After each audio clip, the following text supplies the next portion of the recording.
Sergeants, if you could please begin your recording. PC recording is underway. Chambers recording started. Cloud recording is up. Good morning and welcome to today's remote New York City Council hearing of the Committee on Small Business. At this time, would all panelists please turn on their video? To minimize disruption, please silence your electronic devices, and if you wish to submit testimony, you may do so via email at the following address: testimony@council.nyc.gov. Once again, that address is testimony@council.nyc.gov. Thank you for your cooperation. We are ready to begin.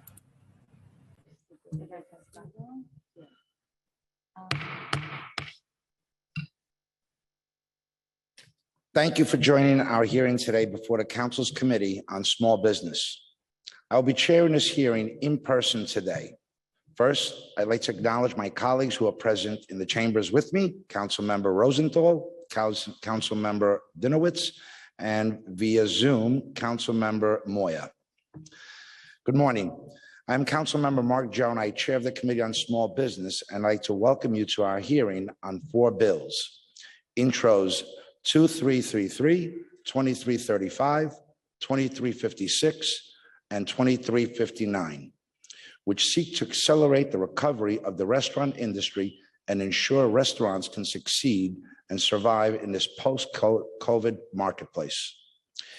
Even before the pandemic, owning and operating a restaurant in a city was challenging. 80% of restaurants typically go out of business within the first 5 years of opening. Between rent, labor, and inventory costs, government regulations, and steep competition, operating a restaurant at profit can be extremely challenging. And yet, tens of thousands of New Yorkers still choose this industry. Perhaps they felt their culture's cuisine was not represented in their neighborhoods, or because they wanted to share their love of the food with their communities. And New Yorkers have supported this entrepreneurial spirit by patronizing these restaurants. The pandemic and the resulting restrictions on in-person dining, while certainly necessary for public health, dealt a devastating blow to restaurant owners. Restaurants were forced to survive on depleted revenues, and third-party platforms, which had previously accounted for a small percentage of orders, were suddenly the lifeline for many restaurants. To ensure restaurants could survive throughout the pandemic, this committee passed Local Laws 51 and 52 of 2020, which prevented platforms for erroneously charging restaurants for phone orders that did not occur, and capped the fees that the platforms could charge restaurants. The committee extended both of these laws through the passage of Local Law 87 and 88. As the city has reopened and the dark days of the pandemic are hopefully behind us, the restaurant industry will begin to recover. Certain customers and consumer habits have remained. That will make it more difficult for restaurants to succeed. Mainly consumers who become accustomed to ordering on third-party platforms that charge a substantial fee per order for the marketing and delivery service they provide may continue to use these platforms. According to Scott Duke Cominers, a professor at Harvard Business School, and the quote is, "People have gotten much more used to ordering food and other products to delivery services. Some of that will decline once it's safe to do things in person, of course, but new habit formation is powerful," end quote. The rise of third-party platforms is also apparent from their corporate strategies. Uber acquired delivery service Postmates in November 2020, and in December 2020, DoorDash made its public market debut. DoorDash stock rose 86% during its initial public offering, one of the biggest IPOs of 2020, at a time when over 110,000 restaurants were closing across the country, including over 5,000 in New York City. The platforms were experiencing a dramatic increase in business, while the restaurants were seeing a depletion of their business. This committee has conducted 3 oversight hearings this legislative session on the rise of third-party delivery platforms in the city.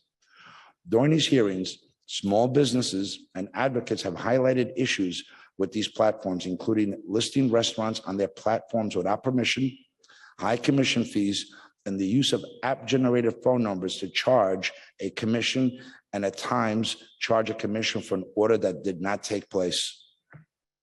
As President Biden has said, we must build back better.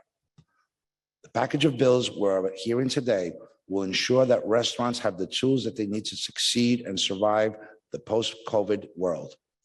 I look forward to hearing feedback from the delivery platforms, restaurants, business advocacy groups, and restaurant owners on the impact of this legislation and how the bills can be best tailored to achieve their aims. I look forward to having a conversation with the administration, as well as to hear about their experience enforcing local laws 87 and 88 of 2020 and any changes to the bills they would recommend for that experience.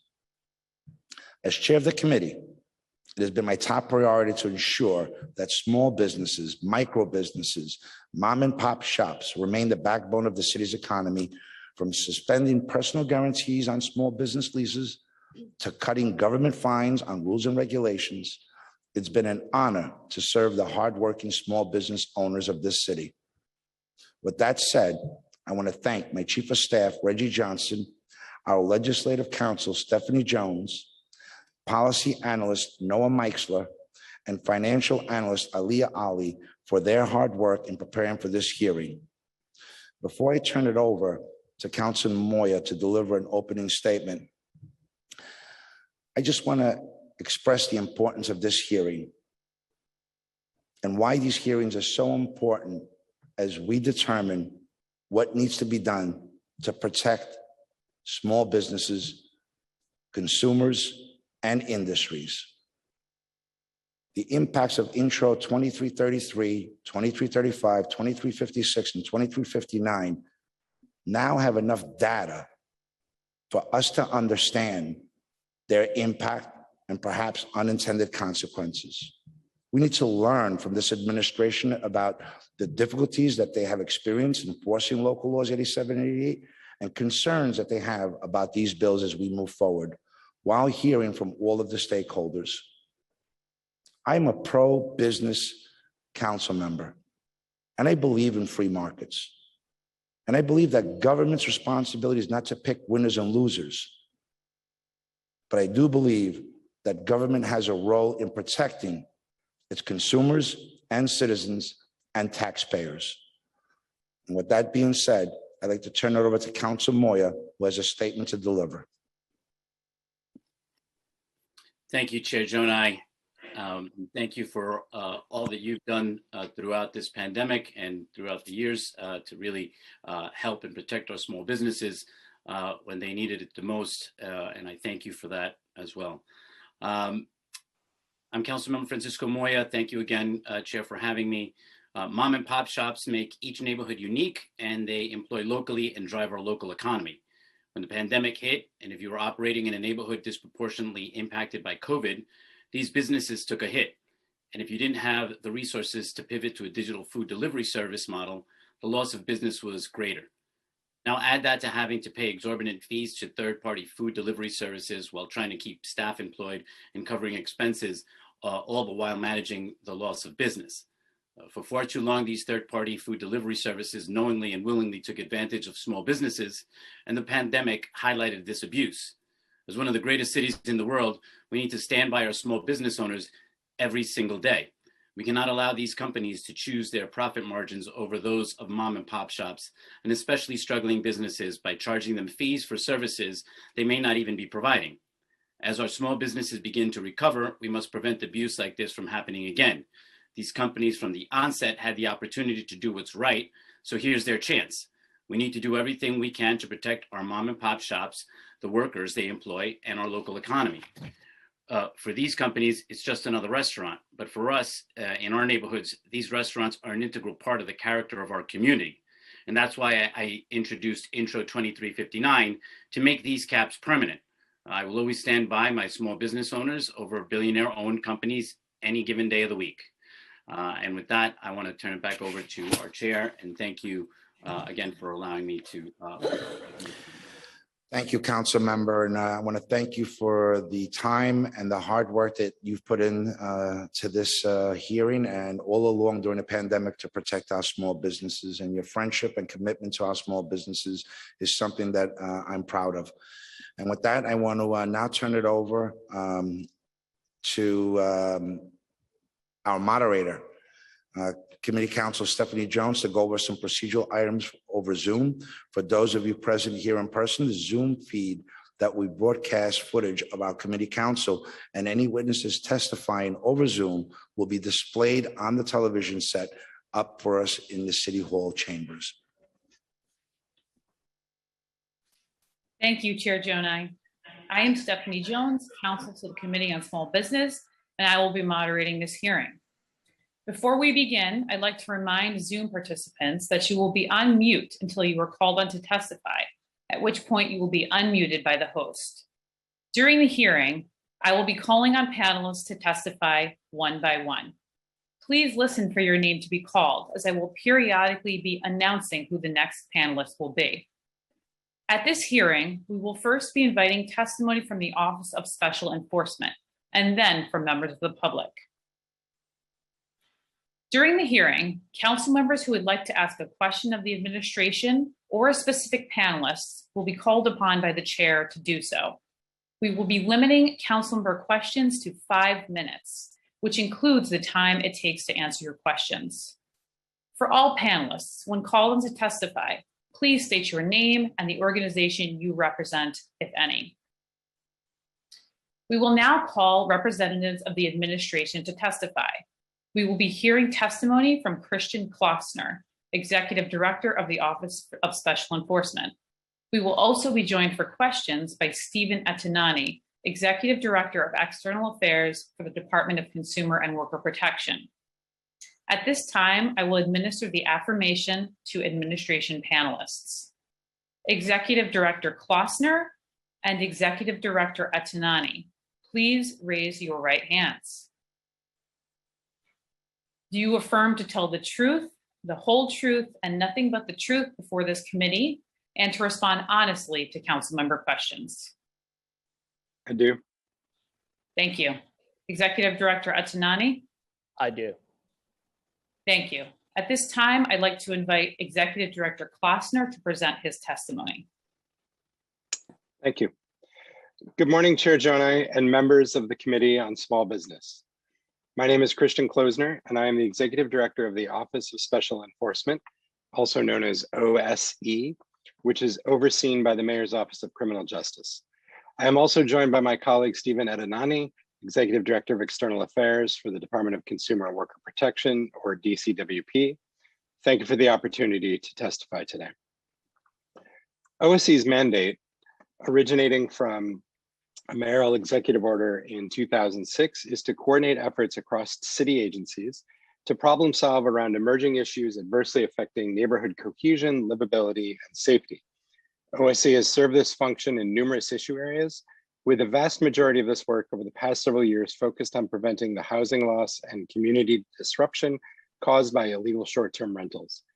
Since the emergence of COVID-19, OSE has engaged in new work streams related to the pandemic, including, pursuant to a designation from the Corporation Council, taking a lead in investigating industry compliance with, at first, local laws 51 and 52, later local laws 87 and 88, which prohibit delivery apps from charging restaurants for phone calls that do not result in transactions, and imposing caps on certain delivery application fees during and for 90 days after the pandemic. When the laws were first passed, the enforcement challenges were clear. We considered, how could we move quickly to enforce a law, ensure industry-wide compliance, and do so without placing a heavy time burden on struggling restaurateurs to gather, detect, and report every possible violation, and then participate in extensive investigation and prosecution of overcharges on a one-by-one basis. We also considered how we could do all that with existing resources. OSE is pleased to have piloted a successful enforcement model that resulted in broad broad spread compliance with the law. Instead of taking a complaint by complaint approach that could have entailed bringing multiple actions against the same several companies, OSC established a sort of early warning system by which it would learn about potential violations and then use those reports of a singular occurrence that appeared to violate the law to confront the company and ensure that the issues were addressed comprehensively to the benefit of all the users of that company's service and not just the one that gave us the report. I want to take a moment to thank those restaurateurs who notified OSC of practices that potentially violated the law.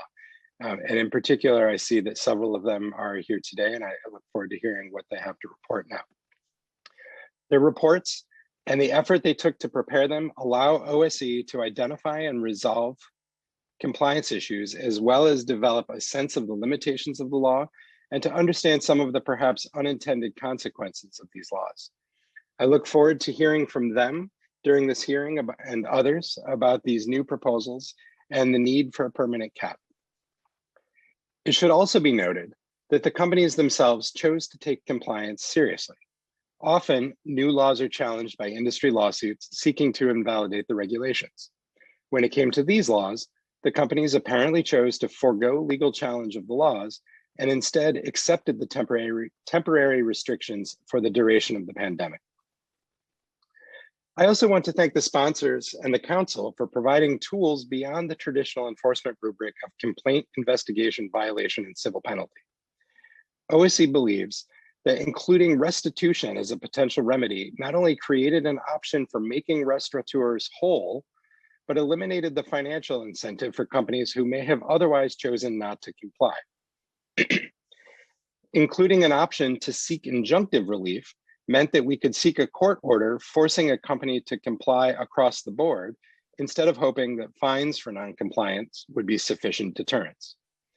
And allowing an action to be brought in any court of competent jurisdiction for the full range of remedies sent the message that enforcement actions could be brought swiftly and comprehensively and not get bogged down in multiple actions against the same party that would resolve one instance at a time over months.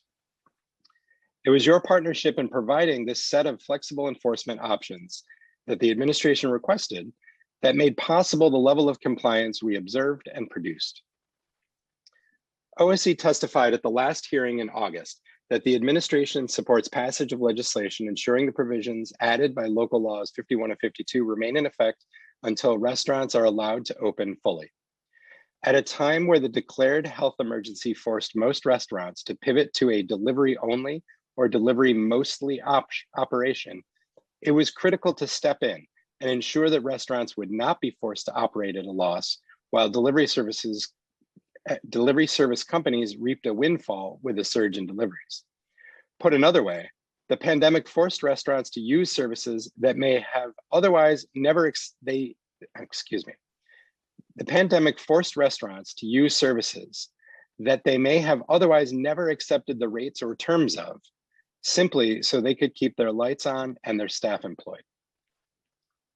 As the city reopens, restaurants are leading the way in the recovery of the New York job market. According to my colleagues at the Department of Small Business Services, restaurants added 15,000 jobs in April, and the city's full-service restaurants now have 3 times as many employees in April of this year as they had in April of 2020, their lowest point. Even with these very positive indicators, tourism and foot traffic are still catching up with below pre-pandemic norms, and restaurants still need our support to recover from a devastating year.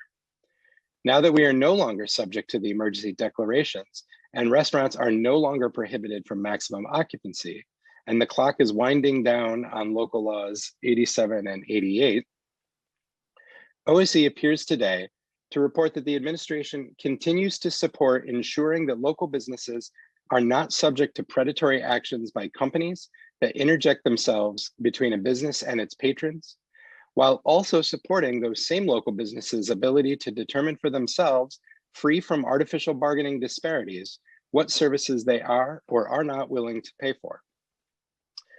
Introductions 2356 and 2359 would make the provisions of local laws 51 and 52 and 87 and 88 permanent.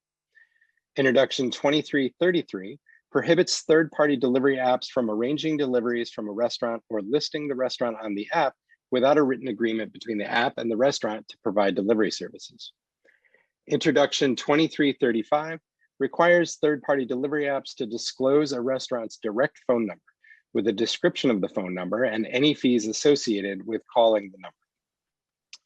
If the app also includes an additional phone number as part of the listing, the app must include a description of the additional phone number. Oh, I apologize.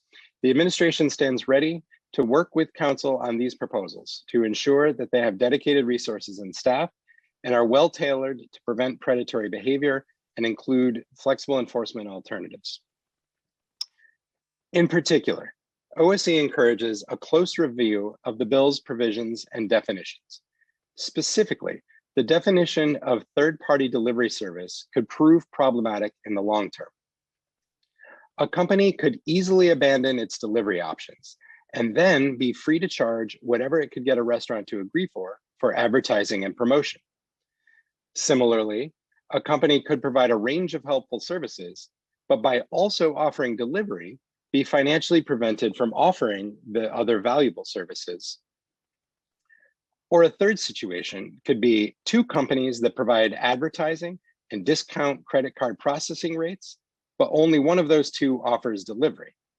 Only the company that includes delivery would fall under the limits of the law. We are looking forward to hearing from the many restaurateurs and other businesses who make these kinds of business decisions that are currently impacted by the existing laws and who will be most affected by the bill proposals. We are committed to working with the council to ensure the final bills reflect the policies that will protect restaurants from predatory behavior while retaining the business options that businesses choose for themselves. Thank you again for the opportunity to provide testimony, and I welcome any questions you have. Thank you. I will now turn it over to questions from Chair Jonai. Administration panelists, please stay unmuted if possible during this question and answer period. Thank you. Chair Jonai, you may begin your questions. Thank you. And I want to also acknowledge that we have Rachel Cordero with us, Deputy Director for Government Affairs, and how instrumental she's been in preparation for this hearing. Thank you, Stephanie. I want to thank you for that explanation. Can you help explain the process for enforcing the requirements of Local Law 8788 from the point at which you receive a complaint to the point at which a complaint is resolved, and the number of agents or officers that you have working on receiving the complaints and then actually following through with the complaint? Sure. I mean, I think I was, in my testimony, I referenced an early warning system. I want to be very clear. We did not set up a complaint inspection resolution system. What we set up was an early warning system where businesses that believed that they were being charged inappropriately could report that, and that we would then take that and approach the companies. We would obviously investigate it, look at it, see whether the law applied, and not in every case did it apply. And then we would reach out to the companies and say, we've identified a problem. What is going on? Here's what we expect from you to fix it. Our goal in doing that was to get restitution whenever possible for the restaurants and to be able to have the benefits of the one complaint inure to all of the similarly situated restaurants throughout the city. As to the number of staff, we did this within existing resources. I would say approximately 4 to 5 OSC staff members worked on this with some portion of their time. And I think that answers the question, but I'll turn it back to you, Chair, to do it. And I do want to say also, I want to thank your staff for putting the hearing together. It was seamless getting in this morning. Thank you. For the 4 or 5 OSC staff, what were the number of complaints that were received in reference to Local Law 87 and 88? I'm going to reject complaint because many of the contacts that we received were actually more in the status of an inquiry, asking whether the law applied to us. We received approximately 22 such contacts from 15 different individuals. You received 22 questions. Is that what you're saying? From 15? I'd say 22 contacts, some of which were questions like, hey, this company raised their rates on me to meet the limits of the fees. Can they do that? Right, that answer is yes, they can. We received an inquiry saying they're charging me 10% for a pickup. Can they do that? The answer is no. And then we launched an investigation and we start dealing with the company and pursuing restitution. Using that question or contact, how many of the 22 were involved pricing and the charges or the fees that they were paying to a third-party delivery app? I'd have to get back to you on the specific breakdown. The majority, the issue that received the majority of inquiries was certainly related to overcharging. Some of those inquiries were, concerns about overcharging that turned out to be, more about how the charges were described than whether or not they actually exceeded. But that was the majority issue. So, Mr. Klausner, did you receive any question or concern or a contact regarding a fee that should not have been charged according to the local laws that we had passed and that were found that they were unjustified? Yes, well, that was a two-part question. Sorry, I answered yes to your first part, which was, were there complaints about fees that were unjustified? In the last appearance before this committee, I described two specific circumstances that were potentially violative. One set of inquiries related to the situation I just mentioned, where a company was apparently charging 10% for pickup orders when the limit would be 5% if there wasn't a delivery. We went to the company, we found that was happening. That company provided restitution, did a comprehensive review, corrected the issue and issued refunds to the restaurants. The other instance that I reported to the council at the last hearing was that restaurant owners were concerned that the credit card processing fees were that credit card processing fees were not covered by the 5% cap and they were being charged. When local laws 51 and 52 became local laws 87 and 88, the credit card processing fees were specifically exempted, and that ended that review. And then in the last hearing, we had reported that we had not heard any concerns about charges for calls. And then one of the public witnesses then later testified in that hearing that they believed that they had been charged for those calls. We did investigate that.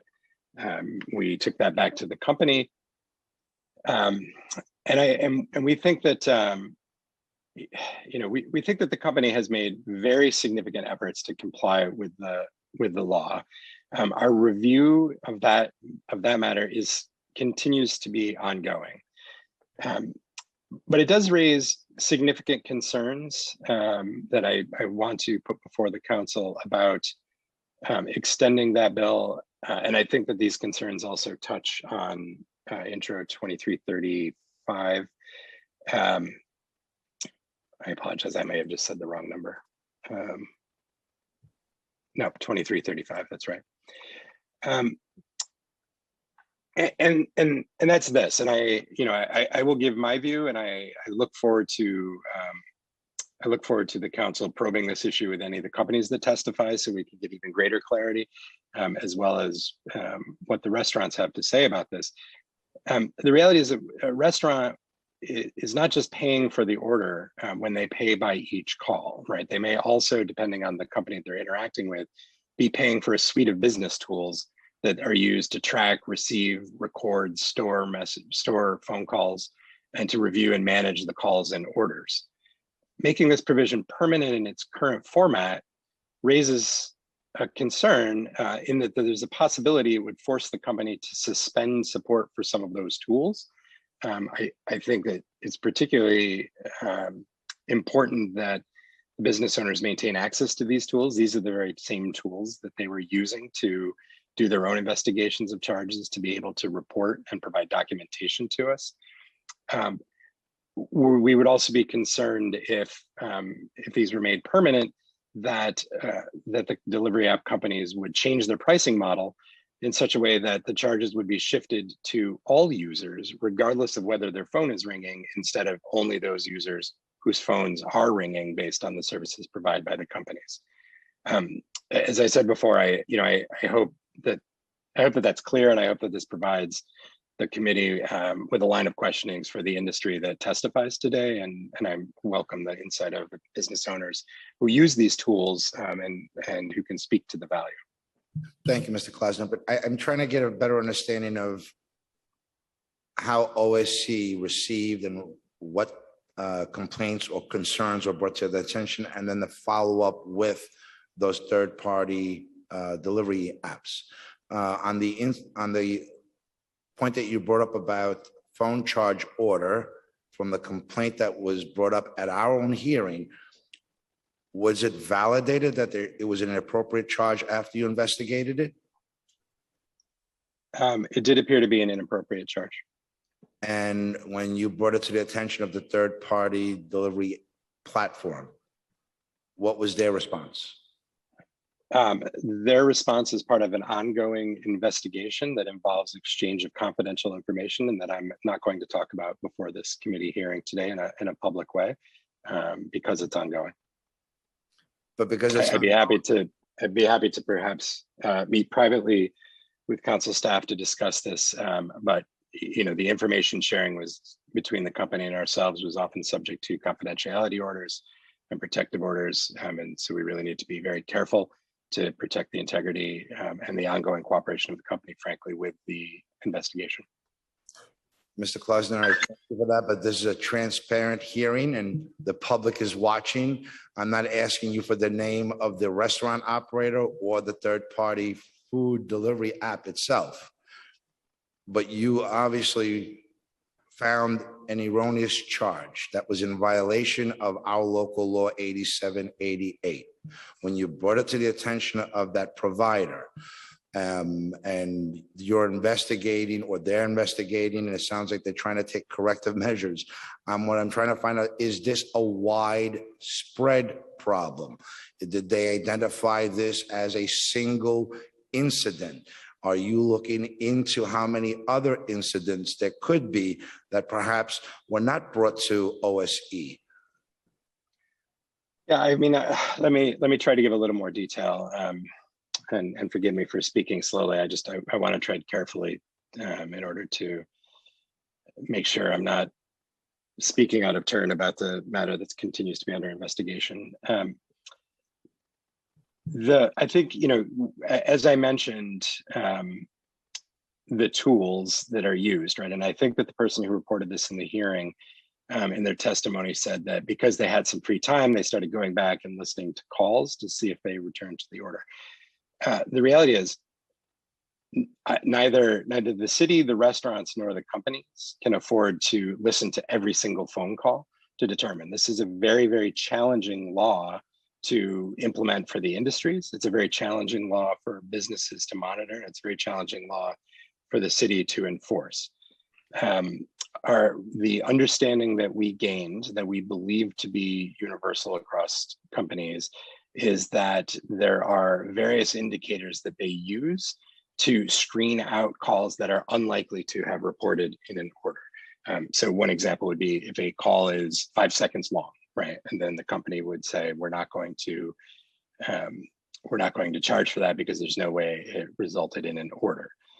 I do not think that it can be done foolproof, but I do believe that the industries took very significant steps, both in the implementation of the law to prevent any charges from occurring, as well as after our inquiry to continue to refine and adjust their algorithms to make sure that even more calls were screened out. Mr. Klossner, is the law then foolproof? Is it protecting our restaurant industry? I don't think it's foolproof. I think it was an important measure during the emergency in order to protect consumers. I think this is an issue. And again, I really am looking forward to hearing what witnesses come after me have to say in the matter and continuing to engage with counsel on this to make sure that they're protected in the best way possible. But as I said, this is a very challenging law, and it has the potential for a number of unintended consequences in terms of simply the industry changing the way they bill or changing the amount of services they provide, which we know that they did, right? We know that they stopped allowing premium sponsored content ads, and as a result, businesses that wanted to pay more than the fee limits in order to launch a business or to get premium placement were not allowed to. Right. I mean, it's those kinds of unintended consequences that we really need to work through, and we need to hear from the companies here today on what efforts they took to comply with the law, as well as their view on how their compliance is. Mr. Klossner, I apologize for being so persistent, but it sounds more like I'm a dentist not trying to pull out a tooth. If you, and this is, I believe, several months ago that this was brought to your attention, correct? At our hearing, do you remember the date? I don't remember the date. I believe August, but I'm guessing on memory. So we're looking at August, and now we're into July. That's more than 8 months later. And you still haven't, if there was a violation, I believe the local law is clear. It says if you see a violation, you brought it to the attention of the provider, and if it was confirmed a violation, shouldn't there have been a violation issued? No. No? I think the law clearly provides that as an option, but as I testified before, the challenge to doing this was, how can we enforce this law right away, right? When these laws passed, we didn't know it would be a year. We didn't want to wait for an extensive regulatory promulgation of rules, setting up a full complaint line through 311, et cetera. We set up an immediate pre-effective date early warning system where business owners committed to us to report any problems that they saw. And we took each complaint that had validity directly to the companies and produced compliance on behalf of all restaurants. So I understand that you have a strong preference for a complaint and violation, and I am here as the administration's enforcement expert to say that is not the most efficient or effective way to do this kind of enforcement, nor would it have been the kind of lightning fast enforcement that we did set up. Look, this to me is something unorthodox, because in the city of New York, we love to fine our business owners and anyone that's in violation, and we leave it to the interpretation of the court system thereafter. What you're telling, I'm going to read this law, and if I'm wrong here, please let me know. Local Law 87, 2020 is amended as follows. Telephone orders. No third-party food delivery service may charge any fee for a food service establishment for a telephone order if a telephone call between such establishment and a customer does not result in an actual transaction during the telephone call. The requirement of this section applies only during the period in which a state disaster emergency has been declared by the governor of the state of New York, or state emergency has been declared by the mayor.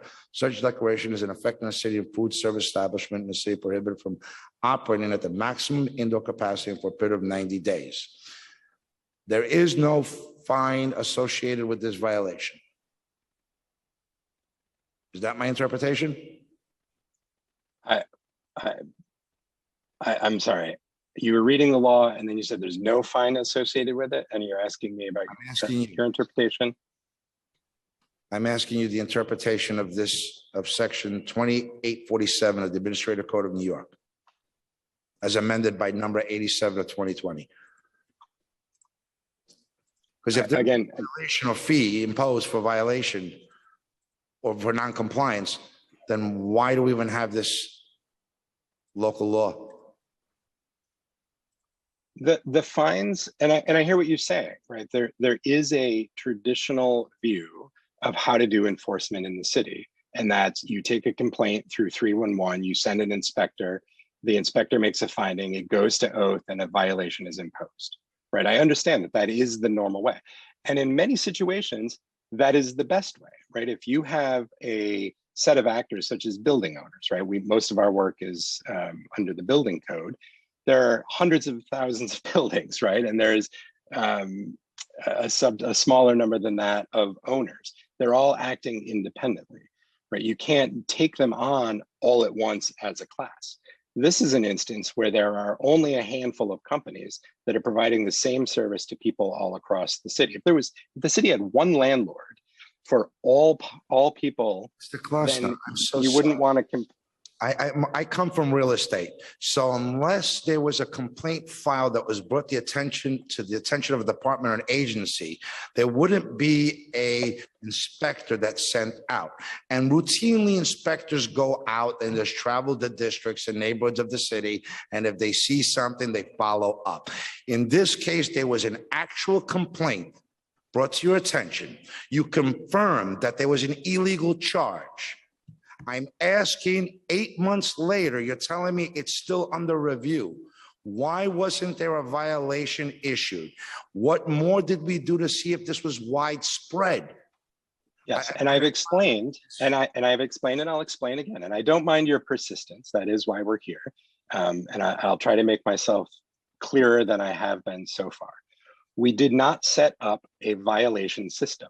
That would have taken resources we were not provided. It would have taken time that New York City restaurants didn't have, and it would have placed a significant amount of burden on restaurants to do the work themselves. And I'm not going to back down from that decision. That was the right decision. We wanted to protect our restaurants as fast as possible. It's a decision that council was aware of before they passed the bills, and it's a decision that I stand by.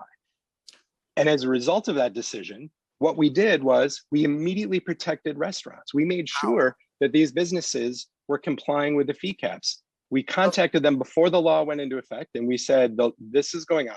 We expect compliance. If there's not compliance, you can expect to pay fines, restitution, and attorney's fees, right? What I'm not going to do with one of 6 companies that's violating across dozens and dozens of users is go to oath dozens and dozens of times on every single undercharge. That's an incredible inefficiency. It puts burdens on the restaurants. And frankly, it serves to the advantage of the major company that can go and fight these individual instances out. It's much better to work with them, get compliance, get restitution where need be. And if it requires a lawsuit, to bring one lawsuit alleging all the violations. It's one violation for one infraction. And what you're telling me is there is no teeth. You chose. I didn't say that. No, I didn't say that. In fact, I thanked the council for its partnership in ensuring that these laws had real teeth in giving us options other than the traditional complaint, investigation, and violation. And council member, you're clearly trying to get me to say something that you're trying to say. We may not agree on this. I'd be happy to continue this dialogue, but I'm here to explain what we did and why, and I'm happy to keep explaining. I come from real estate, and I'm very familiar on how you operate and what it means to issue a violation when there's a complaint and how it's followed up. And no real estate property owner gets that break. We don't get a notice. Say, hey, do you realize that your sidewalk is cracked? It comes with an immediate violation and imposed penalty for not maintaining. So I asked you in your follow-up to the company, you said they made restitution to the restaurant. If I was in the business, well, then I would be doing that all day long because there would be no fear of penalty. And if I get caught, worst case scenarios, I have to refund the business that I erroneously charged for an order that I shouldn't have. So that's what I'm implying here. You're not saying. No, fine. Then I will be more plain then. It would not have served anyone's interests, the government or the restaurants, to have brought an action for a $1,000 fine against a company that was cooperating with the investigation and making changes. That would have been a misuse of public funds, and it would have provided no additional benefit to any of the restaurants. That's going to be music to the ears of the real estate industry, because I'm going to use this in their defense from now on. Sir, I encourage you not to. The best reason that the thing that OSC brought to this investigate a is, violation that we have on the books that we just passed in the middle of pandemic under the umbrella of covering and protecting restaurants, which is just really helping the third-party food delivery app. But I'll leave that till later on, and we're going to continue this conversation. And if I don't mind, I'll ask another question. Do you well, I think? would like to respond, sir, because you're citing your familiarity and comparing this to other contexts that are not appropriate. What I'm trying to say is that the Office of Special Enforcement exists to be innovative and nimble and to look at new situations and develop the most effective and efficient enforcement schemes we can find. The fact that it's different from existing systems doesn't mean it's wrong. It seems like you have a number of concerns about the traditional systems of inspection and fines, but then you're criticizing OSC for not applying those things that you don't agree with in this context. I think instead we came up with an immediately implementable system that produced broad spec compliance. I think you're going to hear that from the people who speak after us. And with that, I'm happy to move to another topic. We will absolutely continue this conversation, and it's called I look unilaterally forward to it. of the same laws, unilaterally by across the board of any industry. There should be no double standard or separate standard for any industry or any provider or any entity. A law is a law, and it should be unilaterally applied in the same fashion. That's my point. And in this case, you've confirmed there was a violation and there was no penalty imposed. And if that's the position, I think many property owners would be pleased to hear that that is how this administration is now moving forward. If you're well, they shouldn't hear that, and don't put those words in my mouth, please, because that is not the message. The message is that in this instance, where we had 99.9% compliance and had the cooperation and adjustment of companies, 99.9 is a made-up number. Please don't hold me to that.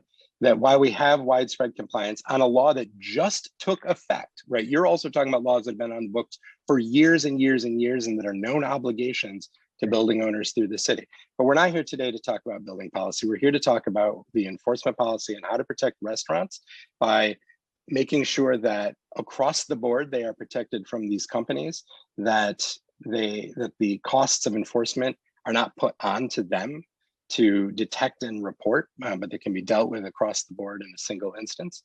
And that can be done with the minimal amount of resources, so that other resources are available to support businesses in ways that can benefit them directly, instead of imposing fines that the restaurants don't see any benefit from.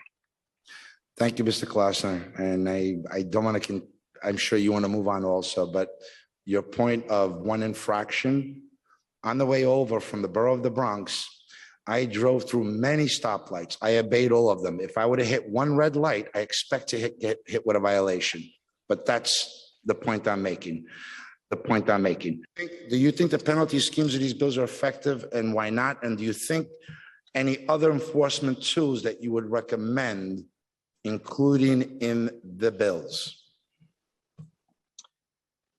Well, I very much want to, and I'm only excited to move on because, as I've said before, I think that the best value that we're going to get at the end of this hearing is understanding how the business owners view this and how the companies respond to it.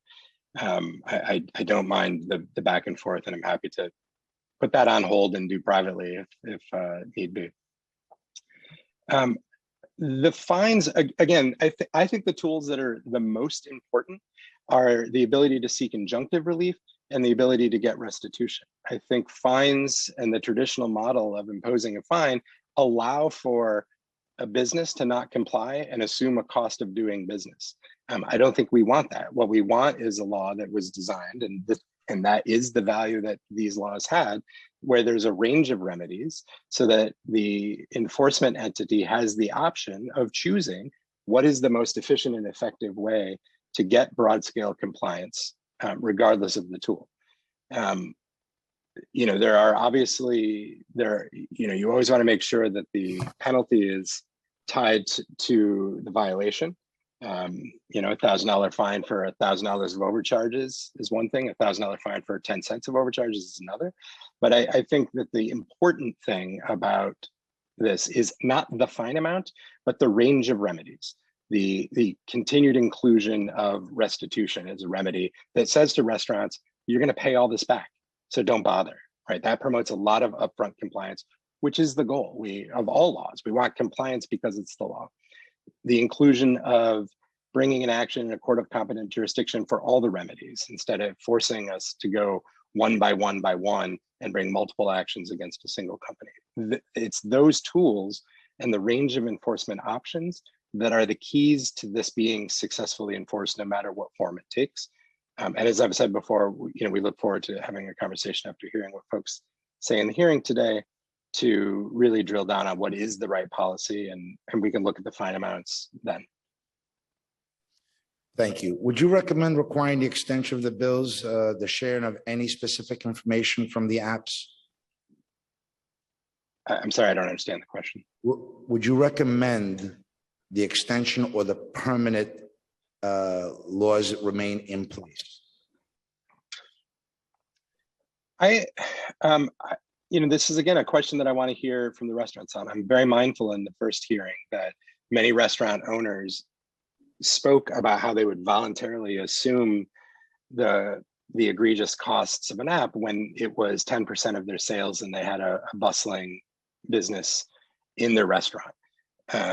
But that when they were forced to do all delivery and takeout, that they were losing money with every order. I hope that some of the folks who made those points are going to speak today and give us their sense of how this law's continuation is needed. I'm also aware of businesses, as I mentioned earlier, that believe they failed, a business that believe it failed because it couldn't purchase premium advertising content. And again, I did highlight that in its current form, I think the definition is problematic because it really does allow the companies to simply shift their business model or change services, and creates a situation where an advertising company could offer the same advertising services at 15%, but if they were to also include delivery, they could only charge 5%. I will say I'm not an economist, and so these are concerns that I raise for other people with more training and expertise, and for the business owners who make these day-to-day decisions to weigh in on. Thank you, sir. I'm looking forward to continue this dialogue with you as we figure out how we move forward and what's in the best interest of the industry and all the stakeholders. Thank you. Thank you, sir.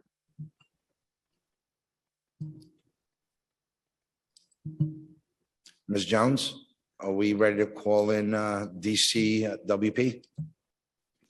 DCWP is present for questions if you have any questions for them. If not, we can move on to questions from other council members if there are any. Do any of the council members show that they have any questions? And just for the record, we've been joined by Council Member Perkins here in Chambers.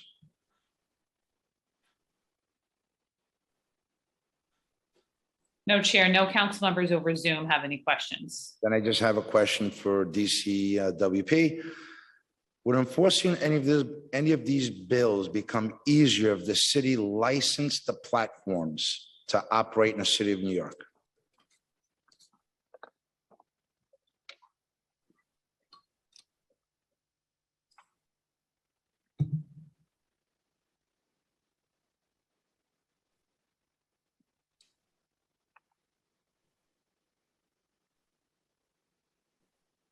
Are they with us? Stephen, I think we can't hear you, although you're unmuted, the sound isn't coming through. Do you hear me now? Oh, I hear them. Yeah. I think Stephen's having a technical issue with his sound, so perhaps we can move on. Okay. Then I have no other further questions, but I hope if they get back online that DCWP will answer. Would enforcing any of the bills become easier if the city licensed the platforms? And secondly, as a follow-up, is there anything the council could include in any of these bills that would make enforcement easier? Can you hear me now? Now we hear you. Okay, great. Sorry about that. I just wanted to thank you, Chair, for having this hearing and the seamless transition. I guess it wasn't so seamless if you couldn't hear me earlier, but that was on my end, so my apologies. I think, and I thank you for recognizing our agency, because we do, as you know, the bills, the permanence of these regulations as contemplated are drafted into our title and do contemplate DCWP to have a long-term role in this regulatory space. I think for us, licensure in of itself is not a panacea for rectifying any kind of behaviors in an industry. It's really about the understanding like how pervasive certain practices are, and then like taking that information and then adapting an enforcement model that is workable there. So like a licensure in of itself is really just registering with the city and all of that. And yes, there are, depending on the license, there are different regulatory schemes that come with that, but the licensure in of itself isn't necessarily a panacea. And I think we've seen that. I know, Chair, we've worked closely together on the small business relief bills that passed out of the council recently. Some of those regulations that we discussed with committee staff and the speaker staff and your staff involved kind of repealing some licensures that we thought, after the fact didn't make a lot of sense for stakeholders as well as for the agency itself. So that's all to say that I think really it boils down to like the enforcement structure at the end of the day, rather than the licensure itself. And if you would allow me just like a minute to speak to just the concept of what long-term regulation would be and DCWP's role there. In general, our agency as a consumer and worker protection agency skews to that work exactly, literally protecting consumers, protecting workers. These bills contemplate business-to-business transactions, and as such, would require resources for the agency. This is a new regulatory work for us. It's something that we ourselves are interested in hearing from stakeholders on. And I know that depending on what we ourselves hear from stakeholders, we're interested in working with the council on like adaptive enforcement models that may be most effective and not necessarily carry the resource burdens of like a case-by-case enforcement model. And we have examples of that, whether it's a pattern and practice model that my colleague Christian had mentioned, or calling on other laws that are on the books, like the Freelance Isn't Free Act, for example. The backbone of that enforcement structure contemplates our agency serving and corresponding or intaking complaints from complainants and then corresponding with respondents. And then depending on what we hear, if we don't hear anything, it would serve as a rebuttable presumption in a court for the complainant. These are all things, we're kind of spitballing here. These are all things that are possible, less resource intensive, but possibly also effective in the terms of regulating in this space. Thank you. What do you anticipate the market impacts will be if the council enacts a permanent commission cap? Is that a question for DCWP or? Yeah, from your end, and then perhaps we'll ask OSC to come back on, but. Sure. So I think as the Office of Special Enforcement testified to, there is a potential concern, certainly from DCWP's end, we're always very sensitive to this issue of the unintended consequence of when you cap profit margins for a particular business or entity, some of those costs flowing down to consumers invariably. That's a concern. It's something that doesn't necessarily prohibit counsel or suggest that we shouldn't do anything here because of that risk, but it's something that we want to work with you and your staff on, for example, to see how we can kind of limit that unintended expectation. I don't think anyone here wants to see the average New Yorker who has certainly been affected financially by the pandemic, seeing a higher cost at the end of the day invariably. I don't think that's your intent. It's not the council's intent. It's not, certainly not ours. So that's one potential output from this. In terms of others, like I said, I'm really interested in hearing from stakeholders after our testimony to get a sense of like what what this landscape really looks like, and then working with you and your staff on what's best moving forward. Thank you. And my last question to you, and I think I asked it early on, what is the council can do to help you with the enforcement of these laws? Yeah, well, I think it's going to depend on where we land on what's the structure. If we're talking about a case-by-case model, that is the most resource-intensive model, a complaint-based model that you were kind of discussing with my colleague at OSE.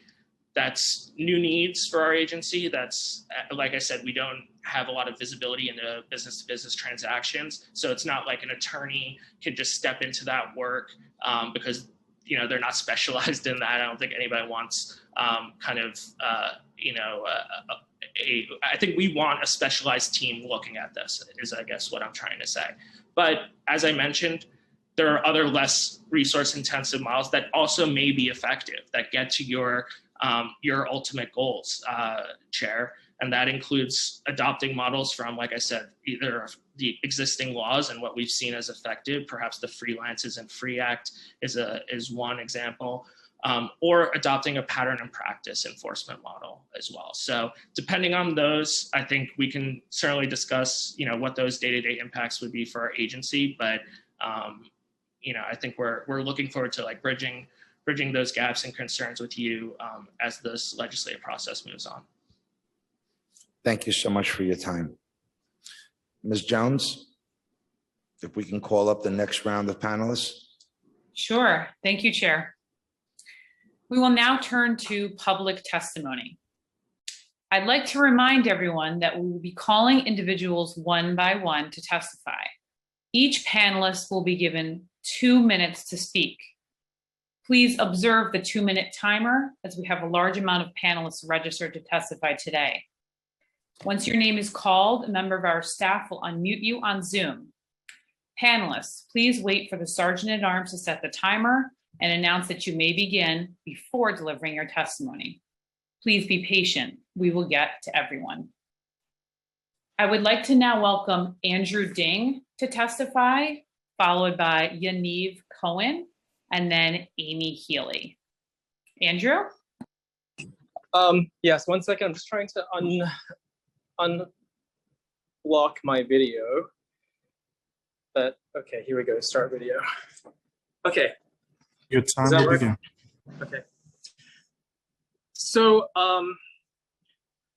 I'm speaking to the phone order charge situation. So the reason why this was even brought to your attention in the first place was because these companies simply could not be trusted to do the right thing on their own. I wasn't the first to bring this situation to anyone's attention. In fact, there were lawsuits brought to these companies years beforehand.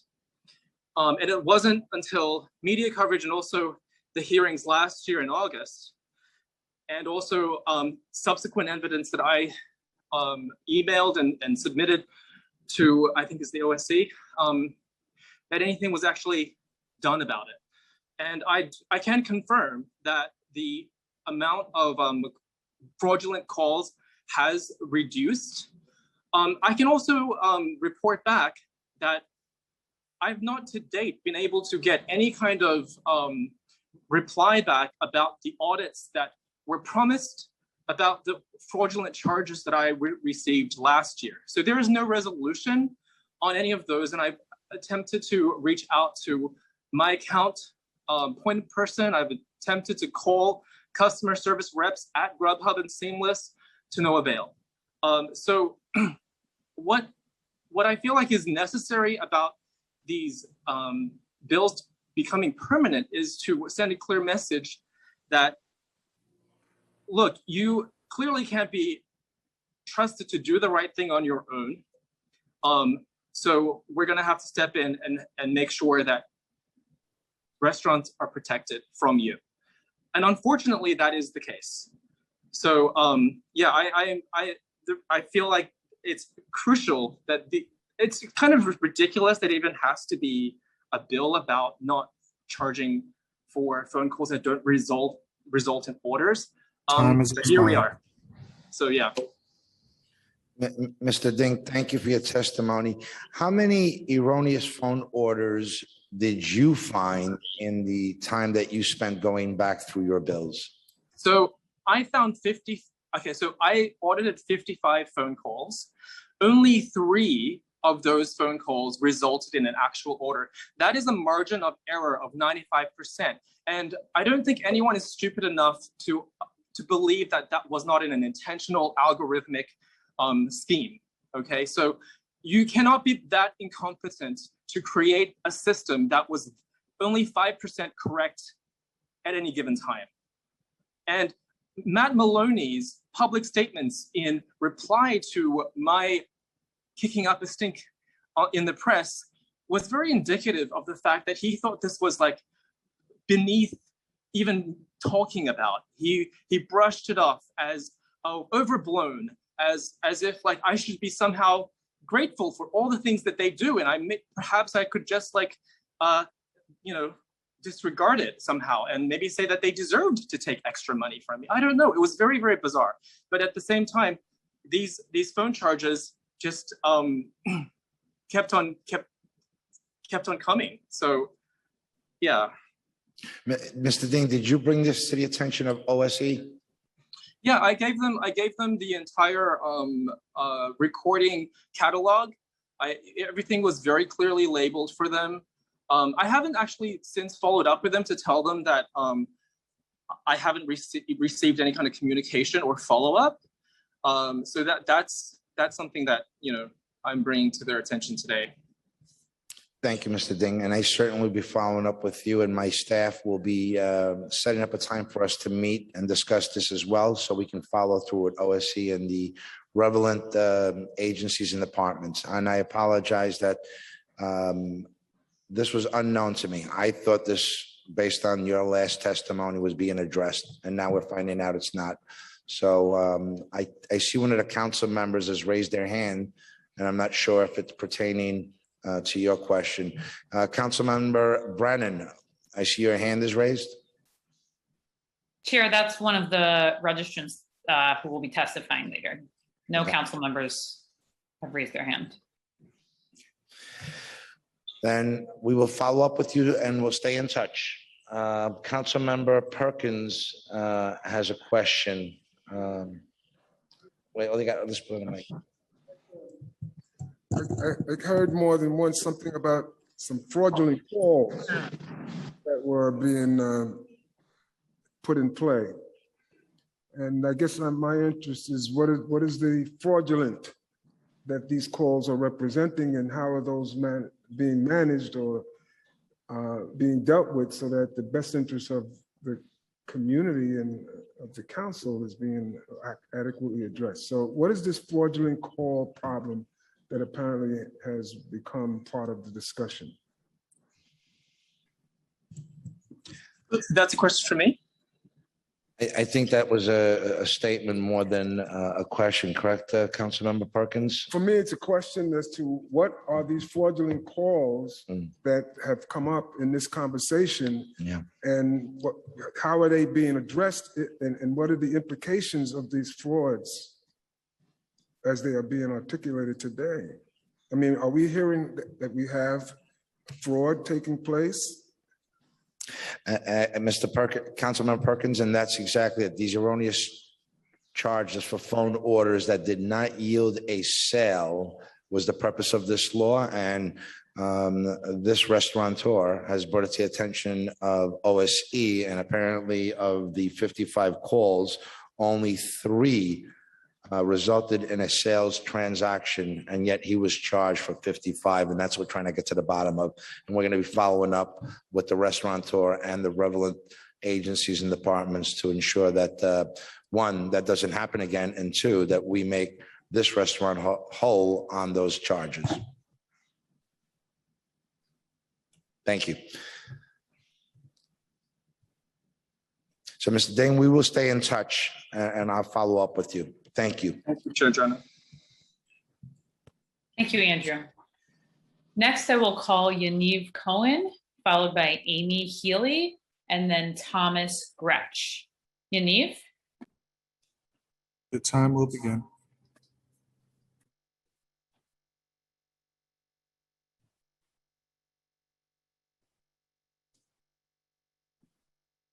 I see Yaniv Cohen is not present currently, so we will move on. Next, we have Amy Healy, followed by Thomas Gretsch, and then David London. Amy? Your time will begin. Thank you. Good morning, Chairman Jonai and members of the committee. Thank you for your time today. My name is Amy Healy, and I'm the head of government affairs at Grubhub. New York and its restaurants hold a special place in the hearts of everyone at Grubhub and Seamless. We've been proud to partner with the city and organizations across it to support local restaurants and advocate for important public policies that support restaurants and drivers, like the delivery worker bills the council is currently considering. We stand in support of those proposals. And since the pandemic began, Grubhub has stepped up to support New York, investing tens of millions of dollars to directly support the city's restaurants and their employees and organizations that serve the communities throughout the city. But we strongly oppose the fee cap proposal being considered today, which would place permanent price controls on the contracts freely entered into between restaurants and third-party platforms they choose to partner with. This unprecedented action, if passed, would have damaging and long-term consequences for New York's restaurants, delivery workers, diners, and the local economy. The Latino Restaurant Association, in its opposition to permanent fee caps, has acknowledged that fee caps upset the cost balance of delivery, price out some Latino families by making food delivery too expensive, and unfairly penalize some of our most vulnerable small restaurants and neighborhoods. The fees paid on orders are negotiated in a private contract between Grubhub and the restaurants we serve, and they reflect the services a restaurant operator has chosen for their specific business. Many of the restaurants on the Grubhub platform choose to utilize only our marketing and related services to drive more orders. Some restaurants choose marketing and delivery because they don't want the burden and expense of hiring their own delivery workers. And some restaurants simply want the option to receive orders online, which is why we launched Grubhub Direct, which offers commission-free online ordering. A permanent price control like the one proposed would severely limit Grubhub's ability to offer these services. But beyond the significant negative impacts, we are confident a court would strike the proposal down based on its numerous legal shortcomings. These issues have been outlined in great detail by outside counsel and shared with committee staff. Thank you. Thank you so much, Ms. Haley. Thank you for being here and testifying. And thank you for always agreeing to meet and discuss the issues. Please, in layman's terms, explain the long-term consequences again so I could understand on the regarding the caps.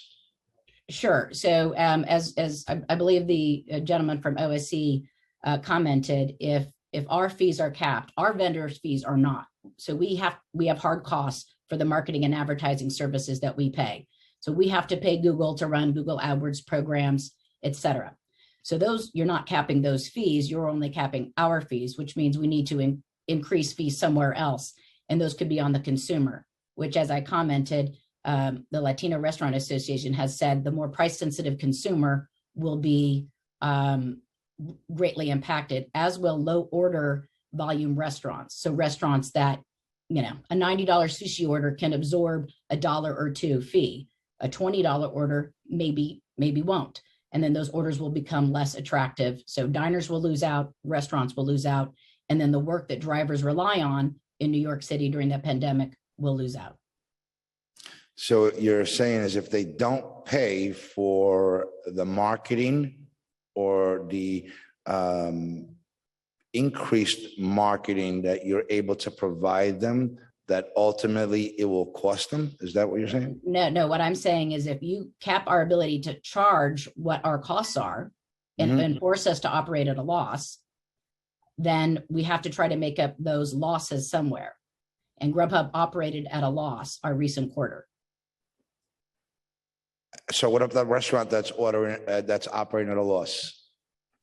When the restaurants were closed because of government action, we complied with the fee cap.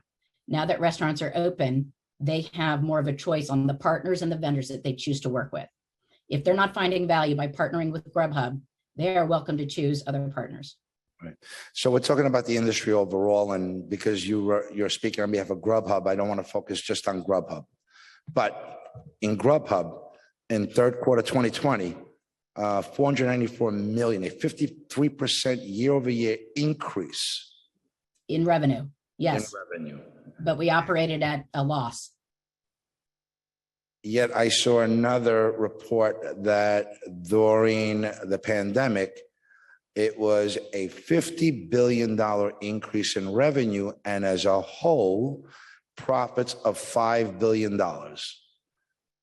50 billion, I'm sorry, I'm not familiar with the numbers that you're showing. I will find that I will find that report for you, but I recall reading a report that showed a $50 billion increase in gross sales for third-party platforms across nationally, that is, which yielded a $5 billion profit to those companies.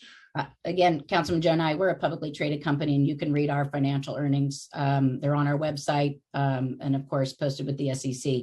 So I can just tell you what what we reported. I'm not familiar with the numbers that you're saying, but we did operate at a loss our last quarter. And again, happy to share those earnings with you. Thank you. So we're talking about profit and loss for Grubhub. And you're saying currently you're operating at a loss. And if you're not able to increase your fees that you charge, you cannot operate at a profit.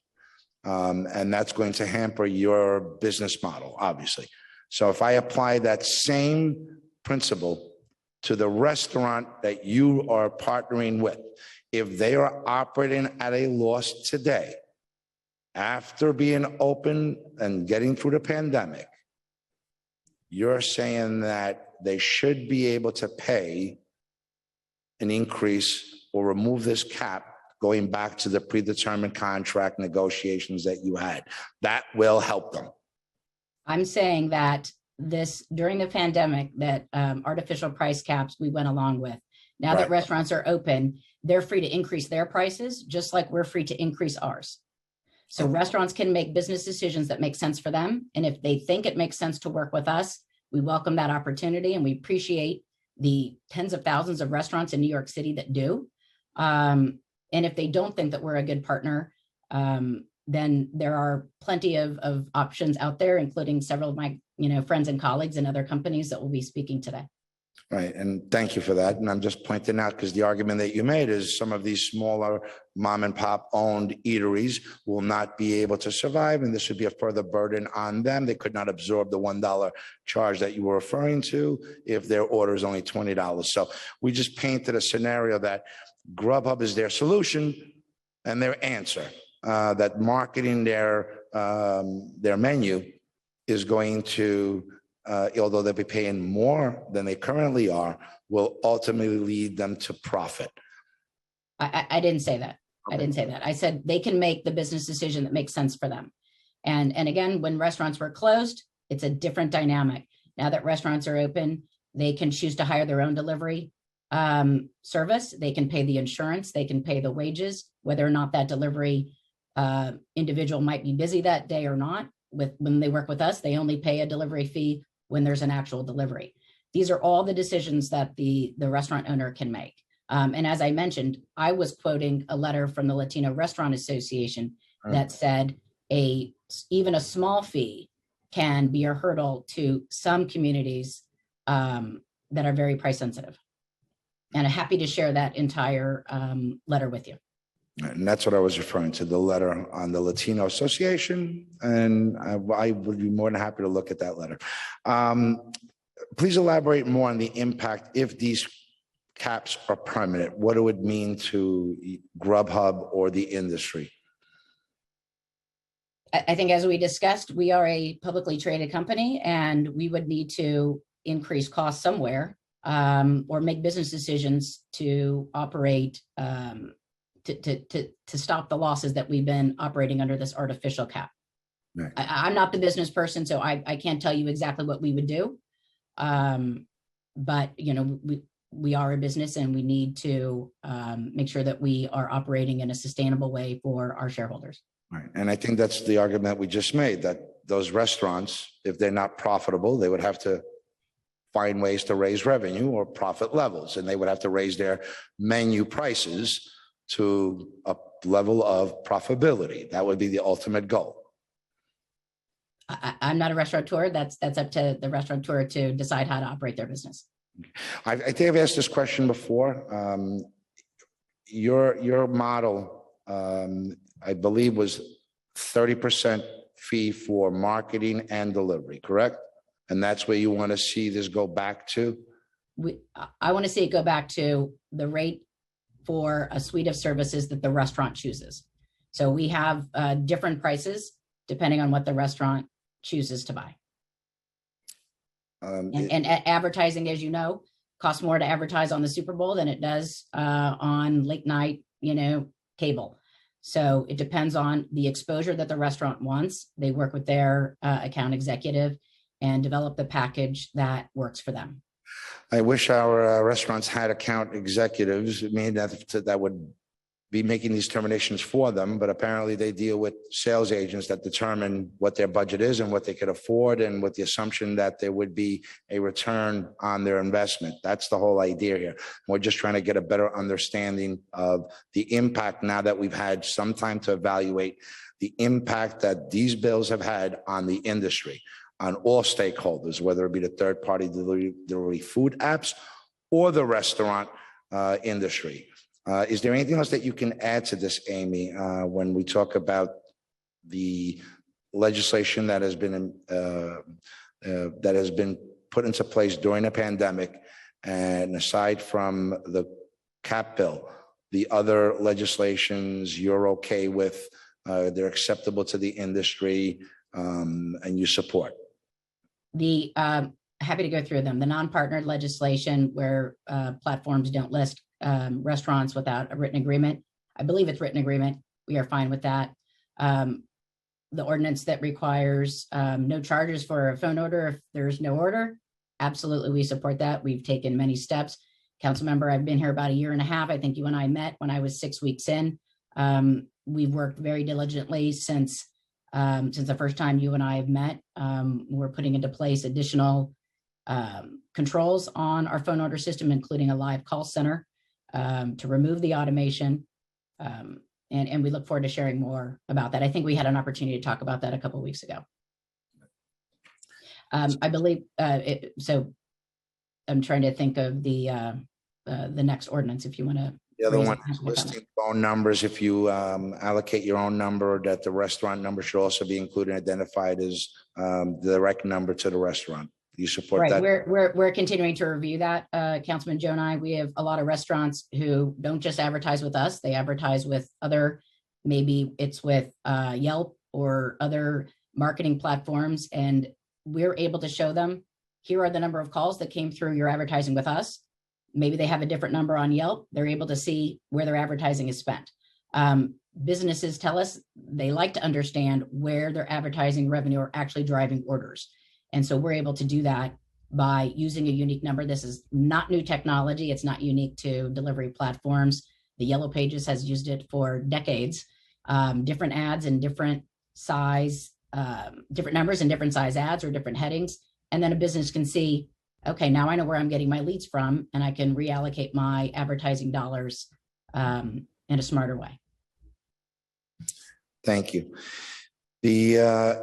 The bill 2359, which permanently extends the existing commission cap, are there any other models that you would like to suggest that would reduce commission fees for restaurants? And I only ask this question because the reports that we're getting consistently are saying the fees that we're paying lead to a net loss on every transaction.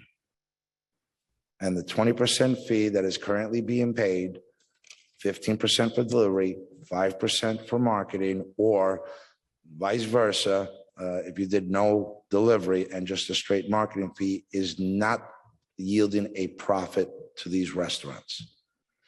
Council member, if Grubhub isn't delivering the order, which we only do in about half of the instances, and we're capped at 5% and the restaurant is still operating at a loss, I haven't seen the economics of that. So happy to review that.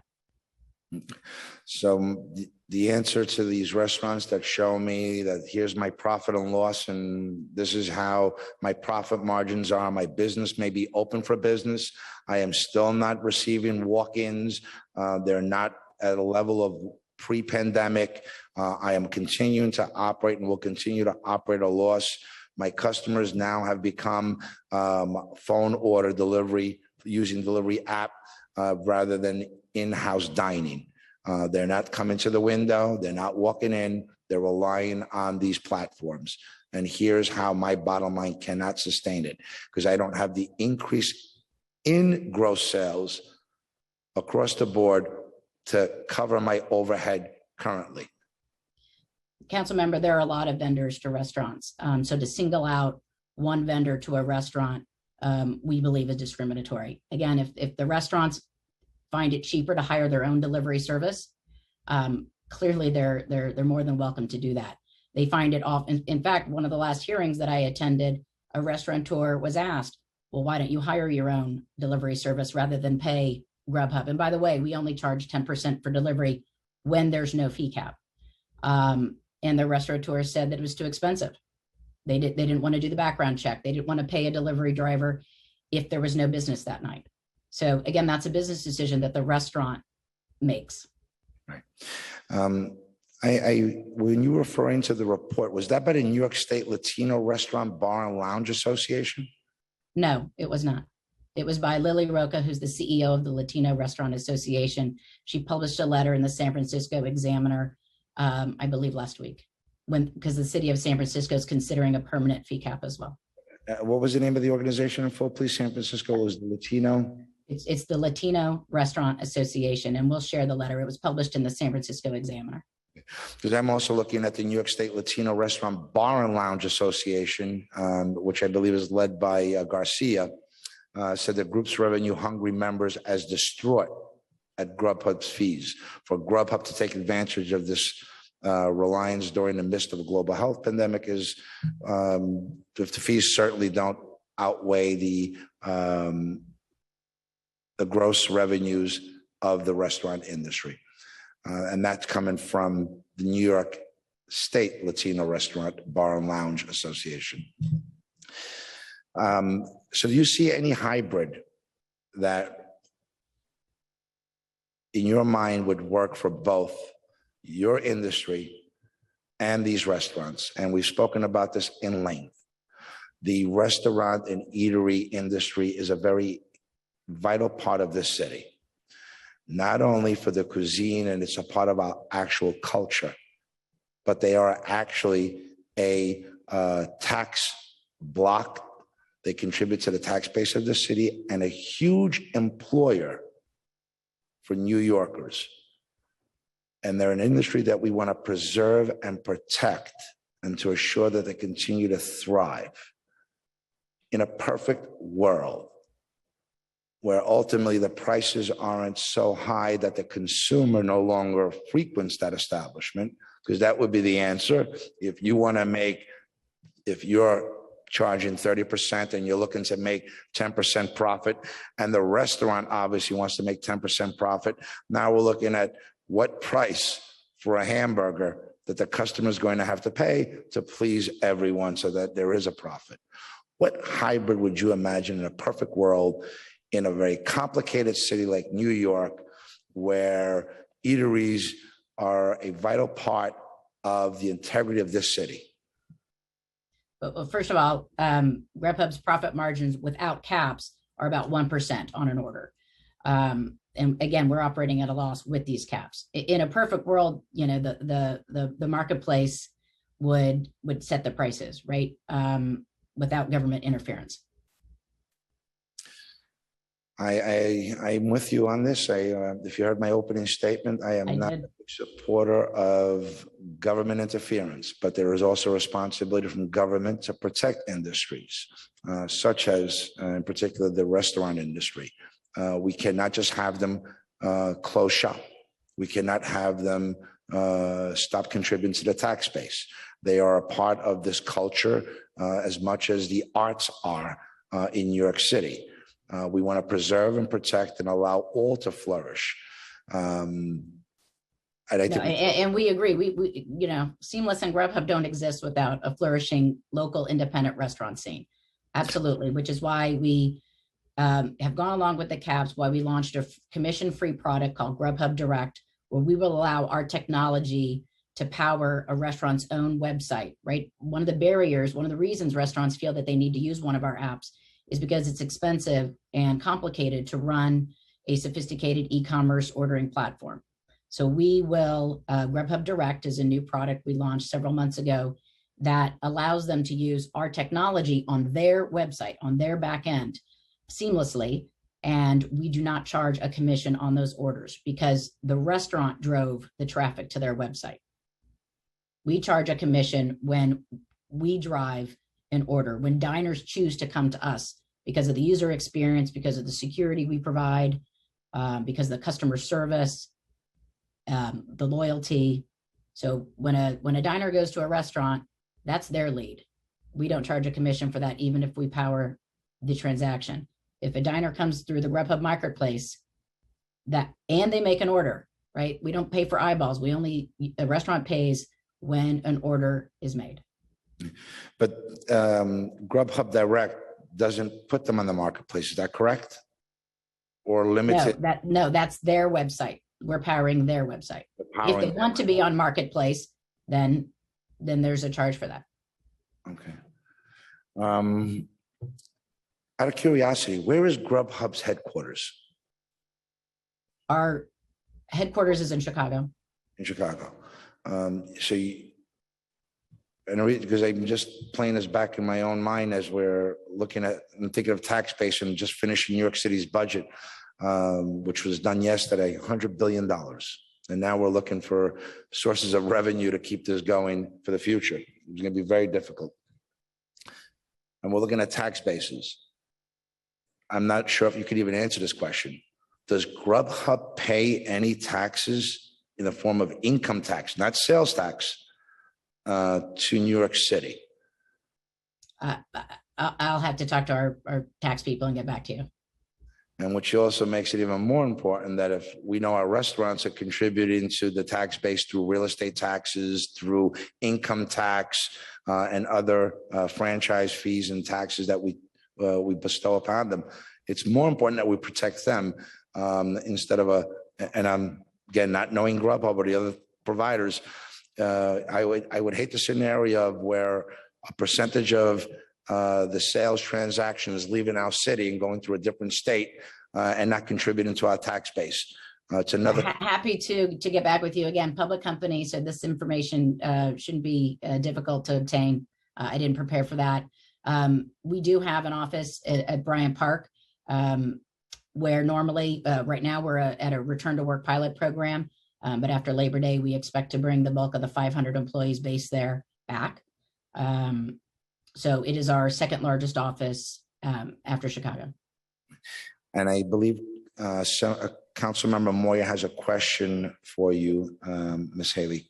Councilmember? Thank you, Chair. I got a few questions, if you don't mind. Of course. Thank you, Ms. Haley. So just sticking to what where the chair was going with this, how many full-time employees do you actually have in New York City? Not independent contractors. Right. Full-time employees. I believe close to 500. Okay. Now, what is the cost of your company to operate the platform? All the technology, I don't have that handy. Okay. Could you get that information, please? Sure. Okay. And how much is it to list a restaurant? What do you mean? To just put it on our platform? Yeah. I don't have the exact cost of that. Again, it depends on where you want to be on the platform. Do you want to be but you have options, right? If I want to get different options for whatever service, right? What's the lowest and what's the highest? Generally, the lowest is between 12 to 15%. 12 to 15% is the lowest. The highest Right. would be what? Depends on the restaurant. What they can pay whatever they choose to pay. There are restaurants who open a new restaurant who really want to do, as you can imagine, a big grand opening and buy a lot of advertising. I mean, they might buy it from us. They might They might buy balloons. They might buy signage. They might, buy an ad in the local paper. It's up to the restaurant. To on how much it's going to cost them to list on your platform? No, if you're asking the top, if they want to do a coupon, they can choose to do they can go through Valpak and say 20% off, and the restaurant eats that 20%, or they can do a 20% off coupon through Grubhub. But what I'm saying is, if I'm a restaurant and I want to list my service on your platform, on Grubhub, what is the lowest cost? Do you have packages? How do you offer these to the restaurants? Is what I'm trying to get at. Through our account, every restaurant has an account executive that walks them through it. Okay. That's how. But do you have something that We don't list our prices on the website. The account executive, we have don't different. list your prices on the website? That's right. Why? Because the account executive, they're all customizable. And again, you asked what's the lowest price? It's between 12 and 15% to be on the marketplace. Okay, but you just They said sign a contract, council member. So everything, there's no nefarious business going on. All the rates are in their contract that they agree to with us. Okay, so how much does it cost to process an order through Grubhub? When you say the credit card processing? Yep. It's about 3.5%. Okay. We can get more specific. Okay, and how much did you charge restaurants for each of those, like prior to COVID? So, like, if I'm placing an order, right, through Grubhub, the processing fee you're charging the restaurant is just the credit card processing fee? Is that all you're charging them? It's the credit Because card you have fee. to pay a fee as well to Grubhub because an order was placed through your app. The credit card fee is what the processor is charging, plus a nominal amount for our fraud. We cover a credit card fraud for the restaurants. So if a diner, for some reason, doesn't pay the restaurant because the credit card was canceled, or for some other reason, Grubhub eats that loss, and so a small portion of that fee covers that. What's the cost of processing an order through Grubhub? It's about 3.5%. I can get you exact numbers. So it's 3.5%, which is just the credit card processing. No, that's. I'm sorry. I'm trying to be clear here, because you said the credit card charges 3.5%. Then you said that you charge a nominal fee in case of fraud. So my question is, what is the total processing fee for an order that is being done through Grubhub? I believe the total is a little bit less than 3.5%, and I'll confirm that with you. I've texted my team now. Okay. Including everything, council member. Okay, including the credit card fee and whatever Yes. nominal fee that is that you charge is less than 3%. I didn't say less than 3.5. Less than 3.5. Yeah, Right. I'll confirm that with you. It would be very helpful if we actually knew the cost of what it is to process Yes, an and order. Grubhub has had extensive conversations with the OSC and provided reams of information about our credit card processing fees. So you're at this hearing, I know. right? And you don't know what it costs to actually put an order through your own company's app. It's less than 3.5%, and I've No, just but asked somebody to text it to me. It's something that you should be prepared to know exactly what it costs to do an order through your own company's app, right? Like, I don't think that we are asking anything that you need and I'm not trying to. research team to go back and find out what that is. I would like to get that, please, before you're done testifying. And I'd also like to know how much it was prior to COVID. Look, we've heard from restaurants that their contracts and rates with third-party apps have increased without being informed or resigning the contract. What do your contracts with restaurants look like? And why would this happen? What is the process of changing the contract? We don't change the contract without the restaurant's permission. Our contract is a 2-page contract on our website, easily found, happy to share it with you, and it can be canceled by the restaurant at any time. There's no long-term agreements required. There's no sign-up fee. So the restaurant, if they don't like the value that they're getting, they can cancel it at any time. Okay. What does your marketing service provide? And what is the hard cost of those services? The hard cost of those services, Google is our largest vendor. So in order to get, we have 33 million diners that look to Grubhub for local restaurants. So in order to reach those diners, we have extensive marketing and advertising and AdWord campaigns, search engine optimization, and other hard costs by vendors in order to surface these local restaurants to these diners.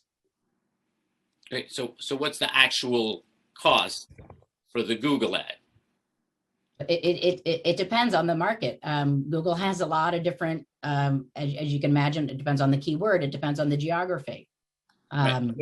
So you don't have examples of like what you offer restaurants when you go in and say, look, if we're going to market your restaurant here, here's our basic package of what we can deliver for you, and we can scale it to whatever you want. Like, where is sort of the... That's right. As I mentioned, to get on the platform, it's about 12 to 15, to get on the marketplace, about 12 to 15%. And depending on what? Of the order, that's a fee. When there's an order, not to just get on the market. Sorry, there's no fee to get on the marketplace. You only are charged when an order is generated. So that's different than eyeballs. It's not a billboard. You're only charged when an order is generated. You're not charged if you don't get any orders and you're on our marketplace. So you're not charging them for marketing. You're only charging them for orders. The marketing that results in orders. We don't charge them just to be on the website. How do you determine that order was placed due to marketing?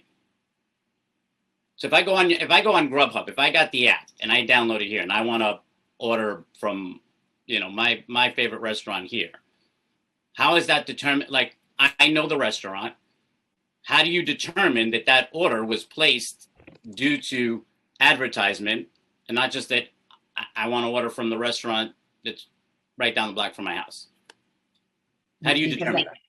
Because the order is coming through our marketplace. So if there's advertising somewhere and a restaurant clicks on that, or a diner clicks on that restaurant, and it's our advertising, the transaction takes place on our marketplace. So we can track that. So if I download Grubhub right now, right? If I get the app here and I want to place an order for Mama's in Corona, I know where Mama's is. I didn't see it on any ad, but I'm on your platform. I'm on your app. And I click that restaurant to place the order. Is that you charging them a marketing fee? Yeah, if you made the order on Grubhub, yes, it's as if you went on Amazon and ordered from a store that you know is around the corner, but you chose to go onto Amazon. Amazon is taking a cut of that order. But if you walked around the corner and went to that hardware store yourself, no, Amazon wouldn't be taking an order. It's analogous to Grubhub. If you walk through Grubhub's door, you're saying that you use Google as a part of you, what you charge them for marketing, right? I'm saying I'm going on Grubhub. I'm not on any other platform here where I can see advertisement that comes in. Like normally you get ads in different platforms. I'm solely on your app. That's considered how you would charge them as a marketing fee because I placed an order on your app? Yes, you chose to came through the Grubhub door. Okay. So that's what I'm saying. It's like, that's to me, that's not considered a digital ad for them. They're just listing. That's to me is like the yellow pages, right? I get the yellow pages and I paid to be on the yellow pages. And then there's a list and I can go on the yellow pages and find out, right? This is now moved, right. If you paid to be on the yellow pages, you're paying. The difference is You're paying the Yellow Pages whether or not you get any orders. You're only paying us if you get an order. You're paying the Yellow Pages just to be listed. But that's different because you're saying that you have a high cost because you use For some Google orders as yes. a platform, right? And so I'm just trying to distinguish like what is considered marketing as opposed to just Moya, listed on- we are a marketplace like an Amazon. And when you go through the Amazon door, I don't think any consumer thinks that Jeff Bezos isn't getting a slice of that transaction. You walk Well, through the Amazon door. I'm talking about Grubhub right now. I understand. I'm trying to make a distinction here on what you're saying because you just said that you have a hard cost and you pay Google to place ads in their digital marketing form that goes out to so many people. I'm saying I go on your app. Yep. I'm not on any of anywhere else. I'm still being charged by you as the restaurant because it went through your platform. That's correct? Right. And if you don't want to be on our platform, you don't need to be. Right, but you're saying that this was all based on the high cost that you have to do a lot of digital marketing. Yes, and just we're not the Yellow Pages. We do we optimize your menu. We take care of the customer care inquiries, even if you come through the door. We take care of fraud protection, undeliverable orders. We pay for the support that the restaurants might ask for. Haven't told me there's all costs. There's a lot of costs. You haven't given me any like definitive costs of what it is to actually contract with you. Like you tell me we don't list it. I've talked to other third-party apps that actually do list their packaging of what they offer folks. You're saying we just send out our accounting team or whatever that goes out there and deals with this agreement, and that's how we do it. You haven't given me any numbers at all, even just the simple number of what it costs to process an order through your app. So I'm going to move on to something something else if I could, because I know we're running out of time. So I just want to be able to get 3 more questions, and if I could, Chair. So what percentage of the marketing fees prior to COVID went to restaurants, individual advertisement, and support, and how much money was used for ad campaigns for your app? For example, in the form of banners, in subway cars, etc. In New York City or nationally? Yeah. Well, I don't have the New York City advertising numbers. Nationally, we spent about, I think it's about $300 million advertising for our restaurants. Okay, but you could get us the numbers you spent here in New York City, correct?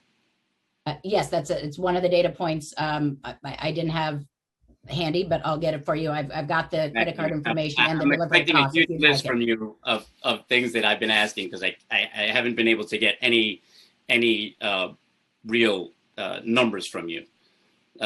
You also, and I thank the chair also for clarifying, because you threw out the Latino Restaurant Association, and I was busy trying to Google, find out what it is. They're not based in New York, correct? That's correct. Okay, well, you're in New York, and you're talking about a fee here. That should have been something that you could have clarified in the very beginning to not make it seem as though it's the Latino Restaurant Association here in New York City. I never intended, I never said it was a New York association. But when you come out and you're doing that, it's kind of disingenuous that you don't say that this is from a completely different state. I believe I did say it was a San Francisco Examiner. Only when the chair asked you to clarify who that was. So I just want to make that very clear. How many restaurants, many restaurants have described the third-party app as a necessary evil that increases the volume of orders, but doesn't actually net more profits because of the high cost of service. What data do you have that shows a net gain to the restaurant's profit margin by using your services that you provide beyond basic listing that you had prior to COVID? We list a restaurant profitability calculator that restaurants can use on our website so they can determine whether or not it makes sense for them to work with us. So that's public, and you're free to look at that calculator, which you can put in different numbers, and it'll show a restaurant their profitability by working with us. Okay. And my last question is, do you have a geographic breakdown of where orders are placed and from what restaurants are receiving the most? So for example, if you look at the zip code of 10014 and 11368 in New York City, would you be able to break down the orders placed and the marketing provided for the restaurants in each of those areas? I believe so, yes. I'm not sure how much is proprietary or should be shared with you directly. But we should be able to do I that. just want a breakdown of orders. That's all I'm asking for. We work with over about 22,000 restaurants in New York City. But are they broken down by zip code? Yes. Okay. And Where we can get them by zip code. okay. And you can break down the orders that were placed and the marketing that was provided for those restaurants in those areas, correct? Yeah, how much our restaurants are spending on our marketing? Yes, the orders, the number of orders that were placed and the marketing that was provided for the restaurants in those zip codes. Yes, we keep track of every order, Okay, and how much you spent on marketing for each of those restaurants, right? That are listed in those zip codes. I believe so, yes. I mean, some of the marketing we spend is TV, obviously. Whatever it may be, Okay. you would be able to give us a breakdown of those, Sure. right? Okay.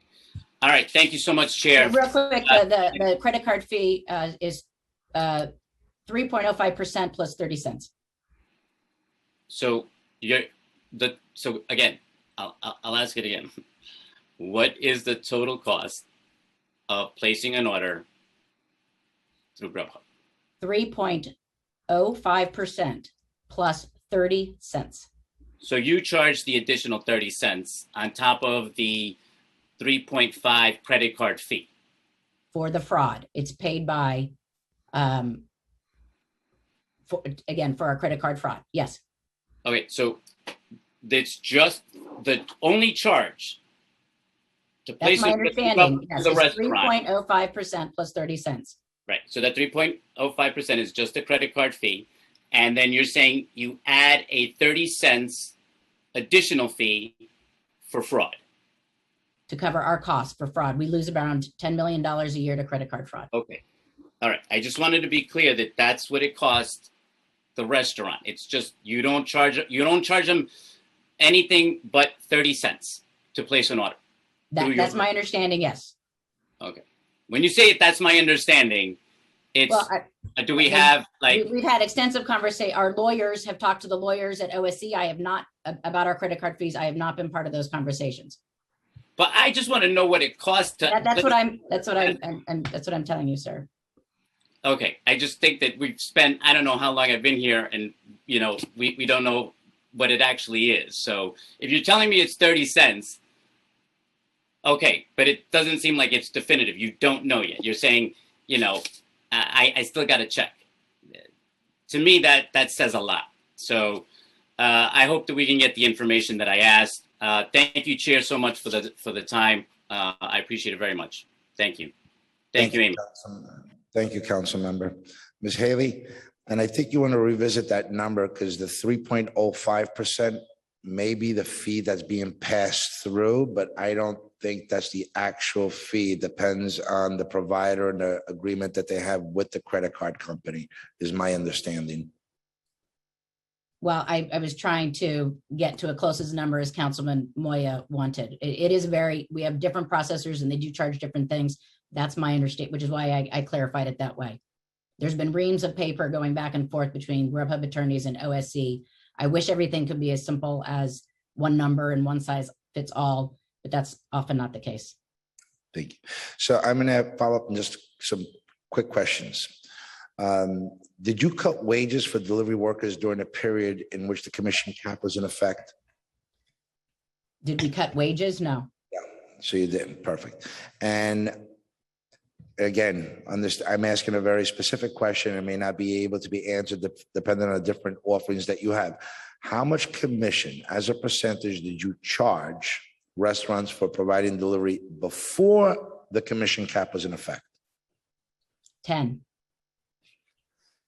And once it was in effect, 15 for delivery and Right. 5 for Right, marketing. according to the law.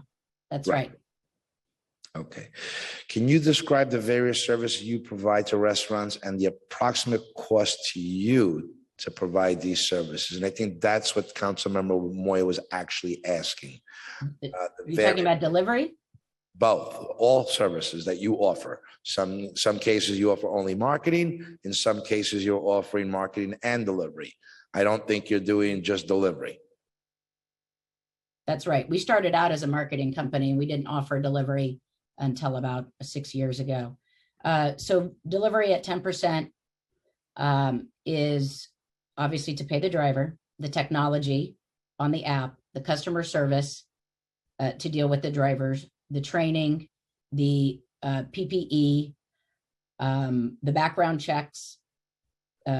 Delivery is at 10%, not a moneymaker for us. We, again, as a marketing and advertising company, that's our strong suit and that's our focus. We only provided delivery because our competitors started providing delivery. Again, New York's a city where restaurants know how to deliver. It's just part of the restaurant ecosystem here. And, you know, they didn't find as much value in needing delivery as they did in getting to all the New York City diners that prefer to transact this way. Right. And I guess that's the difference. And you were, as you explained, the delivery was just a service that wasn't profitable. You were just offering as additional service to your marketing plan when you were charging 10%. Now I'd imagine at 15%, it's profitable. We don't break up our, we're still operating at a loss because of the fee cap, Councilman. Okay, well, that would mean if the break even point was 10% for delivery and you're charging 20% for delivery with marketing, that would allow for 10% to cover your market expenses when I'm headed at. And if you're saying that 10% is not covering your marketing expense, depending on which platform, which package, Right. you obviously offer the premium package to everyone. There just isn't enough airtime for you to be able to market all of the pizzerias equally as a premium package. It just wouldn't work for you. So I guess you would need the different tiers. And they're not all going to be as expensive as the premium tier. That's right. The current bill, which has a breakdown of 15% for delivery and 5% for marketing, do you find it fair to allow for a higher percentage for delivery service than for marketing, given the approximate cost you just described? And I guess that's where we're headed with all of this.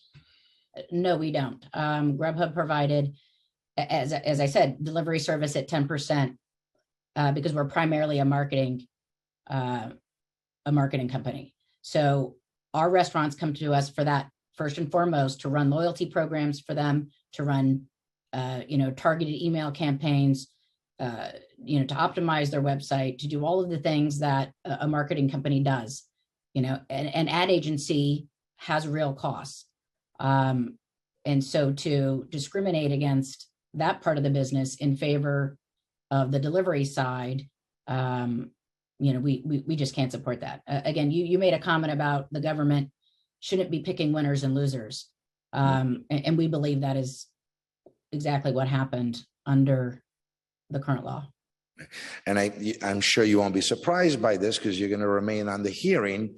When we talk to the other third-party platform providers, they're going to say just the opposite, that marketing is such a minimal expense to them that really the hard costs and the expensive part is the delivery portion.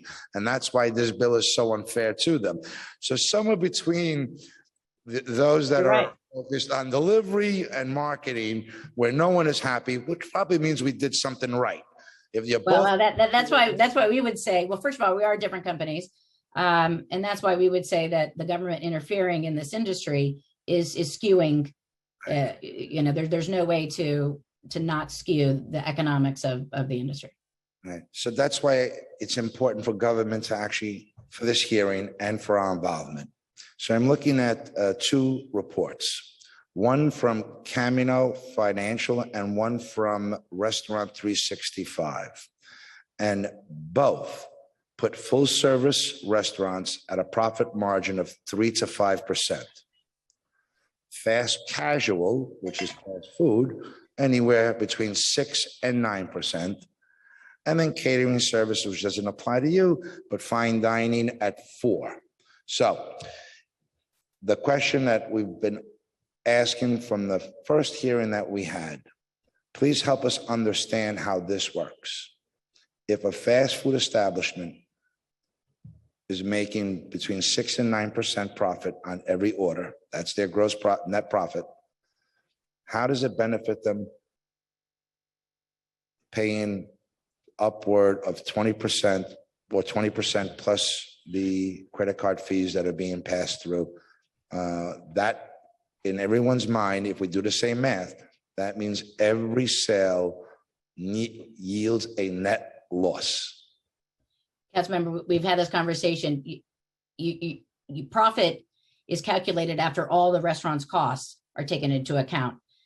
Yet I feel like you're separating one cost, which is a third-party marketplace. Does that include labor too, or does that include their supplies? It includes everything. The market, this is an industry standard now. When every industry, actually, you should be able to answer this question better than anyone else. Your industry is the restaurant industry, and you are the foremost expert on the restaurant industry in New York City. My question to you would be, a fast food establishment, what are the net profit margins? As an industry, not specific to one location. I'm not an expert on the restaurant industry. I represent a third-party marketplace. And as I mentioned to Councilmember Moya, we have a restaurant profitability calculator on our website so that restaurants can determine, does it make sense to work with Grubhub or not? If it doesn't make sense, these are very smart business owners, as you know, then they will not, if it doesn't make sense for them to work with us, then they don't. And we have restaurants that come on and come off all the time because they've made determinations that it did work for me, maybe now it doesn't. That is their business decision to make, which vendors they choose, which food suppliers they use, what kind of labor that they want. That is not our decision, that is theirs. So 2 years ago, when we first began these hearings, the whole argument and notion when I asked that question and we talked about profit margins and the fees that were being charged per order, the argument was called incremental sales. That yes, you're paying more on an order that you're through our platform because that customer is going to come back and frequent your establishment. Then we got the reports to show that that wasn't the actual case, that it was actually cannibalizing existing customers and that third-party delivery food platforms are now becoming consumer demand. And that was prior to the pandemic. During the pandemic, it began the only way you can order food and get in touch with a restaurant to have food delivered because of the restrictions. We know that some percentage will go back to in-house dining. But overall, this is now a way of life, a habit, including my mother, who's never ordered a product in her life on the internet, now knows how to order something with a credit card. And if she could do it, that means everybody's doing it. And now it's normal. If we're looking at an industry that is very vital, and I believe the numbers were 80% of the restaurants within the first 5 years close as in New York City. We're looking at an industry that is extremely volatile to begin with, let alone these unknown times. Help me understand so that when I'm approached, I say, as small business chair, I did everything possible to make sure that there was a fair playing field, that truly there was a partnership between providers and restaurants that benefited both. And there was no need, or whatever need there was, we addressed through legislation. Can you help me and my colleagues understand how we get there? Sure. First of all, there are several pieces of legislation you're considering that Grubhub does support. I would also look to the National Restaurant Association's blueprint for cities and states, what cities can do according to the National Restaurant Association based on their membership, none of which says that fee caps are the answer. There are a list of things in that blueprint, many of which is bureaucracy from local cities that restaurants face, and the fines and the fees and the licenses. And you and I have talked about this, and you've been fighting this, and which we appreciate and our restaurants appreciate. But there are a list of things that the restaurants are saying based on surveying all of their restaurant members. This is what states and localities can do. On the transparency issue and listing restaurants without permission, that's on there. Fee caps are not. So happy to sit down with you and go through this list where we can, again, we support many of the things that you're considering today, and happy for us to sit down and look at what the restaurants are saying based on their surveys about what they need from cities and city governments like New York. Thank you for pointing that out. I agree with you, but some form of regulation is always needed, whether it be usury regulation for unfair interest, whether it be energy, whether it be housing. There are industries that have to be regulated to protect consumers and everyday citizens. Otherwise, we would have a muck. Agreed. And I think it's about striking that balance. Everything else. So although we both agree in a perfect world, markets should regulate themselves. Government intervention is needed because not everyone is going to be fair and transparent, and greed and driven by profitability, which is okay. That's the way we operate. No one wants to operate at a loss. And that should be the principle for small business. We just want to make sure that these small businesses have a fighting chance. Well, and under these scenarios, your partner, which is the local restaurant, is going through, is questionable on how we come out of this pandemic. Will they survive or not? Councilmember, one area where we would love to have your support and the council support is to help lobby Albany to make alcohol to go a permanent option for restaurants. As you know, that was ended recently. Our restaurants tell us, you know, whether they're working with us or not, that increases their margin on every order.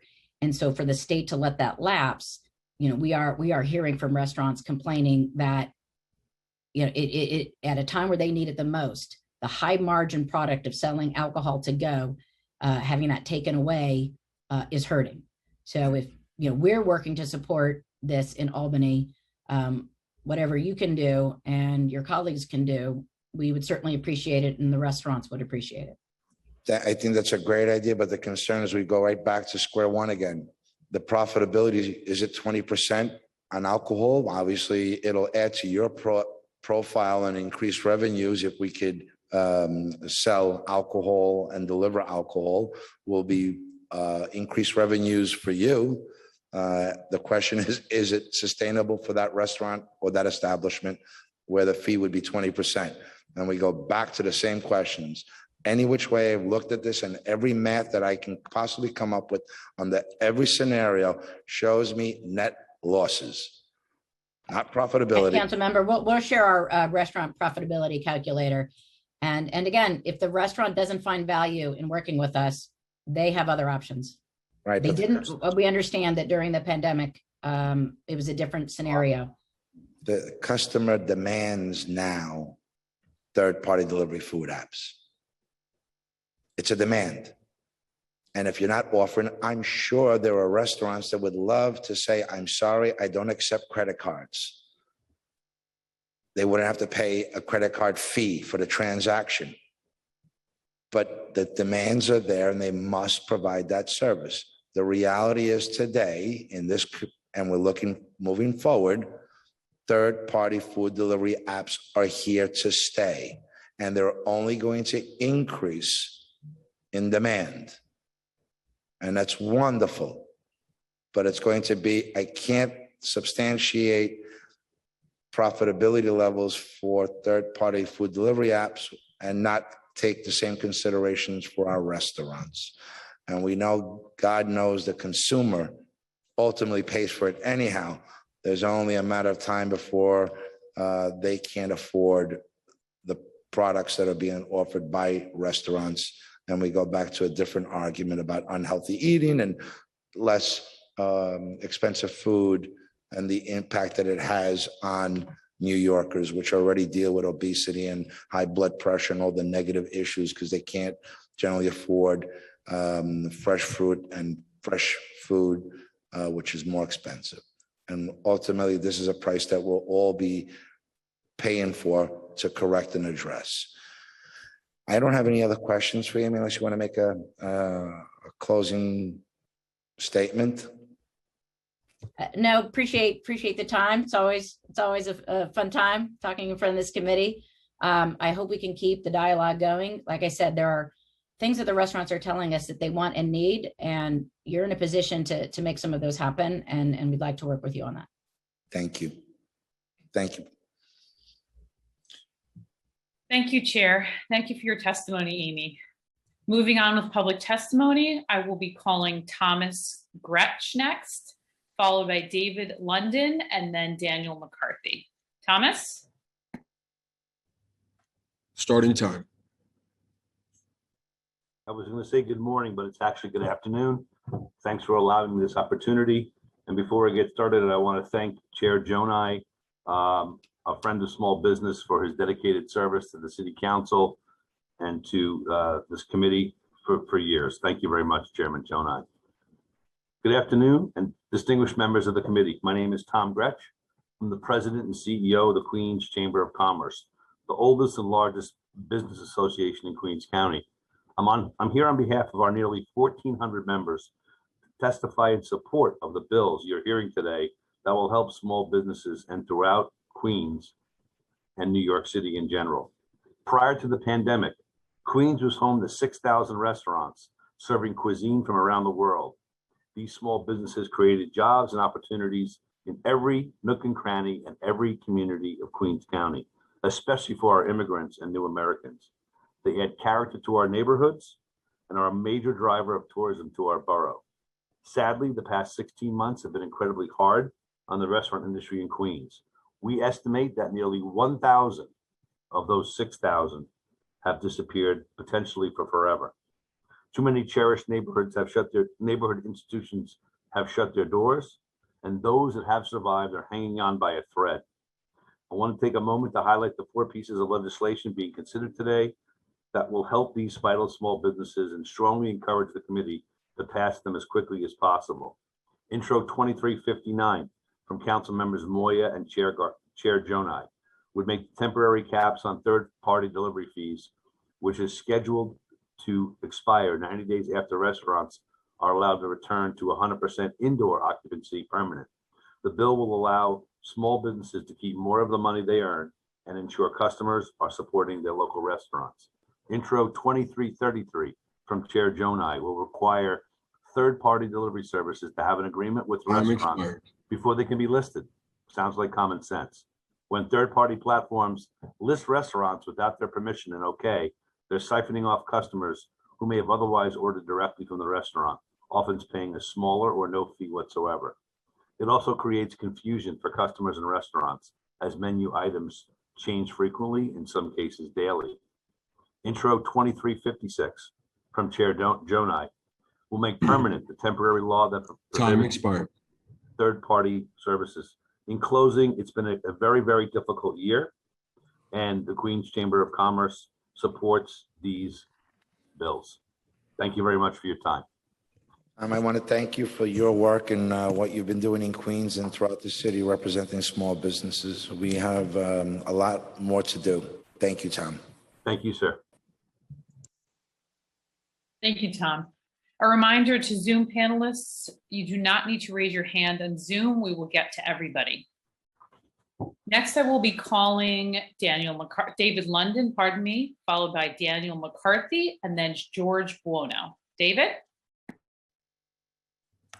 Starting time.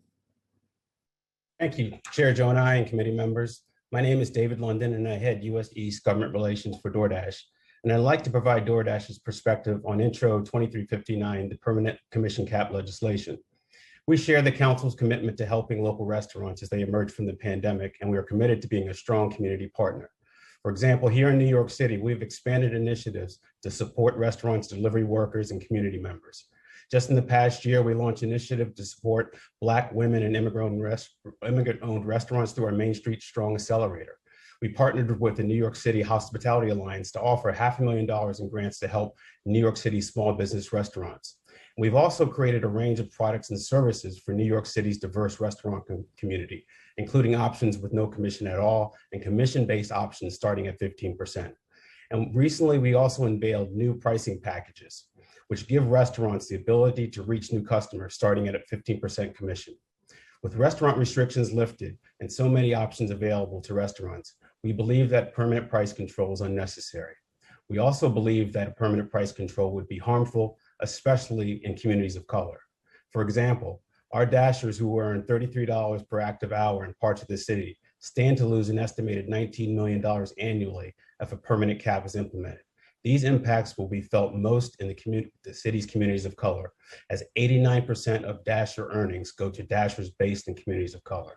Permanent price controls will also increase cost to consumers, creating a regressive tax that makes food delivery less accessible to lower income communities, as 72% of orders are delivered to communities of color.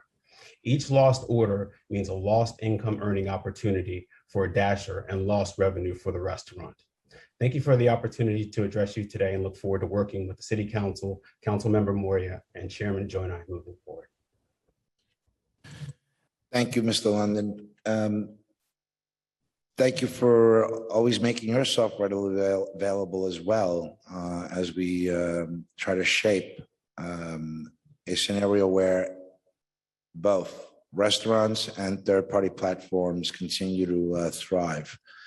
Can you please elaborate again on the impacts if these fees the current caps become permanent, and the impacts that you see it will be having on our restaurants, your industry, and the customers? Yeah, the impacts that these will have specifically, we look at everything from the perspective from our Dashers or our drivers, and also partnering with our restaurant or merchant partners. The impacts that we've seen in other places when commission caps are instituted, we see less orders being made, and then thus we see less opportunities for Dashers to earn income. So in the places where there have been price controls, where we have seen customer order volume go down, and we've also seen prices go up, and then we've also at the same time seen wages go down for Dashers. And as I mentioned in my testimony, a lot of these communities are with the communities of color specifically. And so that's our larger concern when we're starting to talk about permanency of commission caps. I mean, we understood, though we were here last year, arguing against the temporary cap, but we understood, where the city council was going. We understood the hurt that our merchant partners were going through last year, but now we're in a different place. And now we're talking about extending. We can understand the extension if that's where the council goes, but a permanency, commission caps will have long-term impacts on those communities that I mentioned. Right. Thank you, Mr. London. So the 15% fee for delivery plus 5% for marketing does not work with your model? Well, I would look at it different. Our restaurants are looking for choice, and so, for instance, as I mentioned in my testimony, we've been able to implement new programs to give that choice to restaurants. And so we've implemented a program through our partnership programs, which allows restaurants to opt into a 15% cap, a 25% cap, or a 30% cap, depending on the type of services that they want. The concern here is with a permanency of a commission cap, at, capped in at 15% and 5% for marketing, that's a one size fits all. And as you've heard from, previous folks, our business models are very different. So I think, restaurants are looking for choice, and a lot of these choices weren't even around a year ago when the pandemic happened.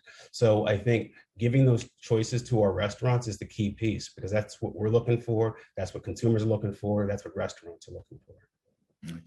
And I'm sure you heard the question that was going on before your testimony. The question is, if we accept the industry standard of 6 to 9% for fast food establishments, is the margin of profit. How is it that every transaction is going to benefit that restaurant if they're paying fees of up to 20%, and if this cap is removed, even higher? Well, I think, again, I go back to what the restaurants want, and I think the services that we provide, not just that we provide, but, some of our competitors provide, is allowing them choice. And I keep coming back to choice because, again, I think Amy mentioned this as well. There's options that restaurants have. They don't have to do delivery or on their particular platform or our particular platform or others. But what we want to do is just make sure that we're enhancing the choices for our consumers or our restaurant partners. So for instance, we have a product called Storefront. One of the things we've heard from a lot of our restaurant partners is that they want to get closer to the folks that actually order through our website, through our marketplace. And so through Storefront, they get a chance to get to know those customers. So we help them build out their own individual websites.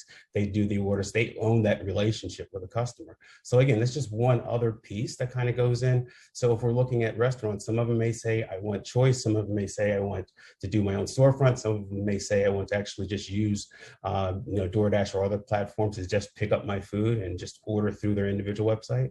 That's what they're asking for. So again, if we're talking profit margins, it depends on the individual business and individual restaurant and what they're looking for. But what we want to give them is that choice so they can be successful. Did you cut wages for delivery workers during the period in which the commission cap was in effect? No, sir. Okay. How much commission as a percentage did you charge restaurants for providing delivery before the commission cap was in effect? Yeah, commissions, run anywhere between 15% to the upper 20%. So it all depends on the individual restaurant. I think a key piece is what do actually commissions cover? So commissions actually cover a wide range of services. So for instance, they cover, and you all talked about credit card processing fees. There's that. There is actually, a cost for insurance. There's cost for customer service. And there's some marketing costs, but also most importantly, specifically for the marketplace side, of delivery, it's for paying the dashers. And so, commission caps before the pandemic ranged, just depending on the individual relationship we had with the restaurant. Right. And then to follow up with that question, and what was the commission that you were charging after, once it was in effect? So you complied and you were charging 15% for delivery and 5% for marketing, I would imagine. Is that the case? Yes, sir. Yeah, we were abiding by the law. Yes, sir. And the pass-through of the credit card charge is in addition to these fees? Yeah, credit card processing fees are usually charged, as you know, by the company that we work with, and it ranges anywhere between 2% and 3%. What is it? 2 to 3%. So you're charging 2 to 3%? No, I'm sorry. The credit card processor processes 3% to us. And you don't mark it up, you just make that a straight pass-through? Yeah, we pass on credit card fees. Fees are part of the commission. So okay.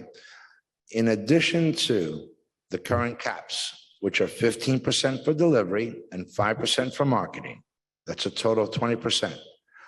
Is there an additional charge that you add on top of that for the credit card transaction? So you're all in at 20%, no fee that's included in the fee that you're currently charging. Exactly. It's inside of the commission. So we don't charge more than 15 plus 5 in New York City. Thank you for that. And as a follow-up, as you heard during the testimony, And I'm hearing now counter, and I think I pointed it out earlier, that one of the arguments that was made is that the marketing is much more expensive than the delivery service. I'm hearing from you otherwise, that the delivery service is much more expensive than the marketing side. No, I'm not. That's not what I'm saying. I'm saying that it's two different business models, and there's no right or wrong to either one of the business models. We focus primarily on our marketing model specifically, and that's working with our three-sided business, which includes, again, our restaurants, our dashers, and also with our consumers. And so it's a different business model. That's it. Not saying one's better than the other, one's right or wrong. That's just our business model is primarily marketplace. Right. But your business model, right, has a breakdown on, you know what your profit levels are, your break even based on a service. Yes, marketing has one, delivery has one.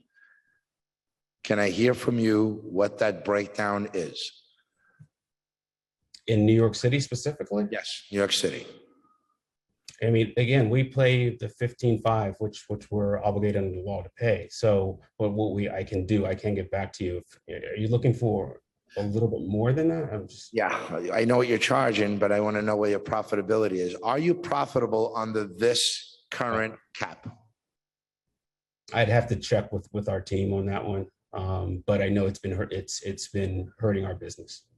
Right, because early on we spoke about we're looking for a perfect world where everybody's making a profit and everything's running smoothly, and we're trying to determine the difference between the marketing percentage and the delivery percentage and how we got there. And I believe there was plenty of testimony early on that the argument was the delivery component is much more expensive than the marketing. And that's how we formulated during the pandemic, the 15+5. Right. So now that we've had a year to look at this and we all have experience and we have enough data to actually make informative decisions, what has been that impact on your model? Yeah, so basically this model, again, commission caps in general have had a detrimental impact on our model, as we've said. And again, because it's making delivery, by the way, and delivery is more expensive, because part of the reason why delivery is more expensive because we have to actually pay the dasher, as I mentioned, sort of when I broke down what commission caps actually pay for. So no, these commission caps have not had a positive impact on our business, not only just in New York City, but multiple places across the country. And again, going back to what I said earlier, I think we understood where the city council was last year. We understood the hurt of our restaurant partners last year. And so and as I think was pointed out as well by the administration, there wasn't a lot of pushback from, our industry, once this particular original bill, the temporary bill last year became in statute. We understood that. But again, we're talking more of a permanency in a commission cap, which, completely changes business models. And we kind of look at it as once, we get into the capping permanently of a lot of different things, where does it stop? For our restaurant partners who support this, where does it end? We can cap commissions today in our industry. What's that to say that it won't happen to another industry down the road? So it's very concerning where things are going in this, but we look forward to working with you as we continue to gather all the facts. My last question, if this bill permanently extends the existing commission cap, are there any other models you would like to suggest that would reduce the commission fee for restaurants in lieu of a permanent cap? Well, I would say two things. First, as you're looking at this, again, I'm still understanding restaurants are still recovering. If you need to temporarily, extend this for a little bit longer, understand 60, 90 days, we would understand that. But also, too, there are other models out there, as I mentioned before, giving restaurants choice, so to answer your question, looking at something that says, there's 15%, allows restaurants to opt into 15%, or other higher percentages would be, another solution. Thank you so much, Mr. London. I'm not sure if any of the colleagues that are present have any questions. Stephanie? No, none on Zoom. Thank you. We'll follow up and thank you for your time. Thank you, sir. Thank you. Next, I'll be calling Daniel McCarthy, followed by George Buono, and then Ike Brannon. Daniel? Starting time. All right, great to be here with you. Thanks for inviting me here today. My name is Dan McCarthy. I'm an assistant professor of marketing at Emory University's Goizueta Business School. I'm very grateful to be able to share academic work that I've conducted that I think could be relevant for the hearing.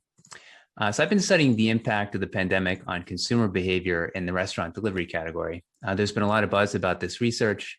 It's been covered by the Wall Street Journal, NPR, and The Economist, amongst many other outlets. So hopefully it's a signal of the quality and relevance of the work. Our results suggest that the pandemic was basically a big gift to the category. Purely because of COVID, delivery sales grew 122% in 2020 nationwide to about $51 billion. Without COVID, we estimate that sales growth would have actually been 38%, a lot lower. So COVID basically created $19 billion worth of food sales for restaurant delivery.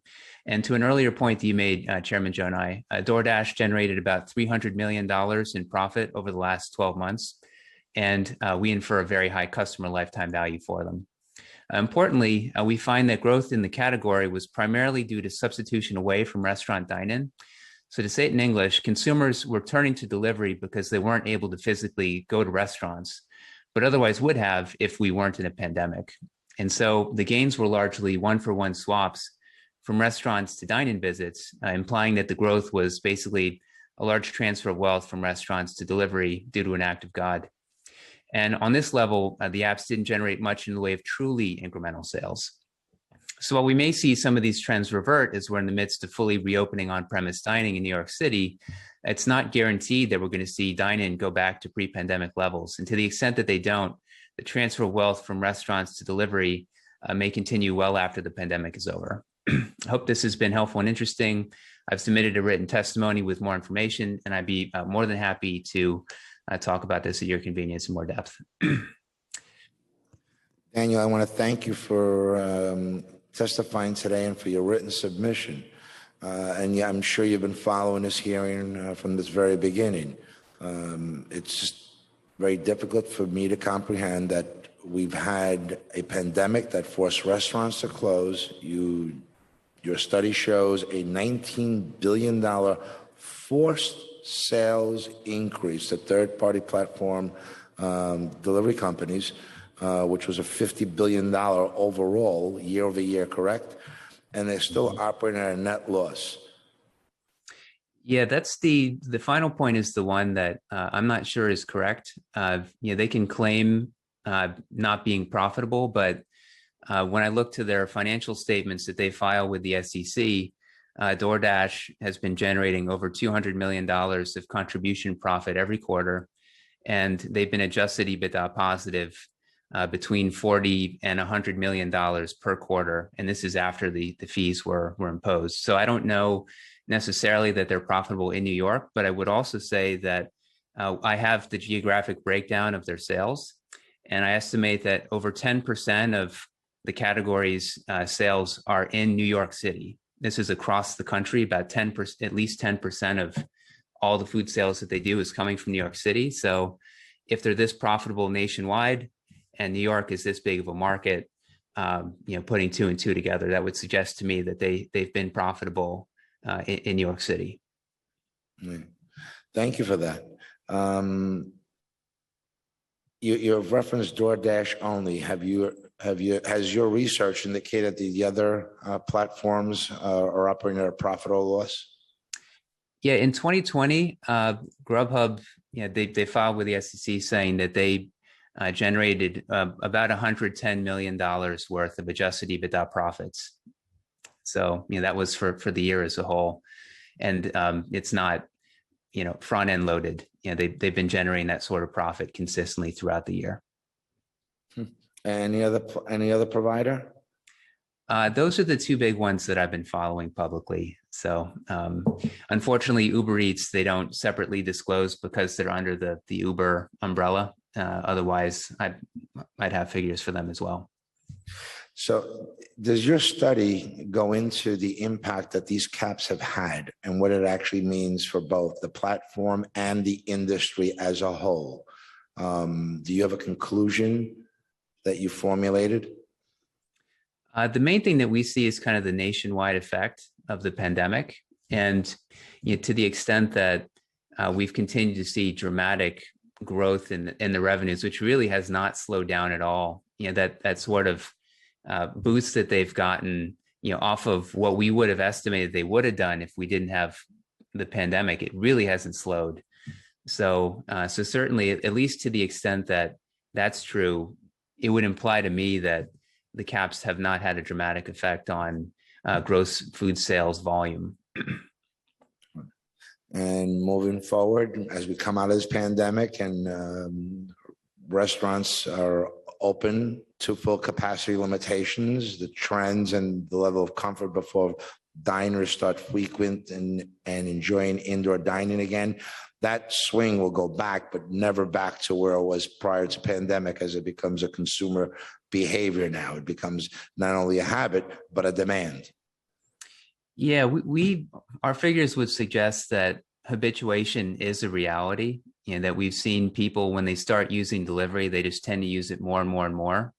That actually was true even before the pandemic started. So to the extent that the pandemic has accelerated some of that business is not going to be going away. But certainly one of our big findings was we've seen this big substitution effect. And so if we do see people going back to on-premise dining again, you're only going to have one dinner. And so, if it's on premise, it's not going to be through a delivery app. So I think that I wouldn't anticipate that we're going to go back to pre-pandemic levels, but I would anticipate that we are going to see kind of a reversion to something in the middle.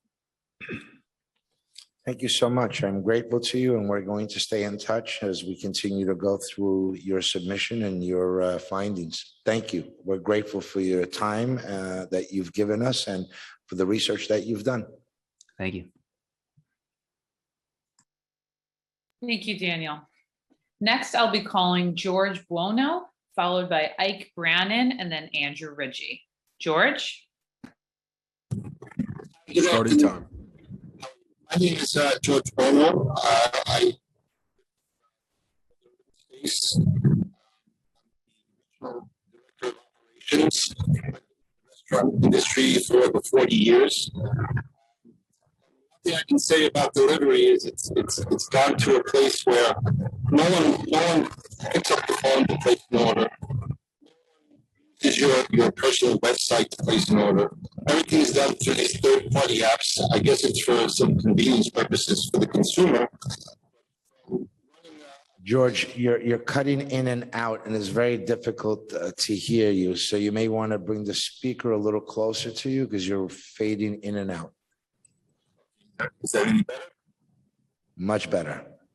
Okay, so I don't know how far what I said. So I've been in the industry for over 40 years. The restaurant industry has changed dramatically in terms of delivery. It used to be where we would be able to get phone calls for deliveries. Use our own personal websites for delivery.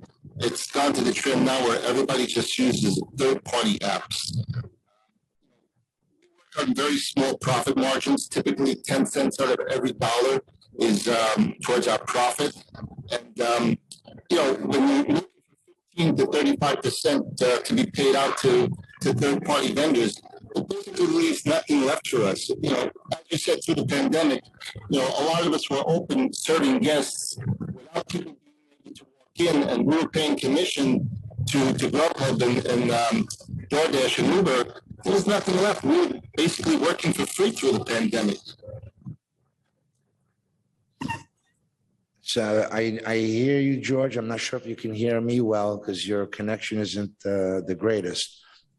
During the pandemic, you're saying even with the commission caps that were in place, you were not profitable on the third-party food delivery apps? because we had no walk-ins. Everything was ordered online. So even with the pandemic cap, still we weren't making money. What do you think we should do to make sure that you continue to stay in business, George? Tell me what you would like this city council to do. Sure, I think there should be a limit to how much they can charge us for the third-party app. Again, they own 85% of the market right now as far as online ordering is concerned, and delivery in general is concerned. And in order for us, we're basically serving them at this point. We're not really serving the guests because the guests aren't dealing with us directly. They're dealing with us through this third-party app. So they're kind of like the middleman. I understand that they have to make money as well because I'm sure it costs them money, but it should be limited.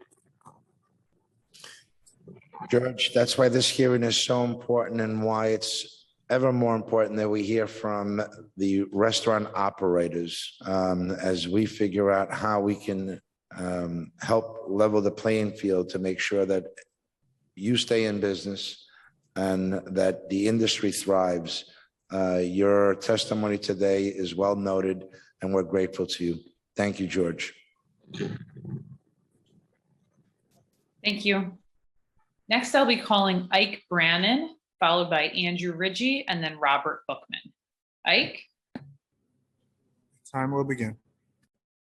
So my name is Ike Brandon. I'm a senior fellow at a think tank called the Jack Kemp Foundation. I've done a lot of research on the gig economy, and I just wanted to share some of my findings. There's a perspective that during the pandemic, to help restaurants, we had to cap these fees that food service companies were charging, and that this is somehow the best of all possible worlds. And I submit that this perspective is mistaken. Communities that have imposed such caps, the response to the market has negated much of the intended impact. For instance, the frequently associated cap seems fit to add a flat fee between $1 to $3 to deliver in places like Washington, D.C., where I live. The added fee charged in most markets where the cost of restaurants is capped reduces demand for food delivery, and demand for food delivery falls in places where these fees are imposed. In such situations, as other witnesses have already said, platform companies often reduce their service areas for restaurants to make delivery more economical. These caps also disrupt the fragile three-sided food delivery service marketplace, resulting in fewer opportunities for work for delivery drivers and lower earnings for those who rely on this business for a sizable share of their income. That's the research that I've done. And it's a mistake to think that these caps help restaurants. Ephemerally increasing their net margins while reducing demand is not usually a trade-off that benefits them. And they don't need a government to do this for them. They can increase prices on takeout foods on their own if they want. The main economic rationale we typically give for a price cap is that restaurants operate in some kind of monopsonistic market where they only have one buyer they can use, but there are multiple competitors in the food delivery markets. Also, as it's been pointed out, restaurants aren't forced to participate in this market. They can decline to participate or do this on their own or contract with one or the other and play against each other. Restaurants have competing goals at stake here. They want to make sure that drivers are paid enough, restaurants aren't charged too much, and that consumers continue to frequent these establishments. These are all worthy goals. The idea of imposing a fee cap would have Time has expired. Really upon consumers being willing to pay more for delivered food. That's it. Thank you. Mr. Brannon, did you submit written testimony? Yeah. I'm sorry? Yes. Okay, because the connection. I did. Yes, I did. The connection isn't the greatest, and it wasn't very easy to hear all of that.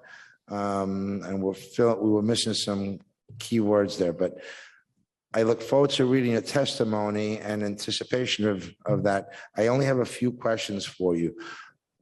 During the pandemic, sure. You were obviously complying with the current caps, correct? So I'm an economist. I am not. I'm not a restaurant or a delivery. And so I'm just referring to research I've done on the gig economy and how it's been impacted by such price caps.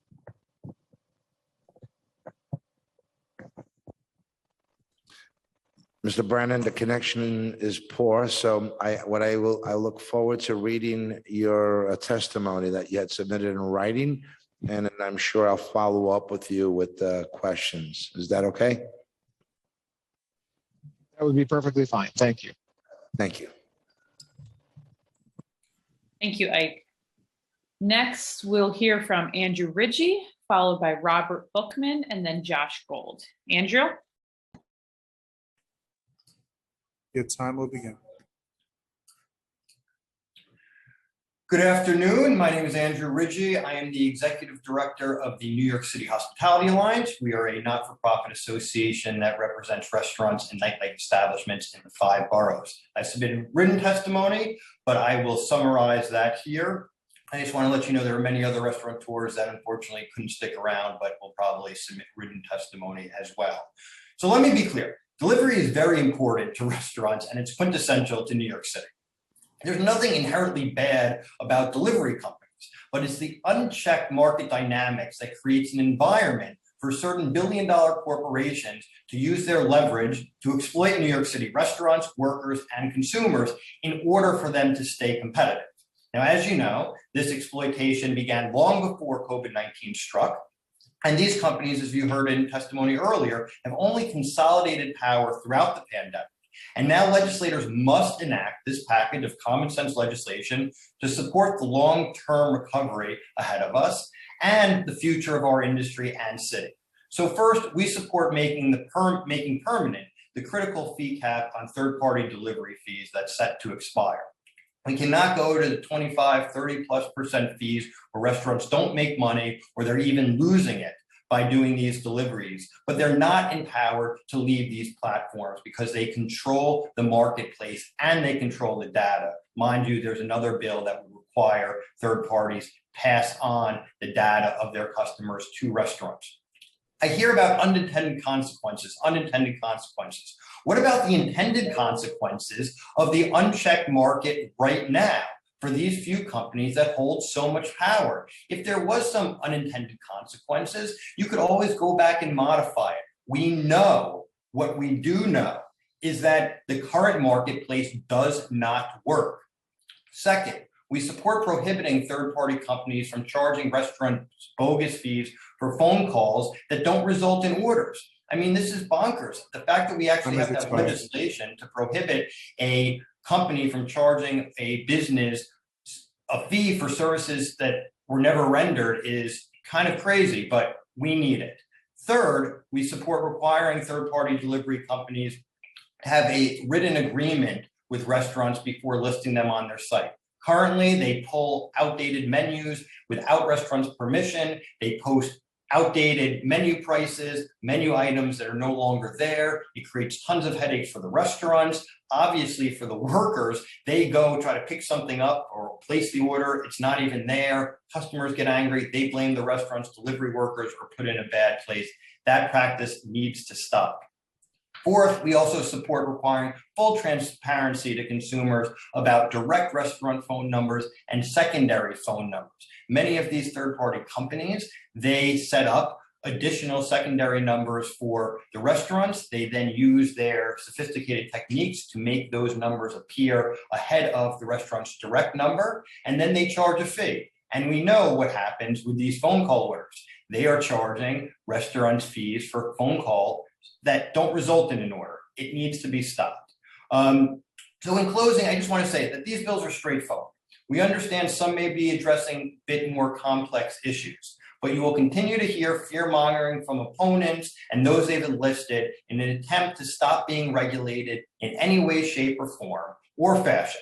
We know they have a lot of money, and we know that they also have questionable ways to fight policies that restrict it. Just like what we heard earlier from the representative from Grubhub, with all respect, saying the Latino Restaurant Association supports this and referencing quickly an article from San Francisco while I'm getting text messages and blowing up because the New York State Latino Restaurant Association strongly supports this is just one of many examples to show the extent that these companies will go to exploit businesses. And like I said, I'm not saying that they're all bad. There just needs to be a more fair and equitable marketplace for the brick and mortar restaurants that we love, the hardworking workers, and the company. So we commend you, pardon for taking a little bit extra time, but we wanted to make sure that these voices were heard. We're happy to work with you, and we want to create a system that works for all parties. And we're happy to not only work with the workers, of course, but also the third parties. And Mr. Chair, I thank you for your leadership, as well as Council Member Moya and staff and everyone else. I'm happy to answer any questions. Thank you. So it sounds like the bills that you're hearing today would help the restaurant industry survive and hopefully thrive. Absolutely. These are common sense bills to create a more fair and equitable marketplace that will help restaurants, even if COVID didn't exist. As you know, these conversations have been going on for years, but now the long-term restaurant recovery, where we're still, 130, 140,000 jobs short of where we were at pre-pandemic levels in our city's restaurants and bars. And we're also representing a 40% loss of all private sector jobs in New York City. So just because we're open at 100% occupancy means we're far away from recovering. Thousands and thousands of restaurants haven't received money through the Restaurant Revitalization Fund, which was expired. And we need this support, COVID or not. We need to create a more fair and equitable marketplace, not just for them, but for all the different companies. So the current commission cap, in your opinion, has worked well during this pandemic? Yes, I think if you hear from most restaurateurs, 5% for being listed on the site, plus paying that credit card market fee, or credit card processing fee, which is not always clear if they're just passing it through or there's some additional assessment on top of that, is appropriate. I think you heard from the Grubhub representative that they were offering 10%. So then they increased, to 5%. So maybe it shouldn't be 15%. Maybe it should be 10%.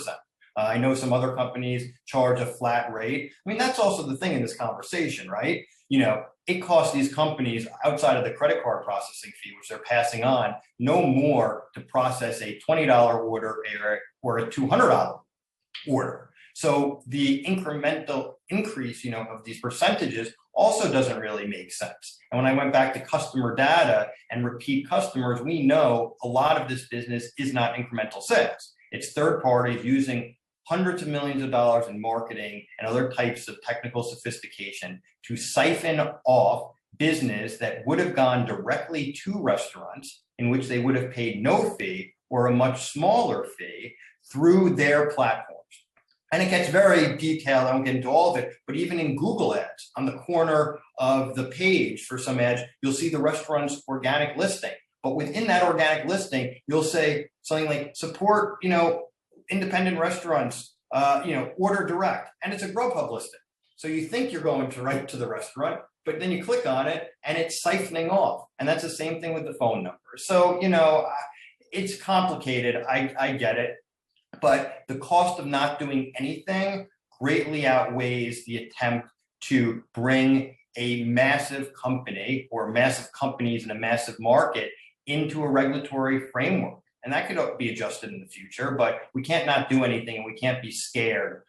These are massive markets. These companies are not leaving New York City. And frankly, if they do, we'll have other companies that come in and replace them. Thank you for that. I want to point something out. Government has made an investment, in particular the restaurant industry, by providing loans and grants during the COVID period. It's in our best interest that these businesses survive, thrive, and get to a level of profitability where they can pay back first the loans, and then in time, the grants become profitable in the form of contributions to the tax base in the city of New York. So it's a partnership that we have invested in and need to assure that they can continue to survive, to pay back the money. And I don't think that has been addressed at all during this hearing. And until your testimony, I wasn't even thinking in that fashion. So we have a vested interest here. And Absolutely. It's all the economic activity that surrounds restaurants. It's not just restaurants, but it's, where we purchase our food from, the upstate farmers and the whole entire economic ecosystem. And look, we're not bomb throwers. I get it. We've worked with DoorDash on giving grants to businesses. So the companies have capacity to do the right thing. but it is this unchecked market that makes it impossible for them to compete, because it's kind of a race to the bottom. And the last thing that I will just say is from Daniel McCarthy's testimony earlier, that $19 billion that was transferred to the third-party applications is going to start coming back, and has, to on-premise dining. And these companies are going to do everything they possibly can to try to keep as much of that $19 billion as possible going to their companies. And if we don't cap them and do not regulate them now, it is going to be a rush to the bottom, because they must do everything they can to show their investors and shareholders that they're turning a profit. It's the system. And the New York City Council has the opportunity to lead the nation and lead the globe in appropriately regulating these entities. It's fair. Thank you, Andrew. We'll stay in touch, and I'm grateful to you. And I'm sure you submitted your testimony in writing as well. Thank you, and keep up the good work. Thank you, Andrew. Next, I'll be calling Robert Bookman, followed by Josh Gold, and then Meyer Gall. Robert? Your time will begin. Okay, you just unmuted me. Hi, I'm Rob. Thank you, Chairman Jonai, Councilman Moya. I don't know if you're still around for your leadership on this issue. I'm Rob Bookman. I'm one of the founders and counsel to the New York City Hospitality Alliance, Andrew's group. And in my law practice, I represent hundreds of restaurant owners currently, and thousands over the years. And my clients have been telling me throughout the pandemic that the temporary laws that you passed were very useful, and that these package of laws are desperately needed to be adopted and made permanent, so that they can continue the slow comeback from COVID. This is the single most important package of bills you can do to save mom and pop restaurants in your neighborhoods.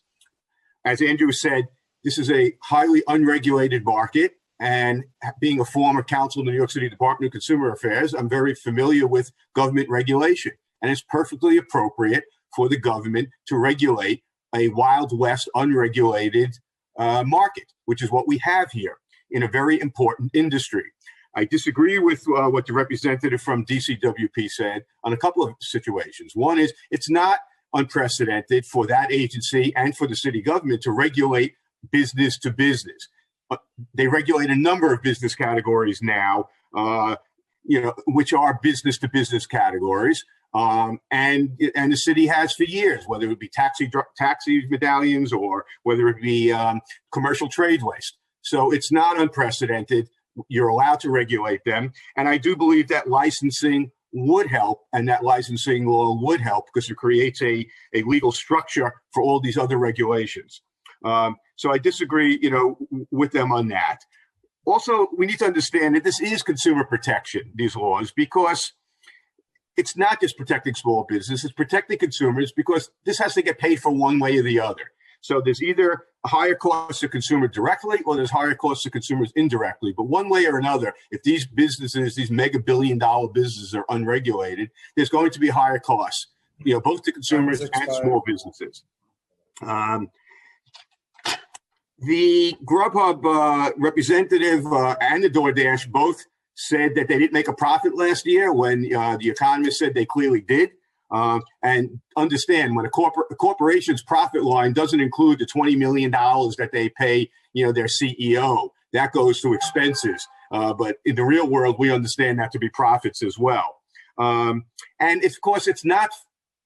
She said about 10 times, if a restaurant doesn't like their services, they can leave. Well, you can't leave when you own 70% of the market, which is what they owned prior to the COVID. And you can't leave when they own your customer data. They've got you over a barrel. So it's a one-way contract, and it's like the Hotel California from the Eagles. You could check in, but you can never check out. And so you need to pass these bills, as well as the customer data bill, as well as the licensing bill. And if you do all of that together, you will be creating a level playing field where consumers and small businesses can use these services, which they want to use, but we can use it in a way where everybody can survive and make a profit. Thank you. Robert, thank you, Robert, and thank you for all of the hard work that you've done during this prior to the pandemic and during the pandemic for this industry. It has been extremely important for us. I appreciate it, Chairman Joe. One last thing I want to say about the phone calls, because it seems like the administration and others had a lot of angst over these phone calls and how do we charge it? I got to say, I don't know why they get any money for a phone call. If they're doing a delivery, they get paid for the delivery. And if they're not doing the delivery, and I want to call my, Bookman's Pizzeria, which I love, and I go online like you did at the first hearing, and you look for Bookman's Pizzeria, and you get a phone number that they created, and so I call it, thinking I'm calling Bookman Pizzeria. I don't know why they should get any money for that, to tell you the truth. And also, the last thing I want to say is, I'm a third-party provider for restaurants as well. I'm a lawyer. I don't get to charge a percentage of what my client's revenue is or profits is. I charge a fee for a service. It's a flat fee or it's an hourly fee. The same thing with the food purveyors, the accountants, everybody. These guys have a model which they take a percentage of each order, even though the transmission of that costs them pennies, whether it's a $2 order or a $200 order. And now they're coming to you and saying, don't interfere with this crazy model that we created where somehow we are a percentage partner on the profit end of the restaurant, but not on all the expenses end. Maybe they should look to their model better. But if they're going to stick with this model, you have every right and obligation to regulate them. Robert, thank you. And I'm sure you submitted a written testimony as well. And I want to thank you for your patience. And I really want to follow up with you on the OC and the comment about not being able to enforce and the argument. Yes, of course they can. Right. Thank you. Thanks, Robert. Thank you. Thank you, Robert. Next, we'll be calling on Josh Gold, followed by Meyer Gall, and then Jeffrey Bank. Josh? Your time will begin. Good morning. I'm Josh Gold from Uber Eats. Thank you for allowing me to testify today. Uber Eats welcomes a continued conversation with the council on the topic of food delivery platforms. While we support 3 of the bills before you, I wanted to focus testimony today on the pricing control legislation that permanently fixes prices across the food delivery industry. First, let's not mistake commissions for profit. Commissions paid by restaurants are not profits for delivery platforms. These funds pay for things such as operating costs, insurance, marketing, customer support, and delivery worker pay, among other important parts of the business. The amount of commission charged to restaurant partners corresponds to service that restaurants choose to opt into. For example, a restaurant that uses their own couriers pays a lower commission than a restaurant accessing a courier through Uber. Since June 2020, when this cap was put into place, the cap has had a big impact. Uber Eats has lost more than $60 million in revenue in New York City due to the need to subsidize trips. Rarely do we see private business-to-business contracts subject to price controls.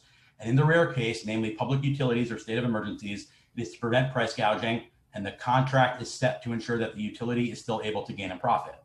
Food delivery in New York City has evolved significantly over the last several years, and even as many see just a few delivery platforms as the participants in the industry, it's important to recognize that it's far more diverse.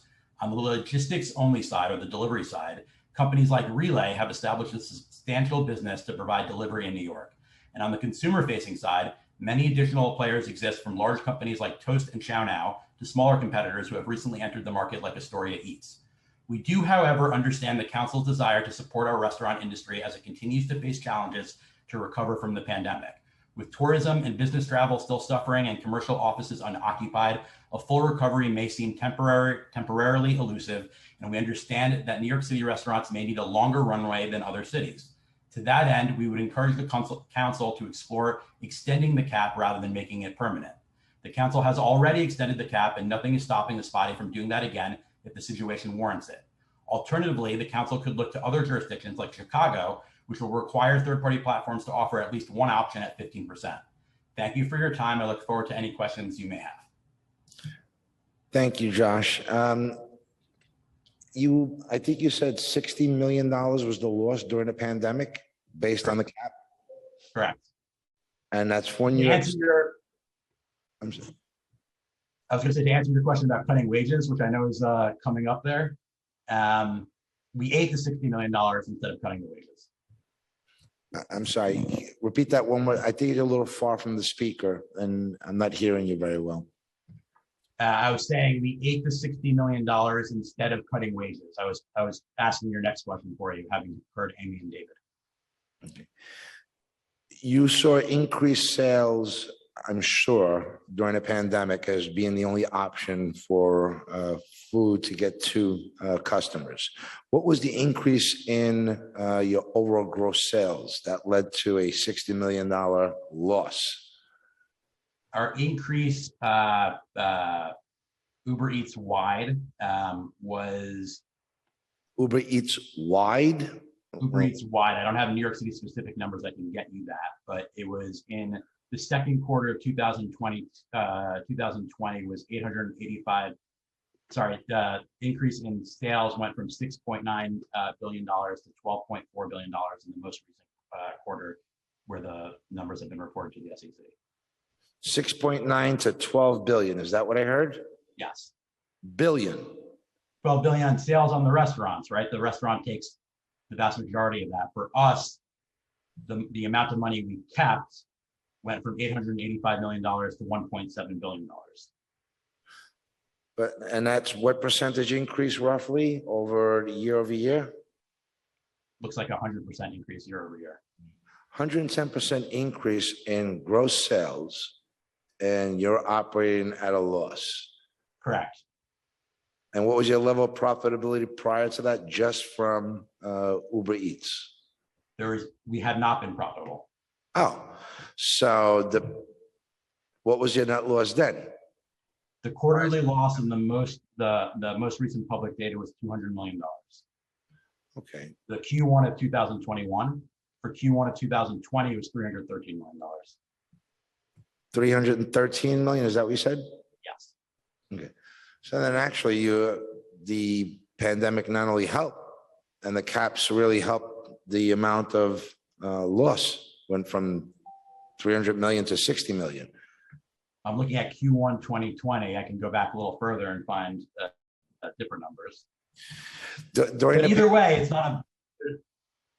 Either way, the point is that it's not currently a profit-making business. Right. And I think many of our restaurants feel the same way now, prior to the pandemic and obviously post-pandemic. Did you cut wages for delivery workers during the period in which the commission cap was in effect, or were the wages consistent? No, as I said, we ate the $60 million. I'm sorry, I said that. We took it out from, we took the loss. But you didn't did you cut the wages directly to delivery workers? No. Wages stood consistent? Correct. Thank you. How much commission as a percentage did you charge restaurants for providing the delivery service before the commission cap was in effect? Before the commission cap, we had 3 all-in options: 0% for pickup orders, 15% for non-pickup orders where the restaurant performed the delivery themselves, and 30% for all-in. That included the credit card commission fee and anything else prior to the pandemic. And during the pandemic, when the laws took effect, you were obviously charging 15% for delivery, 5% for listing, and then 2.5% was the credit card pass-through. What is the credit card fee? 2.5%. 2.5%. Yeah, some providers charge more, but we just have it at 2.5%. So Amex is, I'm sure the restaurant owners on the call know Amex charges a little bit more. MasterCard, Visa charge less than Amex, so we just went with the 2.5%. If I may, is the 2.5% a direct pass-through, or do you mark that up at all? I believe it's a direct pass-through. Direct pass-through. Would you let me know when you confirm that number? Yes. Can you, if 2359 becomes permanently extended, the existing commission, extending existing commission caps, are there any other models that you like to suggest that will reduce commission fees for restaurants in lieu of a permanent cap? Yeah, I do think one thing to look at is what Chicago is contemplating doing, which is requiring third-party delivery apps to have a 15% option for delivery. And so for restaurants who want to use a 15% option, that is a requirement that they're contemplating having. And for those orders, we may have higher cost to consumers, or we may have a shorter delivery radius. And so that would make those that option sustainable. But the city of Chicago is contemplating having that as a requirement, that we offer a 15% option, but that if other restaurants wanted to have a more premium package that had less cost for consumers, or a larger delivery radius where their food can be delivered to further away, then with the 15% option, we are still able to enter into that agreement with restaurants. Thank you, Josh. How has the volume of orders placed changed since the governor's reopened the restaurants at full capacity? Do you see a significant change at this point? I don't have that for you. I can get that for you today. That would be great. And if you can compare it to the platforms to pre-pandemic, during pandemic, would be great for us to fully understand what is happening to the industry and the platforms. I'll get that for you, sir. Thank you. Stephanie, I'm not sure if there's anyone that has a question for Josh. No one has raised their hand on Zoom. Okay. No, I think we can move on whenever you're ready, Chair. Thank you, Josh. We'll stay in touch. Thanks, Councilmember. Thank you, Josh. Next, we'll be calling on Meyer Gall, followed by Jeffrey Bank, and then Kathleen Riley. Meyer? Your time will begin.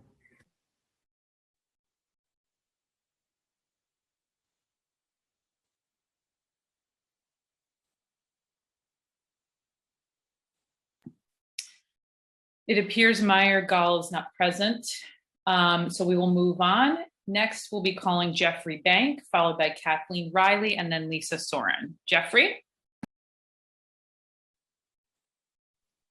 Thank you. Thank you to the chairman and the committee for your support during this crisis. Many restaurants would not have survived without this legislation. Even the New York Times editorial board said, third-party apps, these delivery apps, act like payday lenders with these high fees. Their publicly traded companies are acting like 800-pound gorillas crushing small business. But after all their predatory actions that allowed them to become monopolies, now let's use some of the words I just heard earlier. The Seamless Web Grubhub representative said, we all have options. We don't have to use them, even though they clearly are a monopoly. Why we need this legislation to be permanent? Let's use some of the words we just heard. She said, we need these fees to pay Google for ads. We need these fees to pay Google for ads. So take the ads. When you go to Google right now, type in Carmine's, my restaurant that I own, and write Carmine's Delivery, because you want to order from Carmine's. So why does she need fees from me to advertise so customers then go to Seamless Web so I can pay a higher fee for the customer who is looking for me? It's called direct search. They're very strong, these companies, in their marketing abilities. Again, I keep it simple. She needs fees, she said, for Google ads. So Google Carmine's Delivery. Why does Seamless, Grubhub, DoorDash, and Postmates come up before my restaurant? My customer's looking for me. They don't want me to pay any fees. So they need more fees to charge me more money so they can advertise more to steal my own customers. It's crazy, also a little genius. I'm obviously jealous. You then hear her say, we're fine with. They're always fine when they get caught. They're fine and they fix the phone problem. When they get caught with the phone number charging for fraudulent and non-orders, they're fine with that being corrected. They were fine stopping the fake websites that they did for years, trying to trick customers into fake websites to go to restaurants. That was okay.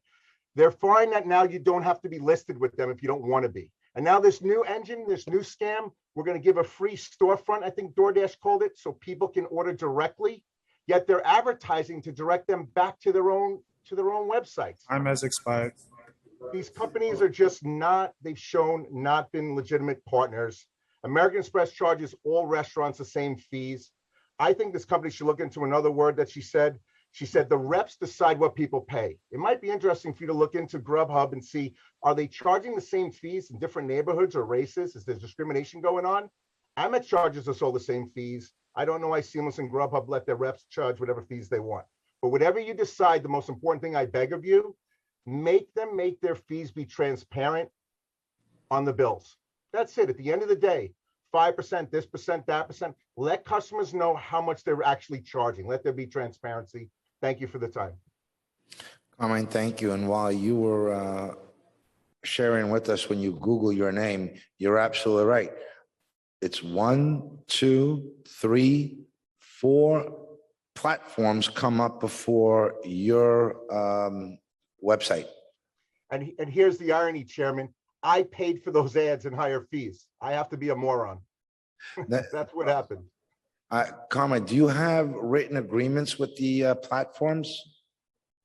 There are contracts, yes. They are very contentious and unnegotiable. Right. So then the contracts that you have also call for that service, that your restaurant be listed at a certain priority, correct? No, we're not under priority listing. We had in the contract originally, they had the right to put in fake websites, but then your legislation made them take that out. The contract had that they could, jump the phone numbers. Your legislation took that out. This is another step along the way that you guys will pass legislation and they'll say, oh, we'll take out direct search. They know what they're doing. This isn't about a marketplace trying to get me new customers. This is about them taking my own customers and then being geniuses and charging me higher fees so they can take my own customer. Because they could easily stop doing this if they wanted to. They know what they're doing. Carmine, I know that you're involved for quite some time in the, you're a legend in the industry. During this pandemic, which I think no one in their wildest dreams ever imagined could put our businesses in the position that they are, what did these commission caps and temporary measures do for your business? Can you tell me what it actually meant? Are you at a level of profitability now or not during a pandemic, post-pandemic? Profitability will come in maybe 22. Everybody likes to forget that for 15 months, we've been working with capacity limits and three hands tied behind our back. Just because we're at 100% capacity, no one's at profitability. People are digging themselves out of a 15-month hole. But the caps helped us survive, okay? Because what happened? The government shut down the world. The government asked everyone to quarantine. Let's remember, nobody even knew what a quarantine meant. What was going to happen during those 2 weeks back in March? People were afraid, but they asked restaurants to stay open and serve the people so they could sit at home and be quarantined. So employees came to work, didn't know, should we wear a mask, not a mask? This is a long time ago. And our employees went out of their way to help survive. We weren't making any money. We were losing a ton of money. And then, God forbid, everyone went to apps. So without those fees, we would have been crushed. Putting in the restriction of fees actually let us get a fighting chance to maybe survive. Then the government grants and PPP gave us another lifeline. We've been on a branch, on a branch, on a branch the whole way. And now that we're at 100% capacity, everyone's under the delusion because the restaurant has a line at 6 o'clock at night that we're all fine. Nobody's fine. I'm in a little better position than most. We've been around 30 years. But the reason I do these things and I sat on hold here for 5 hours is because mom and pops can't fight like this. And some of the mom and pops don't even understand the manipulation that they're getting themselves into, where they're getting this little crack taste from these third-party apps. They're advertising my name delivery, $5 off free, to steal my customer, to put them into their ecosystem, and then charge me more fees and complain to you that it's not enough fees, Chairman. We need more fees, as she said, because we need more ads so we can keep screwing these guys over. It's almost comical. I'm using their words, not mine. What would you like to see done if you had to list your priorities, where we are now and knowing what we're coming out of? Well, all these bills are equally important. 3 of the bills fix past problems, and the fee cap fixes the future problem. Please do not go back to this free-for-all fee structure. It's crazy. They are an 800-pound gorilla in New York City. It is unheard of. I'm not going to compare myself to the rest of the country.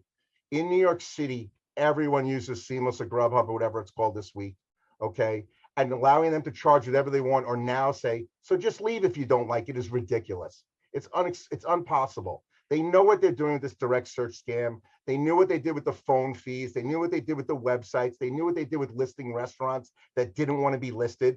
Now they have this new engine. Oh, we'll allow our restaurateurs to have their own engine. but we're going to advertise over it so it's moot anyways. They're marketing geniuses. My hat's off. Maybe after, someone puts them out of business, they'll all come work for me and I could get my restaurants going. Thank you. Thank you so sir. much. Thank you. Next, we'll be calling Kathleen Riley, followed by Lisa Soren, and then Lee Jacobs. Kathleen? Your time will begin. Hello, everyone. Good afternoon. My name is Kathleen Riley with the New York State Restaurant Association, and thank you so much for having me today. The pandemic has exacerbated so many dynamics in the restaurant industry, and yet we keep coming back to the relationship between restaurants and food delivery platforms. I want to take the time to thank Council members Jonai and Moya for keeping this relationship on their minds before, during, and after the height of the pandemic.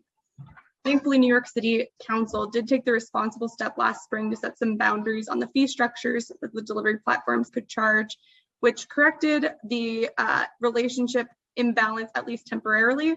But today, City Council is taking the bold opportunity to consider making the fee caps permanent, and we are fully supportive of this move. While Intro 2359, which creates the permanent fee caps, is the centerpiece of the hearing in our minds, it's important to remember the larger context for these caps, which is the relationship between the platforms and the restaurants. The other intros being considered today touch upon several of these points. 2333 prohibits platforms from listing restaurants without their consent, a practice which has landed many of these platforms in lawsuits around the country, but has still not been banned here in New York. Intro 2335 provides oversight and customer transparency about phone numbers listed on third-party platforms and clearly marks phone numbers that are hosted by the third parties and also requires a direct phone number to be listed. And finally, Intro 2356 would make the ban on the phony phone charges permanent.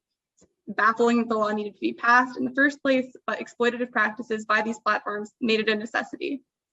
The lived experience of restaurant operators and their important testimony at this hearing and in hearings past make it clear that third-party delivery platforms have been finding ways to take advantage of their role in the restaurant ecosystem. Sometimes around the margins, sometimes front and center.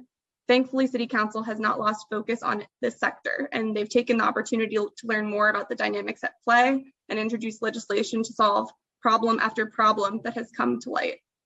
Today's hearing marks an important turning point because it strives to address new ills that we haven't addressed before, but also because City Council has given the restaurant community a platform to say exploitative behavior is wrong during the height of a pandemic, during the long, slow recovery from a pandemic, and actually always. And if it took a pandemic for some of this exploitation to come to light, the least we can do for a beleaguered restaurant industry is not forget what we learned or begin to excuse exploitation moving forward.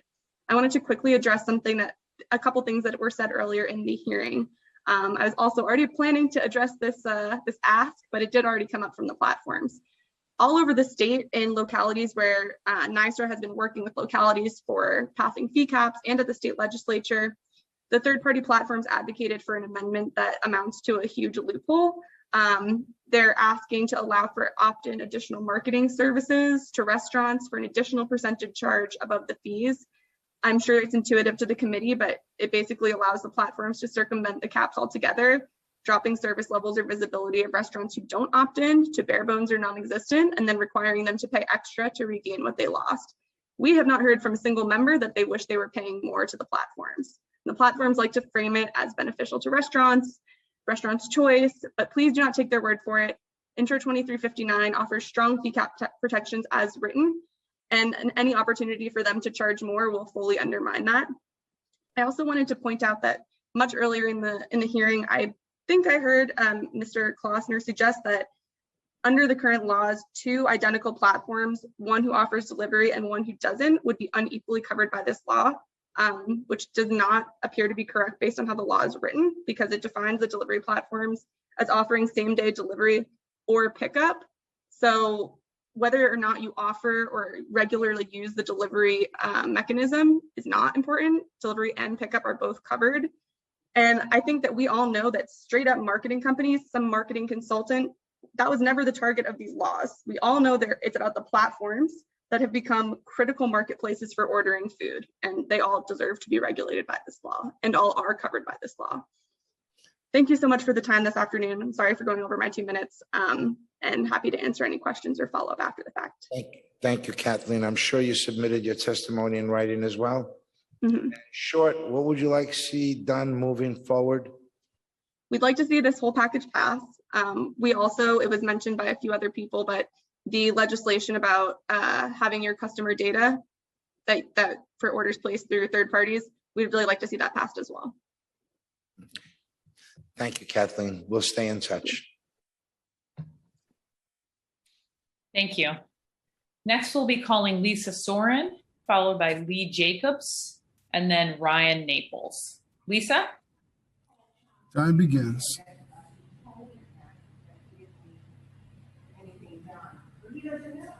Thank you. Sorry for that. Good afternoon, Chairman Jonai and members of the New York City Council Committee on Small Business.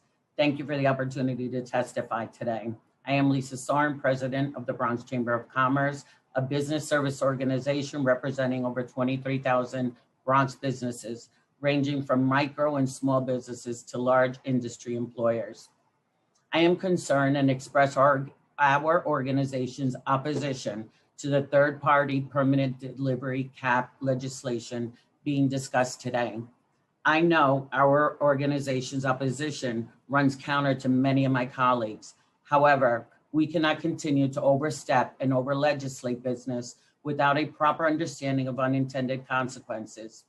Our organization does believe that smart amendments to this legislation could make it much better, but as is written, it opens the door for future regulatory actions on businesses and establishes a slippery slope for future council actions that will deeply impact the business ability to operate in New York City.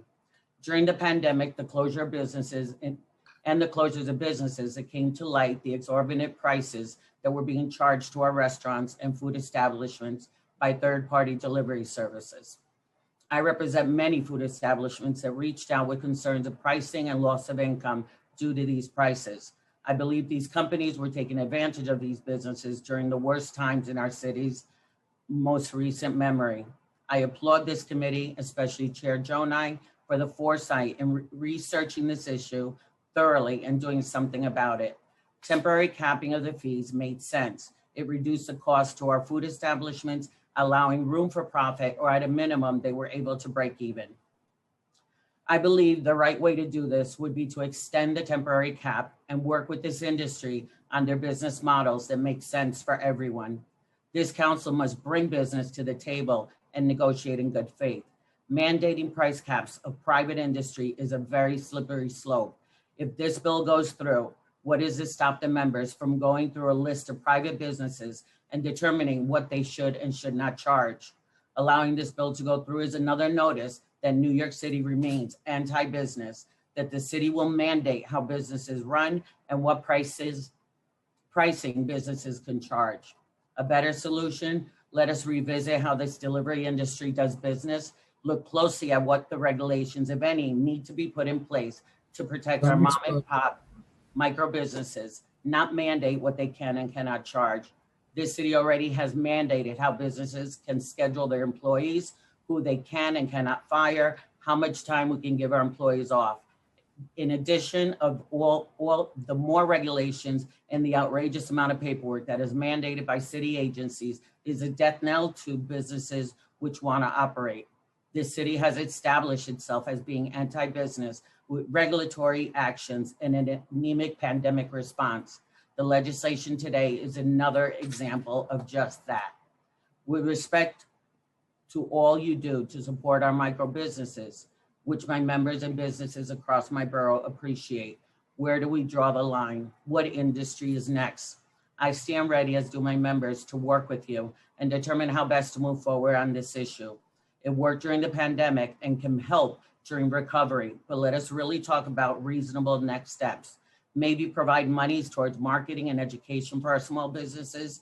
Many of our immigrant businesses may not understand their choices as it relates to this specific service. We must learn from our recent and long-term history. We lost the Amazon headquarters to a huge job creator because our representatives at city, state levels determined what was in the best interest of our businesses and community. It became a short-term solution, yet Amazon moved into Manhattan, opened many warehouses, employing hundreds, if not thousands of people at minimum wage, and we lost the opportunity for new schools, high-tech job training, and so forth. Let us learn from these mistakes. Let us take a step back and bring the right businesses to the table and figure out what will work best without putting our foot down and telling businesses how to do business. Thank you, and I'll take any questions you may have. I want to thank you, Lisa. And did you submit your testimony in writing as well? I did. Lisa, in a perfect world, I agree that less government intervention in business and in marketplace is the ideal scenario.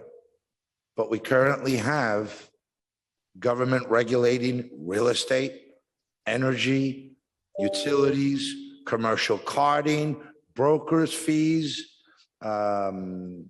taxi limousine, and this is just to name a few of the areas we regulate, because government also has a responsibility to protect consumers.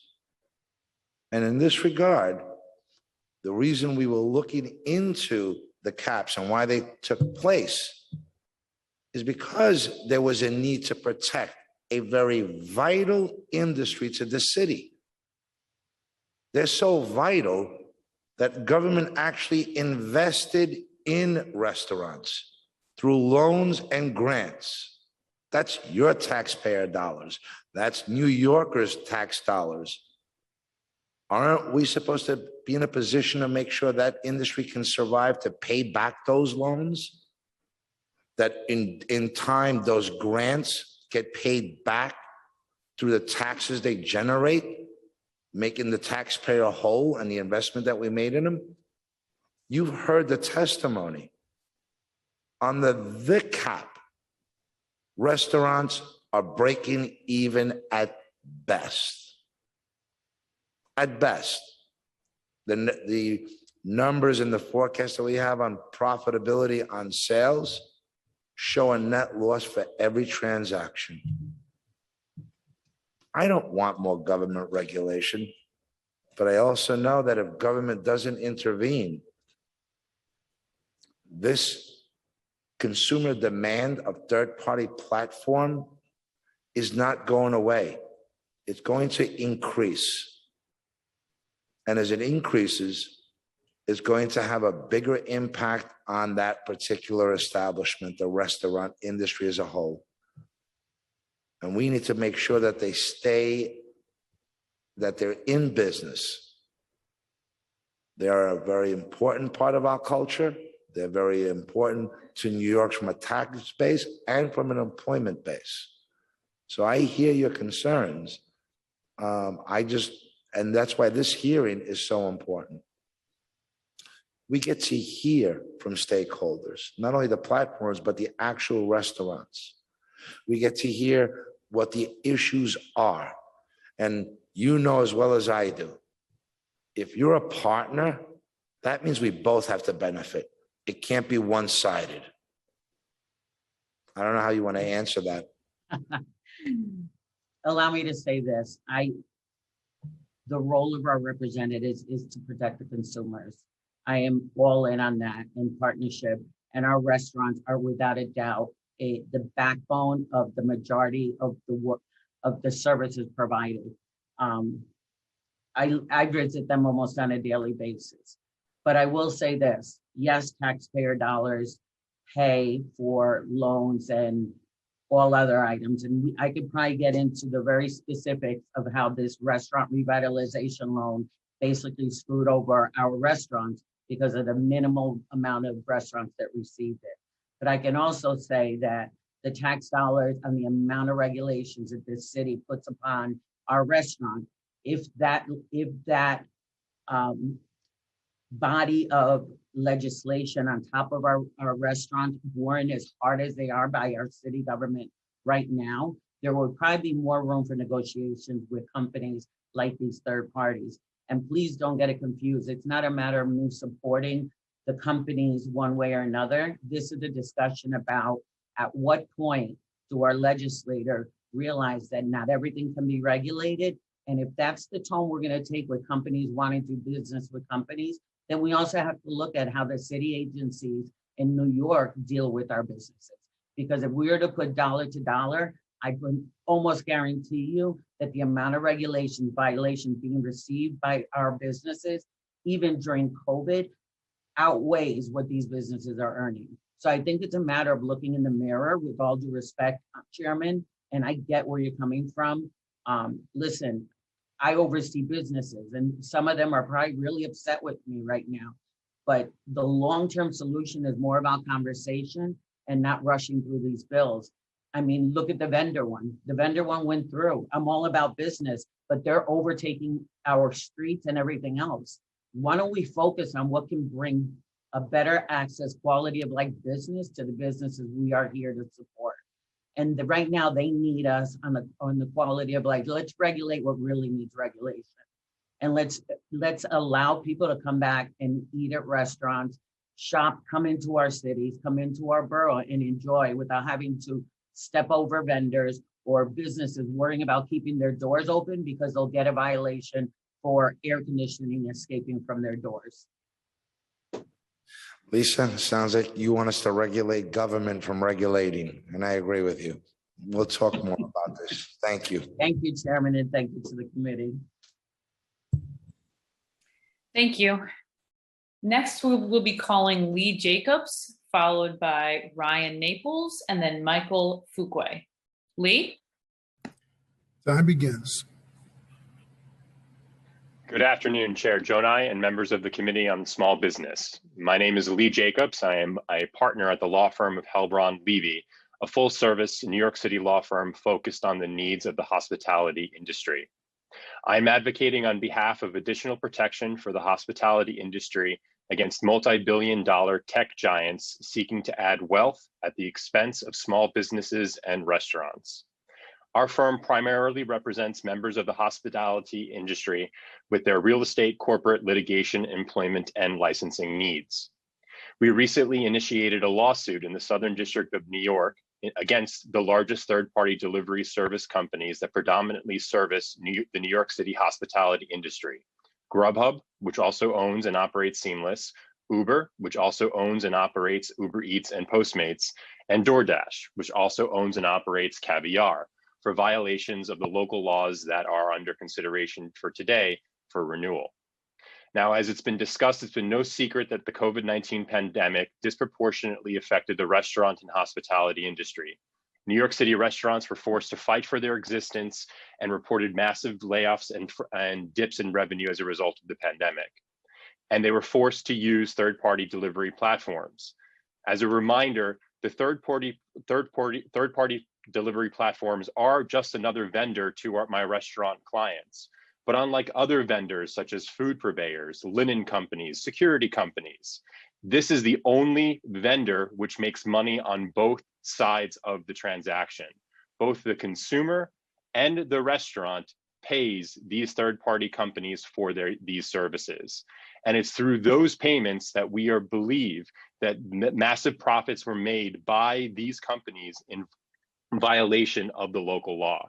And I'm happy to discuss with the committee what we believe those violations are of the local law, as well as what further needs are needed through the renewal of these laws. And happy to take any questions if there are any. Thank you so much for your testimony, Lee. Next, we'll be calling Ryan Naples, followed by Michael Fuqua, and then Andrea Koutsoudakis. Ryan? Your time will begin. Hi, thank you for that. Good afternoon, Chair Jonai and members of the committee. I'm Ryan Naples, Deputy Director at Tech NYC. We are an advocacy group for New York's tech community representing more than 800 companies and organizations. Food delivery in New York is not just a luxury enjoyed by the affluent, but an important service for people from all walks of life. During the pandemic, in fact, it was a crucial lifeline for many people who lacked food access. This is why we support legislation that helps customers ordering food and New York City restaurants thrive. Unfortunately, we cannot support making permanent the 20% delivery fee cap previously enacted because of now expired limits on restaurant capacity.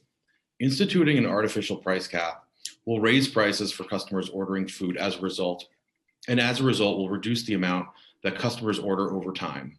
Increased food prices may not be a concern to high-income families in gentrified neighborhoods, but it'll have an effect on the ability of lower-income New Yorkers to access food from home. The fee cap is also attempting a silver bullet solution to a complex problem that is greatly affected by many issues, such as commercial rent, increasing labor costs, and city fines and penalties.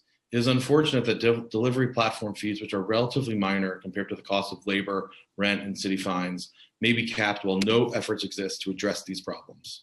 We encourage you to consider the origin of the proposed 20% fee cap, which is not tied directly to any economic justification and is entirely arbitrary.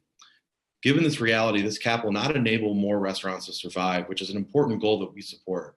Instead, this short-sighted solution will make ordering food more expensive for New Yorkers, which will lead to an even greater contraction of the food delivery market. As many restaurants will readily admit, maintaining their own delivery operations and delivery staff is too complicated and expensive for individual establishments. Unfortunately, making the existing cap permanent will negatively impact delivery platforms' ability to provide these services. Our members are not uniform in size and scale, and there is real competition in this market. Some of our members will not be able to survive the commission cap, and two notable mergers in this industry have already occurred. Fewer delivery network companies. Can I finish up? It'll be like 20 more seconds. I apologize. Go ahead, finish up if it's quick. Right. Sorry. Yeah. So fewer delivery network companies will severely limit the broad range of services and fee structures made available to restaurants from different delivery platforms. We know that at the federal level, a robust social safety net and access to more affordable capital would make a significant difference for restaurants, while at the state level, commercial rent control would actually reverse the trend of New York City's decade-long increase in the high turnover rate of restaurants of all sizes, up to 80% over the course of 5 years. Unfortunately, we also know that these structural changes are unlikely to occur anytime soon. These are the real solutions we hope that we at Tech NYC can work on with you in the short term instead of this misguided one. Thank you for consideration. I'm happy to take any questions. Thank you so much, Ryan. Thank you. Next, we'll be calling Michael Fuqua, followed by Andrea Koutsoutakis, and then John McCarthy. Michael? The time will begin. Thank you. My name is Michael Fuqua. I'm co-owner of the Queensboro in Jackson Heights. Thank you for inviting me to speak today. Prior to COVID, our restaurant worked with Grubhub and Caviar. In March 2020, we cut the cord and fired the delivery apps. Takeout and delivery became our entire business, and we could not afford to pay anyone 30% of our revenue. We pivoted to taking takeout and delivery through our own website and used our own staff to make deliveries. This was a key to our business and our employees surviving the pandemic. Despite ending our relationship with the delivery apps, they continued to list us on their websites. We've asked to be removed, and our requests have been ignored. The apps collect orders and call us as if they are the end user. We only find out the source when the app driver arrives for pickup. Why is this a problem for us? One of the Queensboro's many pivots during the pandemic was to revamp our menu and pricing to meet the needs of our neighborhood. However, if you go on the delivery apps, you will find menus and prices from before the pandemic.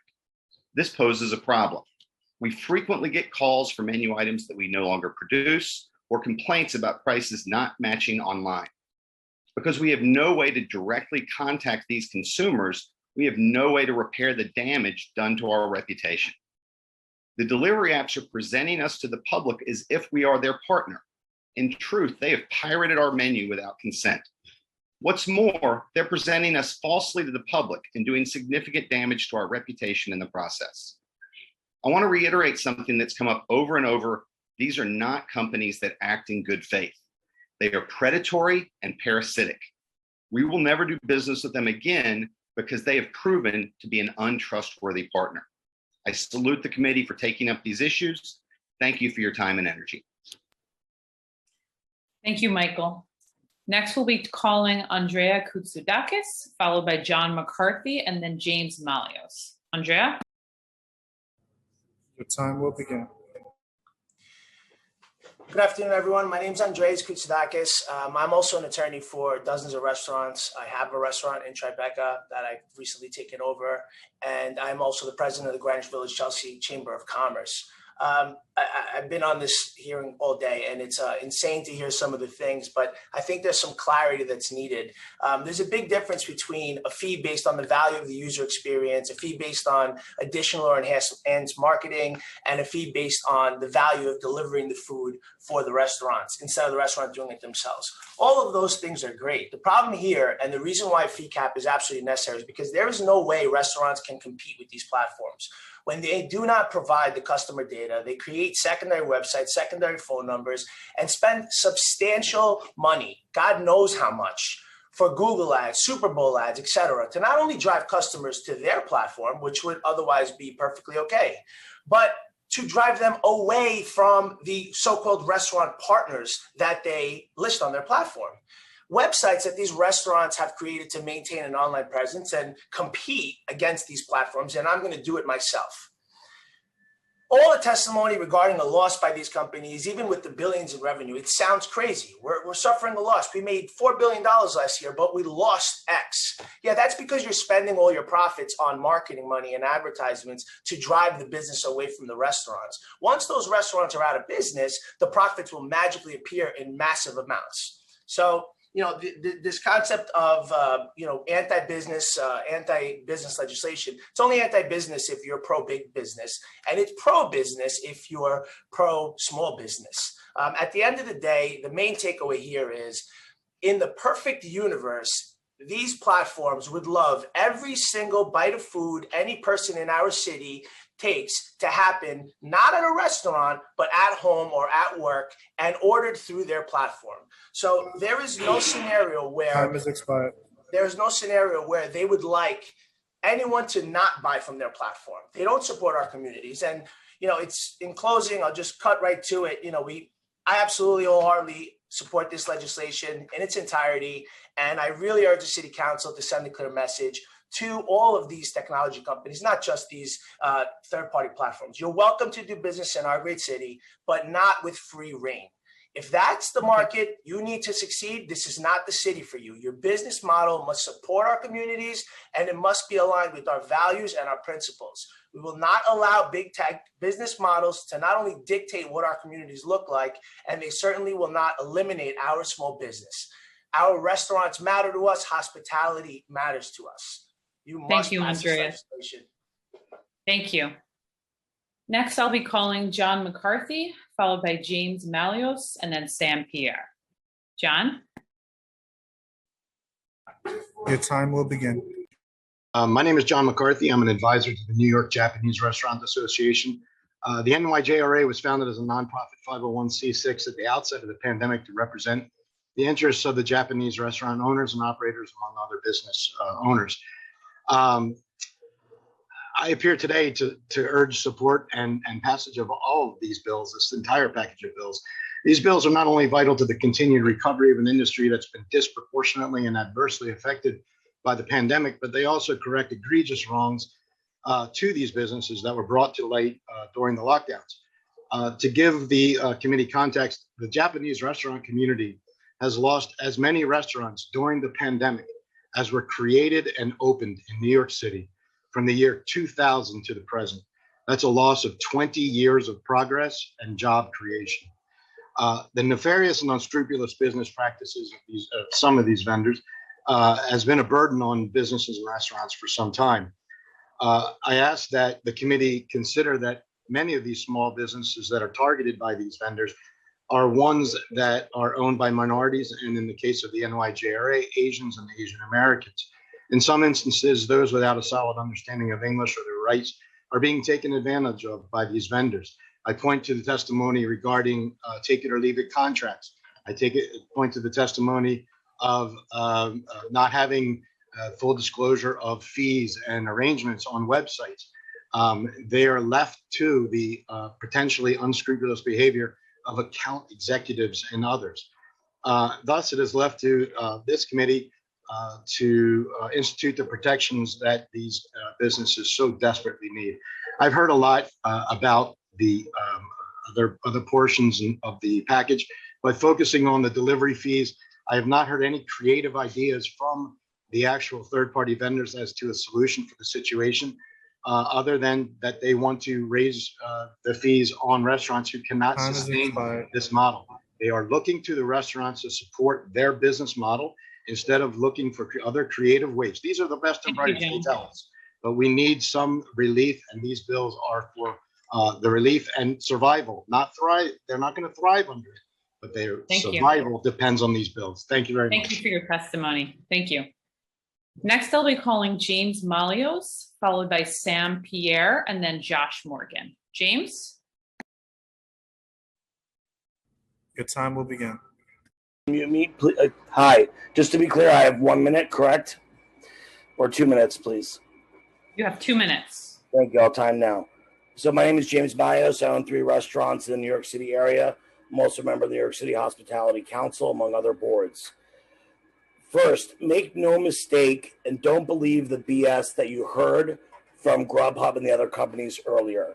Last year, end of 2019, when they released their fourth quarter earnings, Grubhub conceded that their model cannot make money, their model loses money, and they had really no hopes to ever be profitable. Nevertheless, even when you reduce their fees this last year, they doubled their revenue this last quarter in 2020, but yet still true to their prediction, lost money. They don't operate like the brick and mortar businesses that exist in New York City. Second, all we are asking with restaurants with liquor licenses is asking you, the city council, to enforce the state law that is on the books now, that if someone who has 10% revenue, in excess of 10% revenue from our restaurants, has to be listed on the license. That is the law. Because the state has not stepped in so far, we are asking our local city council to step in and enforce the state law as it is written with the SLA. Third, what you have seen since this law has passed is that every one of these companies has now instituted a delivery fee, a service fee, a gratuity fee. So if you allow them to go back to the previous usurious 30% charges that they were instituting, will be gobsmacked that they would actually give up those other fees that they've now instituted to subvert the legislation that the council already passed to date. You already know about the importance of restaurants in this community. I don't need to repeat it. But for God's sakes, don't believe the load of bullshit that they're selling you from their lobbyists, please. Thank you for your testimony, James. Next, I'll be calling Sam Pierre, followed by Josh Morgan, and then Rachel Mulcahy. Sam? Your time will begin.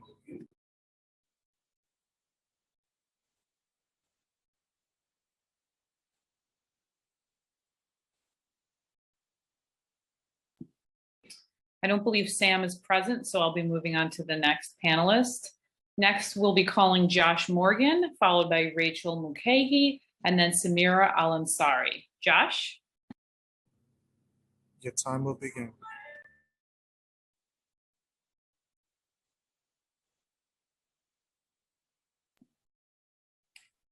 I don't believe Josh is present at this time either, so we will move on to the next panelist.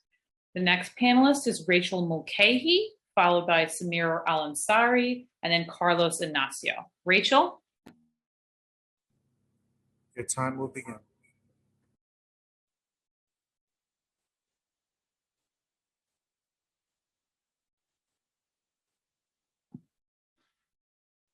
I don't see Rachel present at the hearing at this time.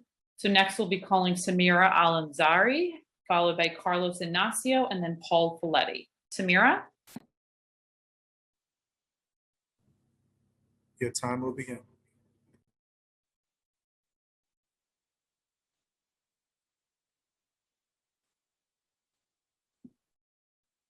Samira appears to not be present, so I will move on to Carlos Ignacio, followed by Paul Folletti, and then Deshae Grant.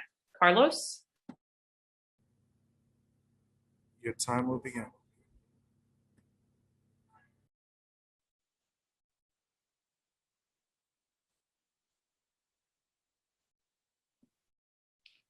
I don't believe Carlos is present, so next we'll be calling Paul Folletti, followed by Deshae Grant, and then Alberto Miranda.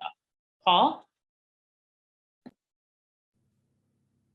Your time will begin.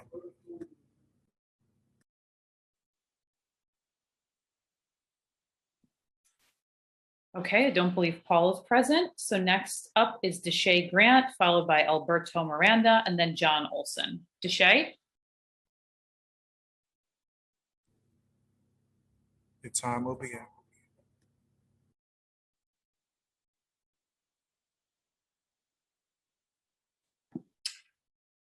I believe Deshay is not present. So next up is Alberto Miranda, followed by John Olson, and then Montana Williams. Alberto? Your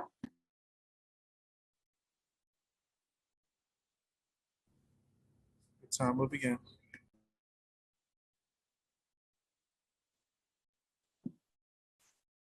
Alberto appears to not be present. So next we'll be calling John Olson, followed by Montana Williams, and then Spiros Kasimis. John?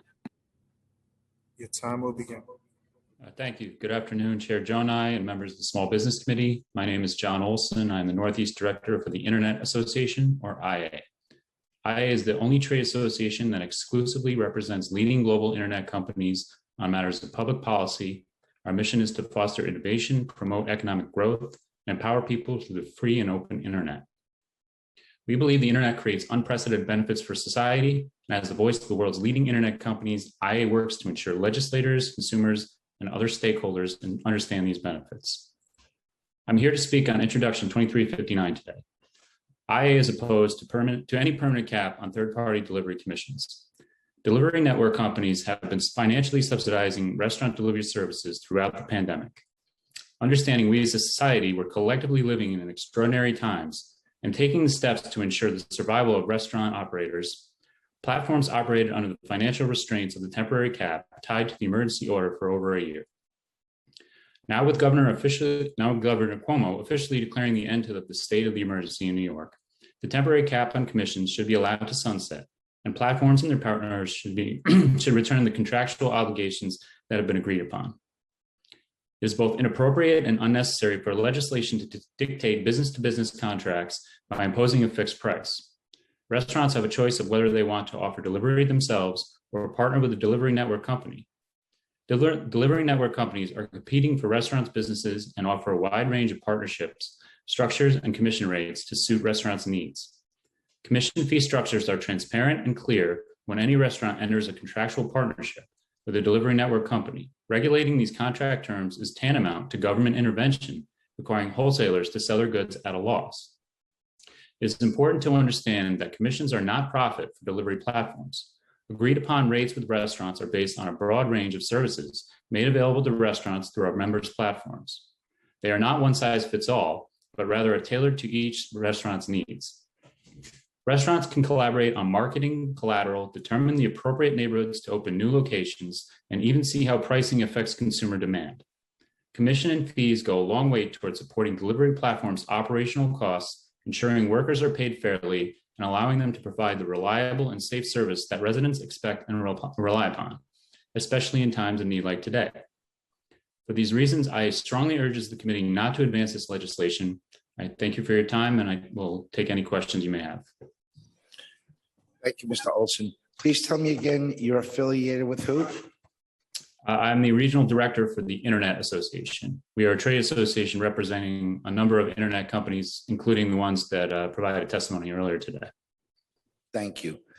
So, John, I understand what you're saying, that government intervention is not a good thing. Regulation of markets is very complicated.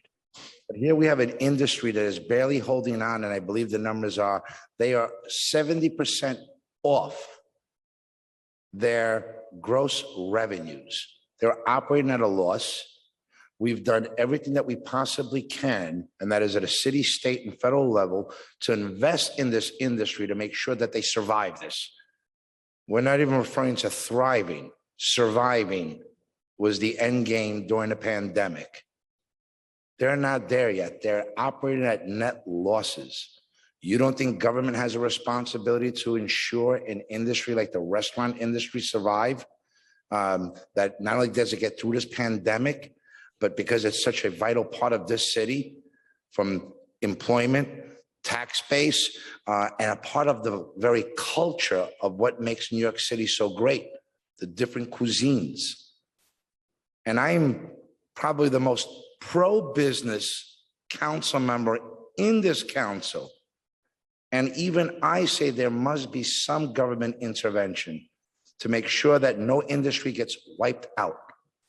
See, what you're failing to recognize, John, and it was mentioned during one of the testimonies, it's not only the commission caps, but actually the data that these third-party platforms are obtaining on their partnership through these restaurants and what they're doing with that information. Ghost kitchens. There is nothing that prevents a third-party platform, and some of them are already doing it, from taking the data from the restaurants, using that to build a ghost kitchen to compete with the very restaurant that was paying a fee to them for a service. It's much more complicated than government regulation. This is hijacking of a business. There isn't a business out there that would want to pay for a service. I mean, hell, if we could, these restaurants would even stop taking credit cards because they don't want to pay the 3% to the credit card for the credit card transaction. That comes out of the bottom line. It gets passed on to the customer one way, one form or another. But 30%, and because you're very knowledgeable, as far as you're aware, what is the level of profit on a fast food establishment as an industry? Are you asking me? Yeah, I believe you quoted 6 to 9%. That's right. But respectfully, Councilman, this isn't just about third-party delivery services and the commissions they charge. This is about the rents that restaurants are currently paying. It's the lack of their labor. It's the lack of availability of drivers. It's a lack of affordability in product, especially at the wholesale level when it comes to proteins, it comes to linens. The commission cap thing seems to be an arbitrary and almost discriminatory attempt to alleviate restaurants suffering from a myriad of issues.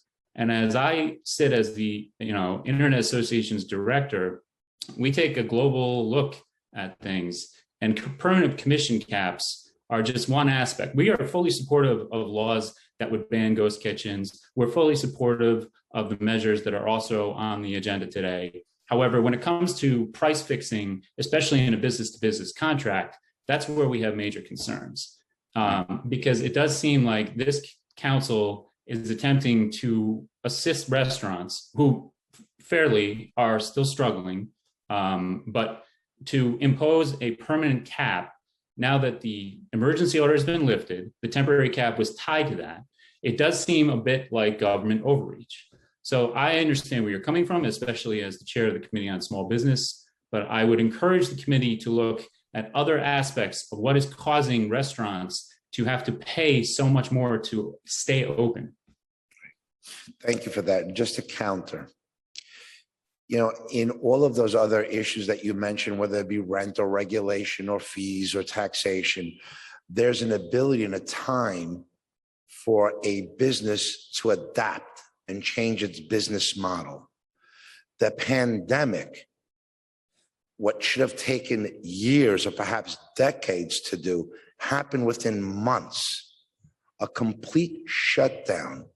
Your only option was to order food through a platform, and where over a duration of time, a restaurant could have adopted and been prepared for those fees that are needed, could have come up with its own platform, could have marketed its own products and services, was stripped away because of pandemic forced closure, and the only avenue for them to do any business was predominantly through third-party food delivery apps. That's the part of the equation here that we have to keep in mind.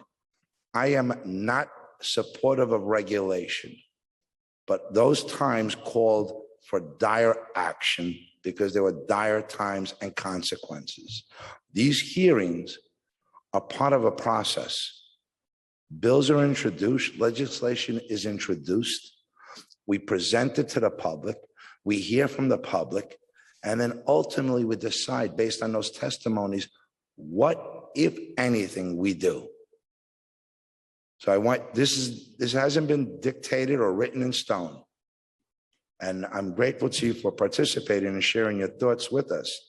But I want you to know, every bit of the testimony you heard today is taken into consideration to determine what steps are needed next. Thank you, Chair. Thank you. Thank you. Next, we'll be calling on Montana Williams, followed by Spiros Kasimis, and then Sal Ismail. Montana? Your time will begin. Good afternoon, Chair Jonai and members of the council. My name is Montana Williams, and I'm the Director of State and Local Public Policy for the Chamber of Progress, a new center-left tech industry coalition promoting technology's progressive future. Our corporate partners include companies like DoorDash, Grubhub, and Uber Eats, but our partners do not have a vote or veto power over our positions.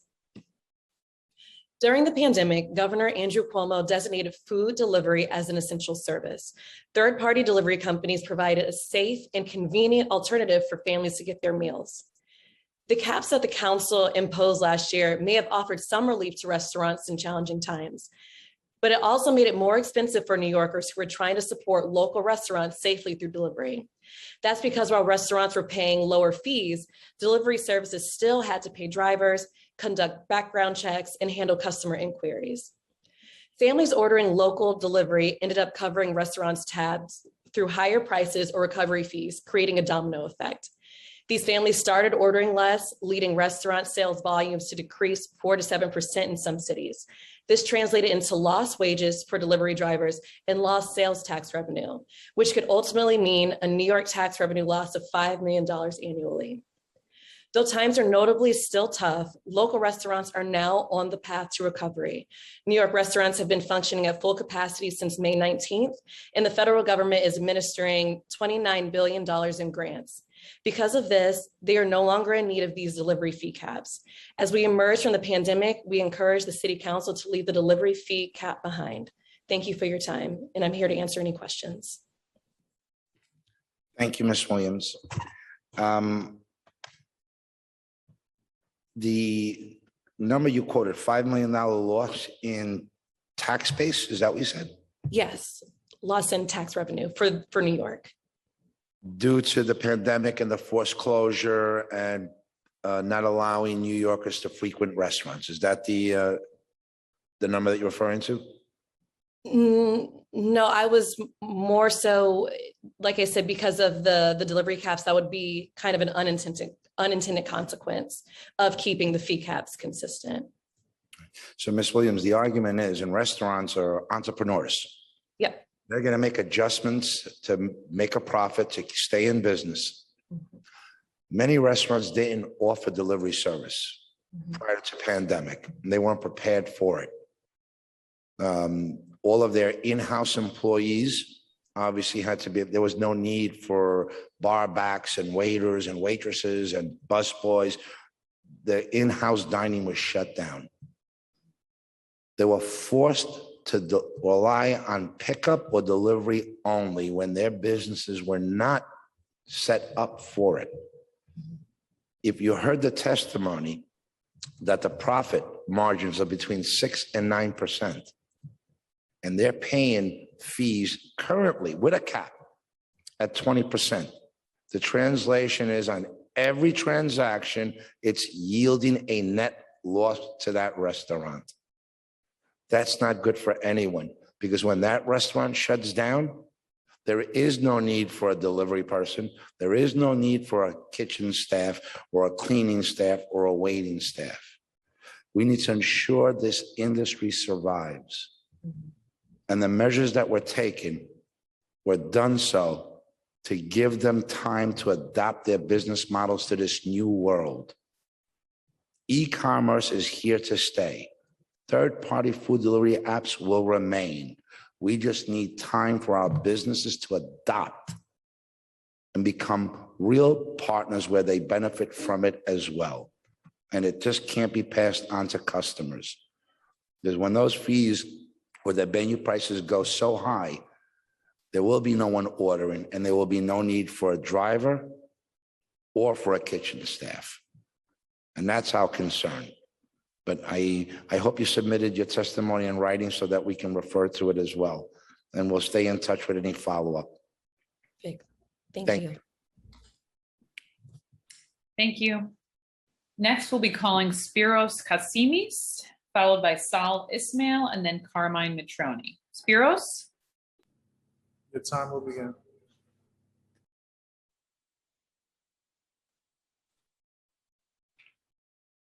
I don't believe Spiros is present in the hearing, so next we'll be moving on to Sal Ismail, and then Carmine Matroni, and then Jonathan Forgash. Spiros? Your time will begin.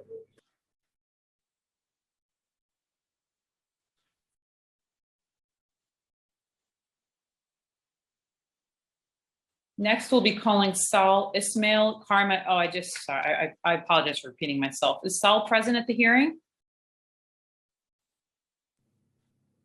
Okay, we'll be moving on to Carmine Matroni, and then Jonathan Forgash, and then Brian Grobman. Carmine, are you present?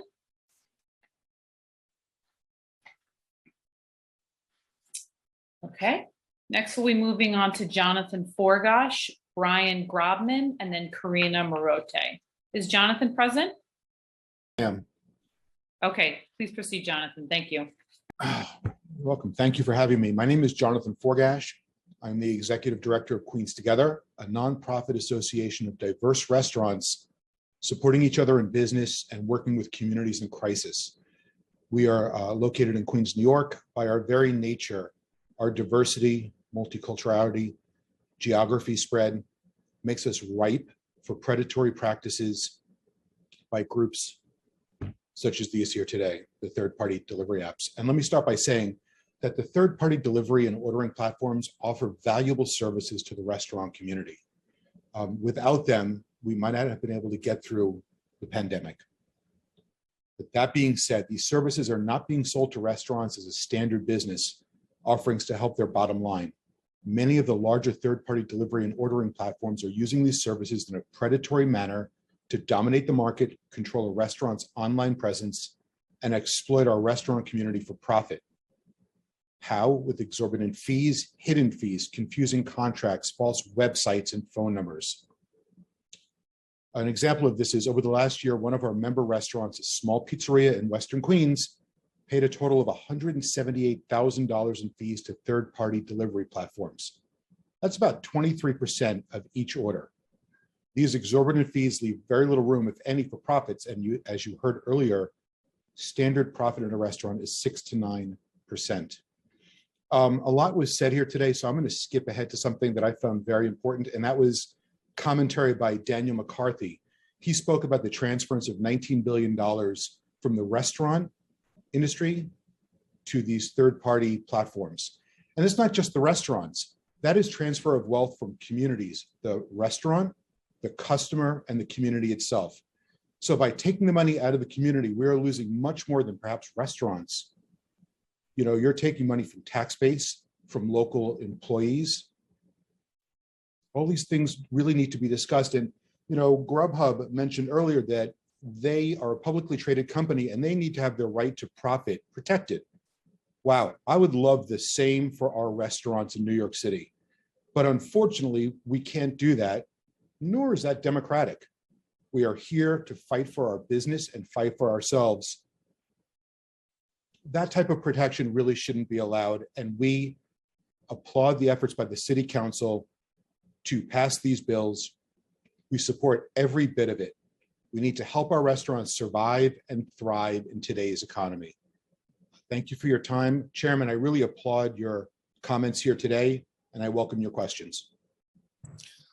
Jonathan, I want to thank you for being so patient and your participation in today's hearing. You're fighting for an industry and we welcome it. All of the testimonies will be considered as we decide how we're going to move forward, and we have a lot of work to do. I'm grateful to you. Thank you very much. Thank you for your testimony. Next, we'll be calling Brian Grobman, followed by Karina Morote, and then Taner Yejiter. Brian? Your time will begin.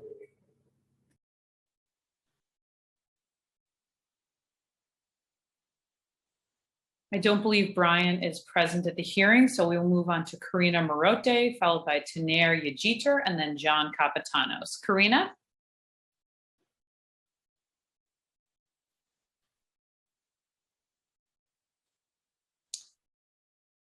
Since Karina is not present, we will next move on to Taner Yajiter, and then John Capitanos, and then Sanjay Patel. Taner?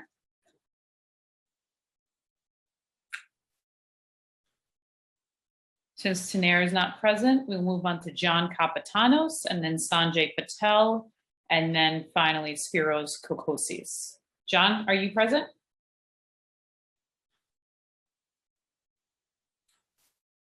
Okay, next Sanjay Patel, and then Spiros Kokosis, and then Tommy Connolly. Sanjay, are you present?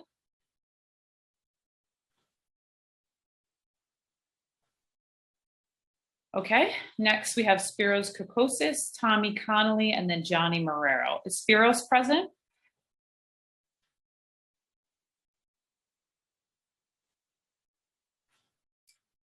Is Tommy Connolly present?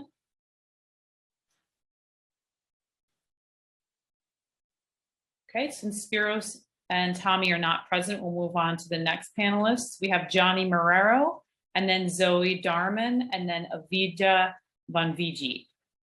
Is Johnny present?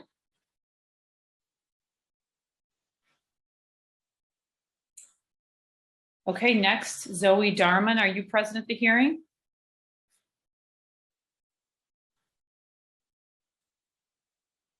Okay, since Zoe is not present, we will move on to Avija Bonvigi.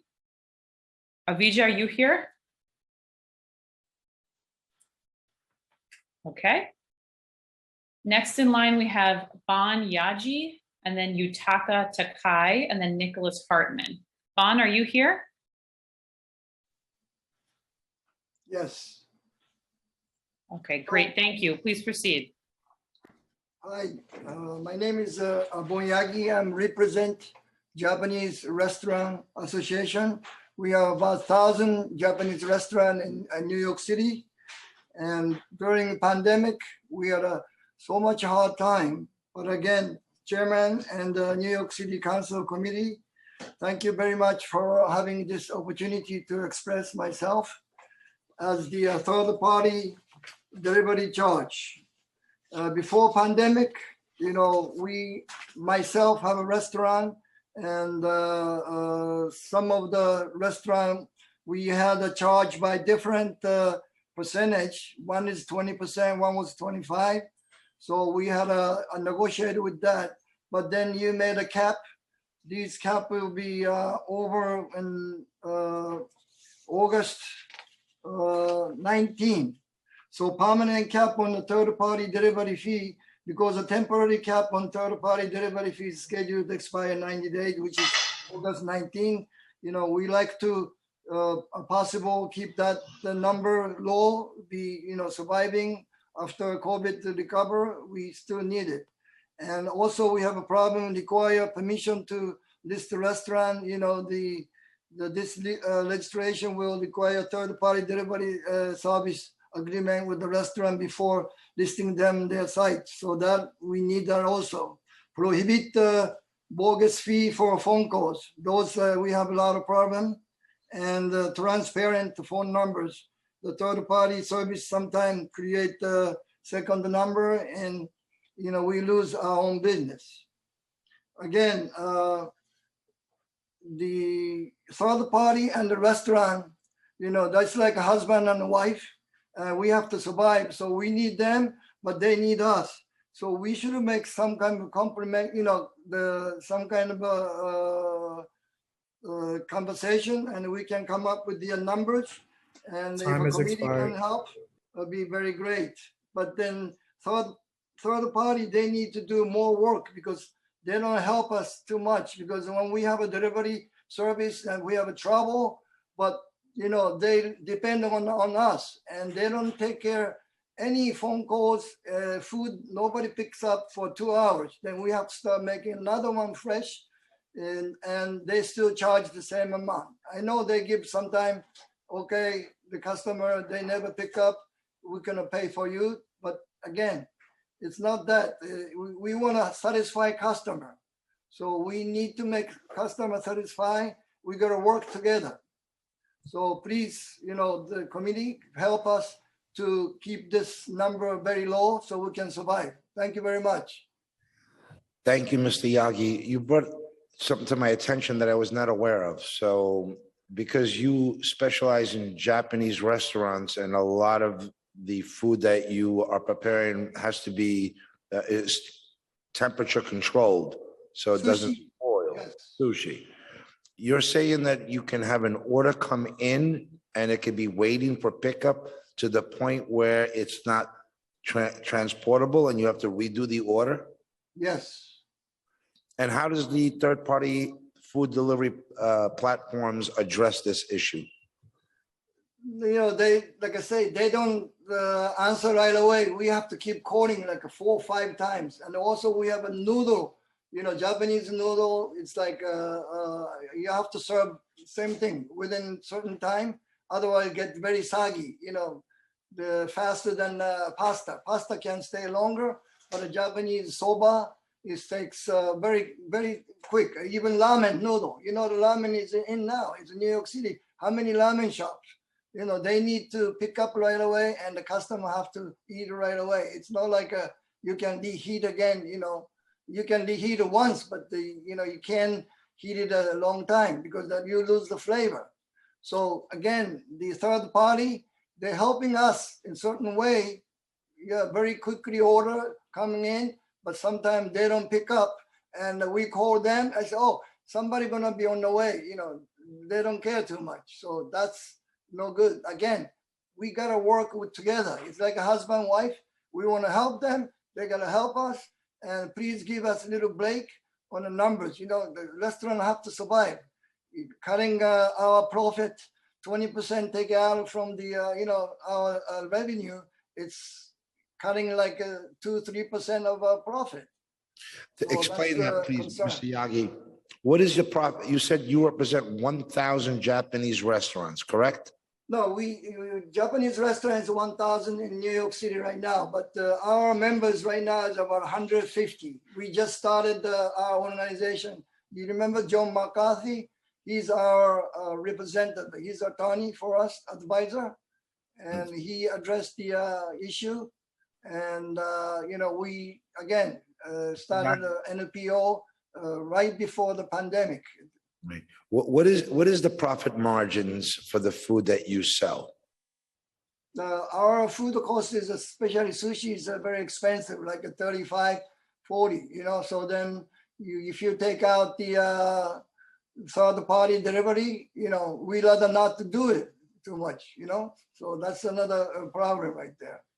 If you need exactly what's the margin on the sushi, we can give you later, and what the ramen, the profit or that thing we can give you later. Thank you, Mr. Yagi. Thank you. Thank you.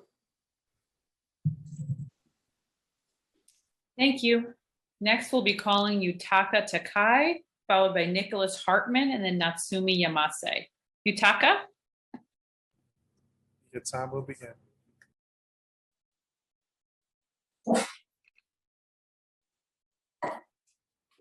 Yes, can you hear me? Yes, Hello. we can.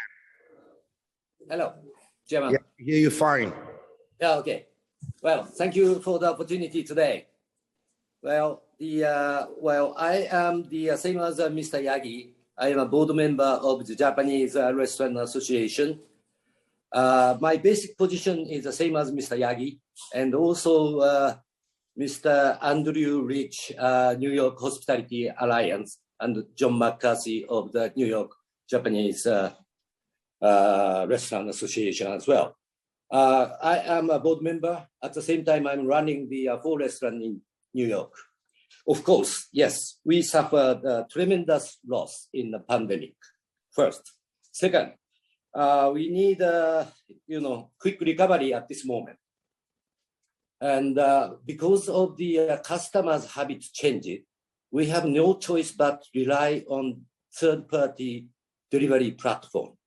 The problem is that we do not have any bargaining power to negotiate with those third-party giants. So we have to negotiate one by one with those delivery platform. But unfortunately, each one is very weak to negotiate. So we are insisted a lot of liberty by the delivery platform. For instance, if a customer come up with some claim or some food is not delivered, well, without any consultation or authenticity or agreement of the restaurant, they just make a refund. And well, the next day we come to know about it. So it is a little bit unfair. Sometimes it is not our mistake. And well, you know, those type of things, they are insisting a lot of liberty. That is one of the problems we are facing. That's all, Chairman. Thank you for opportunity. Thank you, Mr. Takai. What are the profit margins for your restaurant and the group that you work with? Well, I think same as Mr. Yagi, we assist restaurant, and the similar numbers is well, the cost of the you know, the food. So well, I can't specify what is the profit margin at this moment, you know, because we are suffering, we are in lead, of course, yes, but we cannot afford to pay too much delivery fee at this moment. And if the caps are removed and they go back to the fees that you were paying before, what would happen to the restaurant group that you work with? Well, I can't answer to that question, but of course, what I'm concerned is if the delivery fee is going up further, that is a big problem to us, and eventually that is going to the customers in benefit. So that's what we are afraid of, Chairman. Thank you, Mr. Takai. You're welcome. Thank you very much for the opportunity. Thank you for your testimony. Next, we'll move on to Nicholas Hartman, followed by Natsumi Yamase, and then George Tenedios. Is Nicholas here?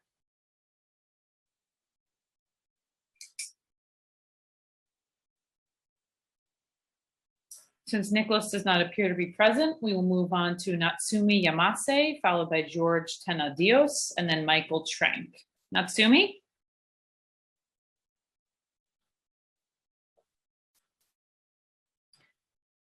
Since Natsumi is not present, I will move on to George Tenedios, and then Michael Trank, followed by Janice Pulicino. George?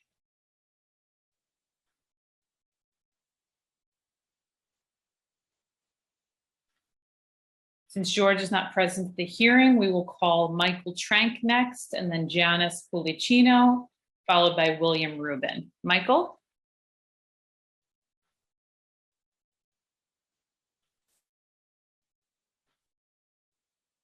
Since Michael does not appear to be present, we will call next Janice Pulicino and then William Rubin.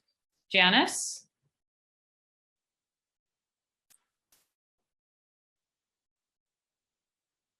Since Janice does not appear to be present, the next person up will be William Rubin, followed by Taki Wakayama, and then David Wang. William?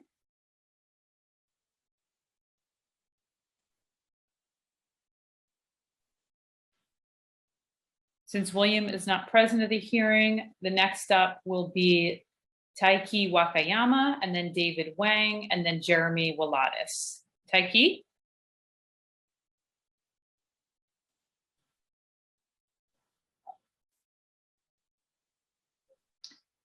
Since Taiki is not present, the next panelist will be David Wang, followed by Jeremy Walatis, and then Cynthia Shepard. David?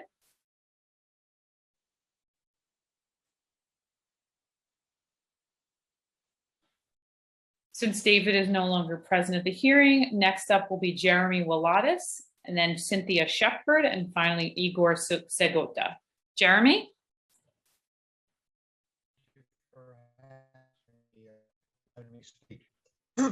My name is Jeremy, and I own and operate the restaurant group, which has 3 restaurants in and on the Upper West Side of New York City for about 33 years. Prior to the pandemic, the restaurant business has always been a struggle and a grind to make a living for my family and the team. One of the biggest problems in our business is with all these third-party delivery apps. Many restaurants lose money on a continuous annual basis. A good successful restaurant can make somewhere in the nature of about 10% profit. That's a good one. The delivery apps come in and charge as much as 40 to 50% of the guest's final bill. It takes money right out of our pockets and our team's pockets. The delivery business used to be a profit center. Since then, since the third parties have come in, it's changed the world. And all we do it now is to promote our businesses and kind of give the guests an amenity and keep ourselves relevant. The restaurant business was a struggle before COVID. We needed to do about 90% of our old volume typically to pay the bills. And now the costs have been driven up by all the different issues and problems caused by the pandemic. And we need, if we do 100%, we would be lucky. It would be a struggle just to pay our bills. And there's a good chance we'll never do 100% again because of the people moving out and all the other related issues. These third-party companies come in and change the landscape of our business, and they really hurt our team members and ourselves. Many people in my company of the 33 years have been with me for 30 years. This is how they make a living. This is how I make a living. I beg of this committee, please cap these fees and give the restaurant business a chance and the opportunity to be successful. I just want to mention a couple things that I heard other people say. We wait for delivery drivers to pick up all the time. The representatives, you can't get one on the phone. It takes weeks. They tell you stories like, oh, it's 25% is the minimum for your fee, particularly Grubhub. Delivery problem, if there's a delivery issue that could be caused by them, they charge us. We can never get our money back, even though the customers got the food, and they charge us for the money that was caused by the issues by Grubhub or some of these other people. And they claim that they're their customers. They were our customers before they were theirs, and they came in with these different ways of making a living, very smart for them. And and they've caused us all these issues. I want to thank you, Jeremy, for your testimony and for your patience. I think I heard you say that you need to do 90% of your gross sales before you can turn a profit. That would mean you do 10% profit on your margins? That is when things go right, and that was pre-COVID, and not all our stores have been successful. We've changed concepts and everything else, but we've had 3 locations for many, many years on the Upper West Side. And 90% is typical if things are going well. That's what we need. And we're not doing 100% now of what we used to do, and we would need probably more than 100% because the cost of everything has gone up. So if I was to ask you, what are your profit margins? We're not making money. Well, so you're typically pre-COVID, your profit margins were. Or don't even ask that If you ran an average you're for not making, last several. Jeremy, if you're not making money, why are you using these third-party platforms since they're charging, even with the cap, 20%?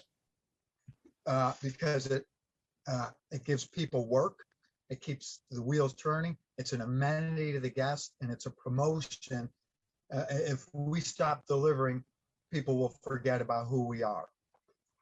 We used to make a profit from the delivery business, a good one. It used to be really helpful to our industry. Since these third-party apps have come in, it's changed. there's almost no money to be made unless you're doing a real big volume. And we do an okay volume, one that many people will be happy with. It's not profitable anymore. I can tell you a quick story. There was a place on the Upper West Side.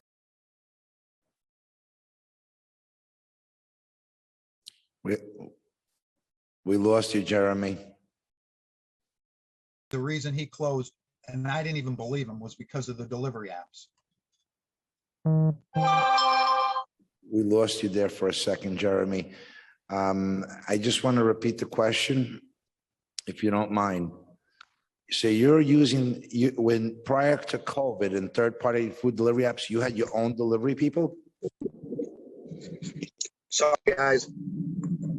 Can you hear me? Yes. Sorry about that. So you had your own delivery people prior to the third-party food delivery apps? We did, and obviously people called up directly to the restaurants, which is the biggest issue. Right, and then you just simply just placed the order to go and you had your own staff deliver it? Yes, sir. That's what I needed to hear. Did you submit written testimony, Jeremy? No, I haven't. Will submit it. If you will, so we can stay in touch with you. I want to continue our conversation and dialogue.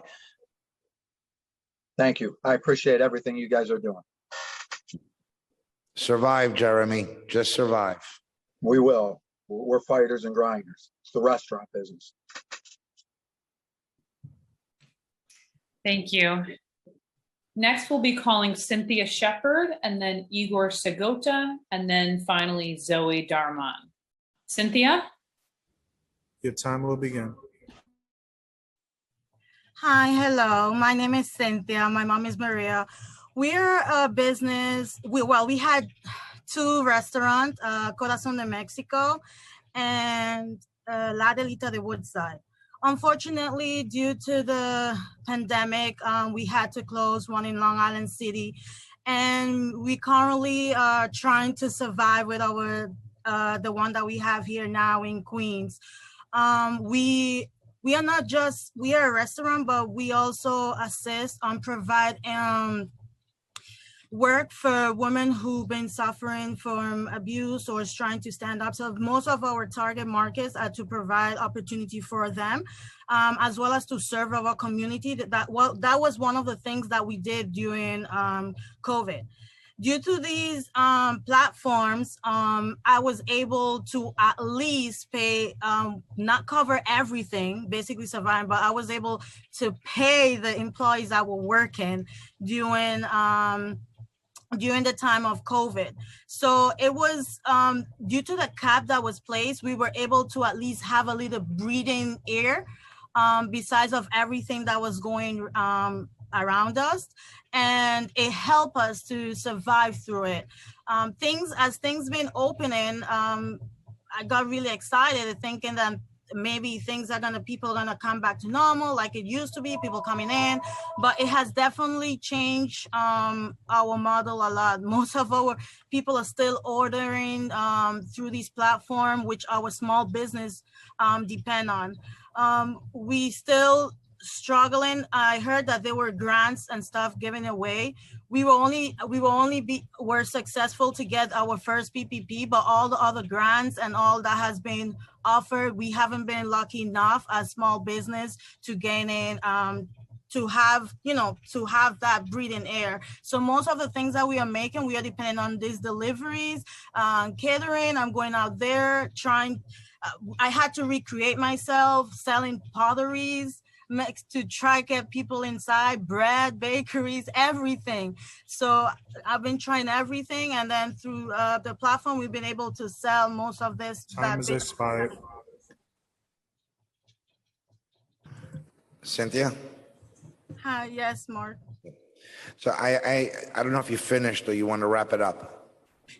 Yes, and for this reason, I think there should be place if you really want to help revive this hospitality and really want the future for New York. I think there should be a cap place on these platforms, because then they would take advantage of this this liberty of placing things, and we are barely making it through. Cynthia, before the pandemic, did you use third-party food delivery apps? Yes, I did use third delivery apps. It didn't used to be my primary revenue streamline, but that we had it and it was a certain potential which contributed to it. But then to the pandemic, it became the only thing that we had.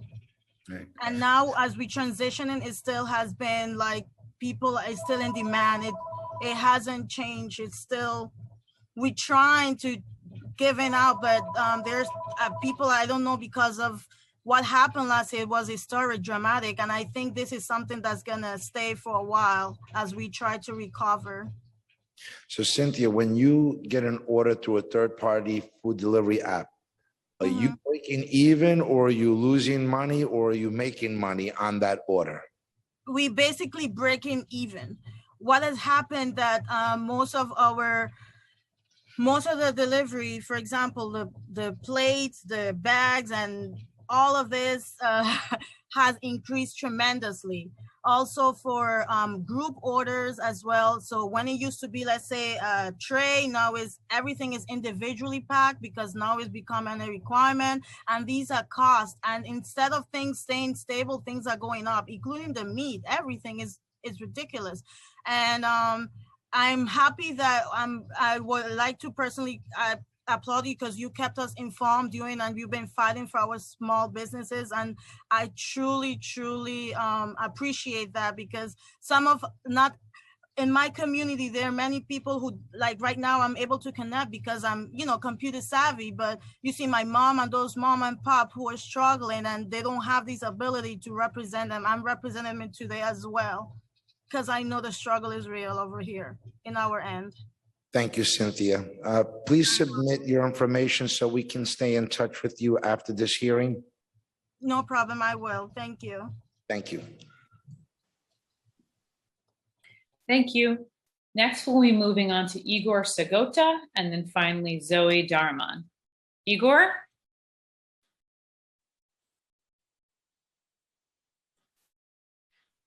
Since I believe Igor is not present at the hearing, we will move on to our final panelist, Zoe Darman. Zoe? Hi there. Thank you for having me. I actually work with Andreas, who testified earlier, and I fully support everything that he said. I share all of his positions on this. Thank you, Zoe. Thank you so much. We've reached the end of our registered panelists. If we've inadvertently missed anyone who has registered to testify today and has yet to have been called, please use the Zoom raise hand function now, or bring it to the attention of a sergeant in City Hall chambers.